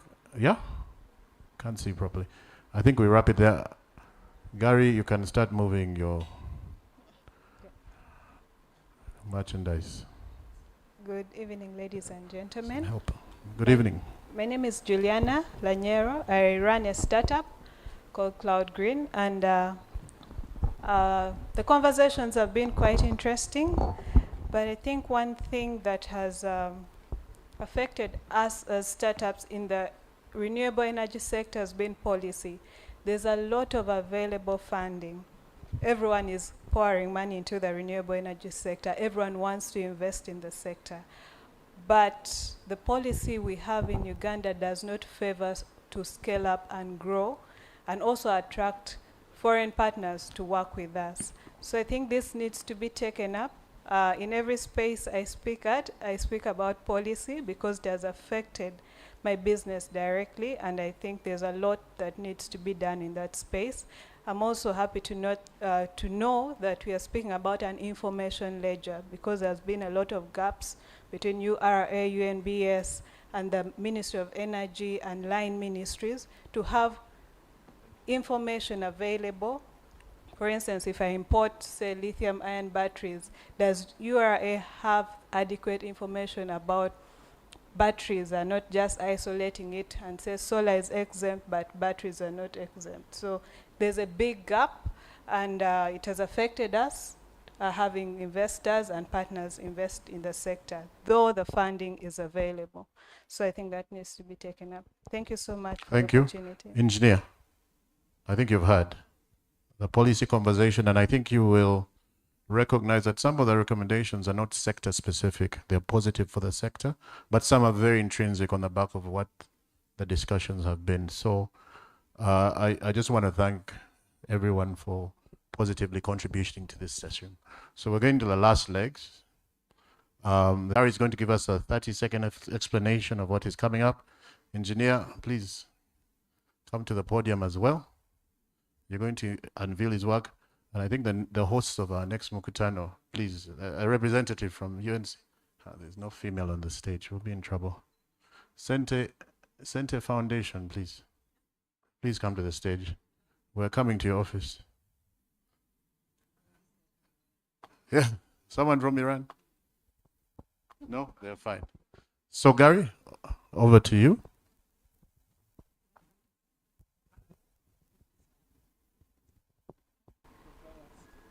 Yes, hello, good afternoon, everyone.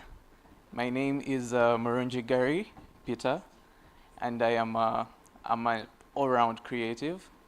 I'm an artist, I'm a painter, I'm a graphics designer. David, you'll allow me to give myself this title. I'm the creative lead at the Mkutano company. I handle all their graphics design and the videos, some of the videos that you've been seeing. So I'm basically an all-round creative. So my main task here today was to create a live painting depicting the conversation and dialogue that was being discussed at on this event, and it's exactly what I did. So briefly, what comes to my mind when I think about energy and minerals is nature. So in this painting, you'll see a lot of nature. It measures 90 centimeters by 120 centimeters. It is a concept of acrylic on canvas. And yes, with that, I would be happy to present to you the Energy and Minerals Mkutano live painting.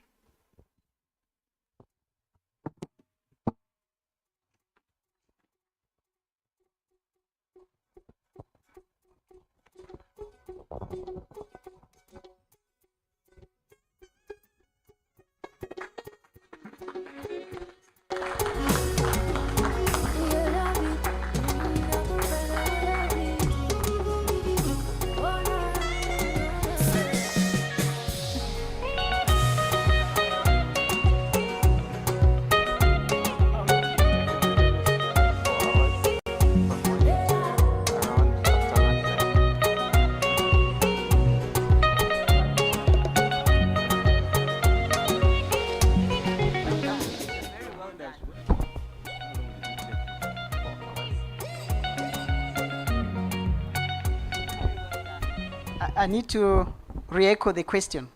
How long did it take him to produce that?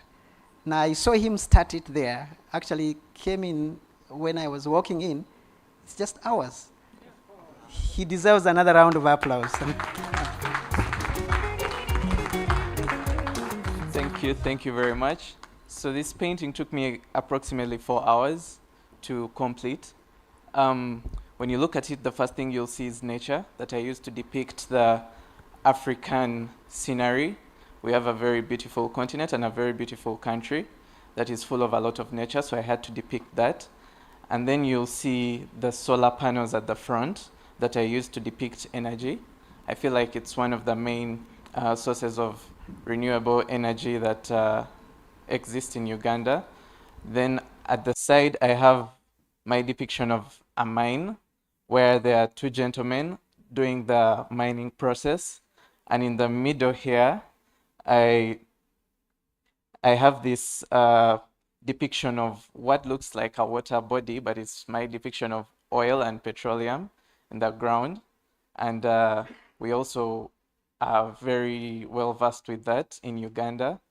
And yes, I put together all this to reflect upon the different aspects that come across in the energy and minerals sector of Uganda.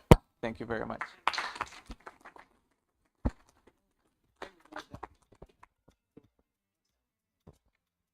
So I'm going, before I, Gary, we typically give this to one of our partners. I think the PS Ministry of Energy, we're going to knock on her door at some point, but we'll make prints for all the partners. Engineer David, I wouldn't want you to sit before, on behalf of the ministry, you close, if you don't mind. But my job really now is to thank everyone, and I mean this with from the bottom of my heart. I thank everyone for enduring a very treacherous terrain coming here, sitting through the day, and for your contributions. It's been very positive. Our commitment really with our partners is to act on what you've recommended. Where we get stuck, we'll come.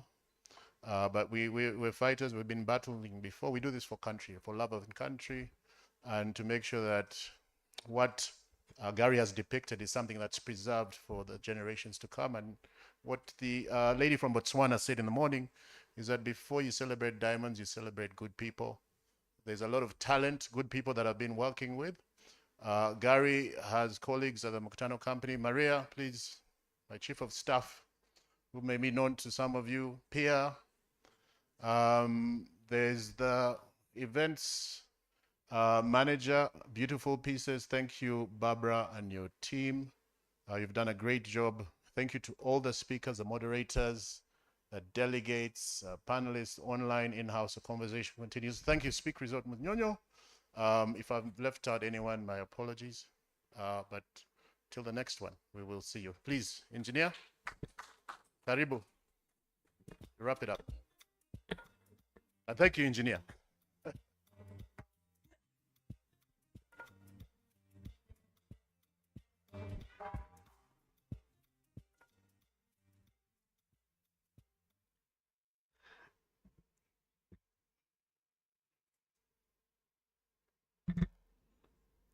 Good evening, ladies and gentlemen. I'm delighted to be the one closing this Mkutano. To just give you a little bit of how we organize this year's Mkutano. When I was approaching him, inviting him to be part of our annual event called the Energy and Minerals Week, we were trying to wonder how we can work together to add a little bit of spices in our discussions. Not just spices for making us smile, but to move the sector forward.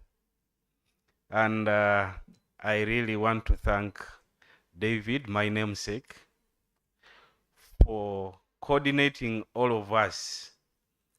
He did the invitations. I really put in very little. I think it may be 2 or 5%. But I want to thank him for the great work done.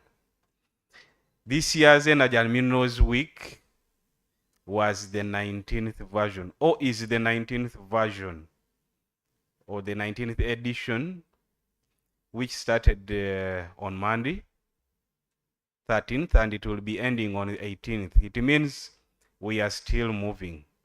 So for us finishing the Mkutano engagement, it doesn't mean that it has ended. So we are still continuing with our engagements.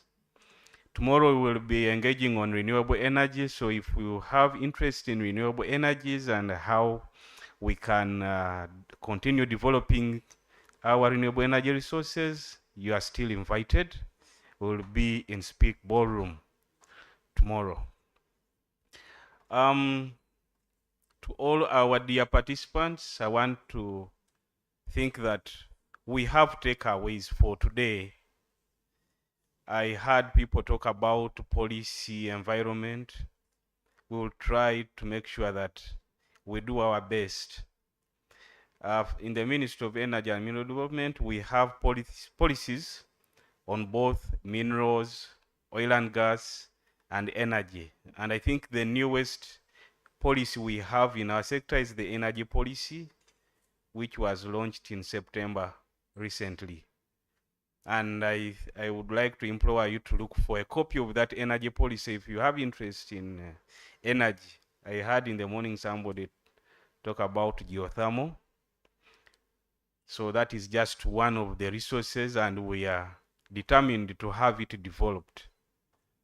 I heard people talk about data. We have some data. We don't have all the data you may need, but we have some. We can start from there.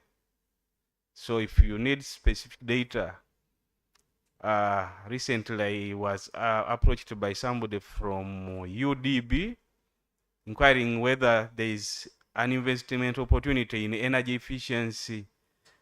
And I thought that was also, this was a good opportunity to engage. I didn't see anybody from UDB, but we have some data which financing institutions can start with if you have interest.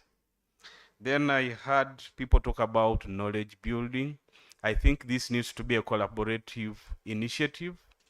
All of us were trained in universities. I don't know why we keep complaining about our capacity, our skills gaps. Let us create linkages and make sure all the skills gaps are addressed.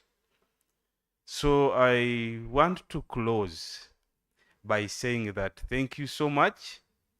I hope that the Secretariat is going to compile our undertakings and we will have them signed by the Permanent Secretary. Once that is done, we will share with all of you. Thank you so much. I wish you all the best as you travel back home. May God bless you.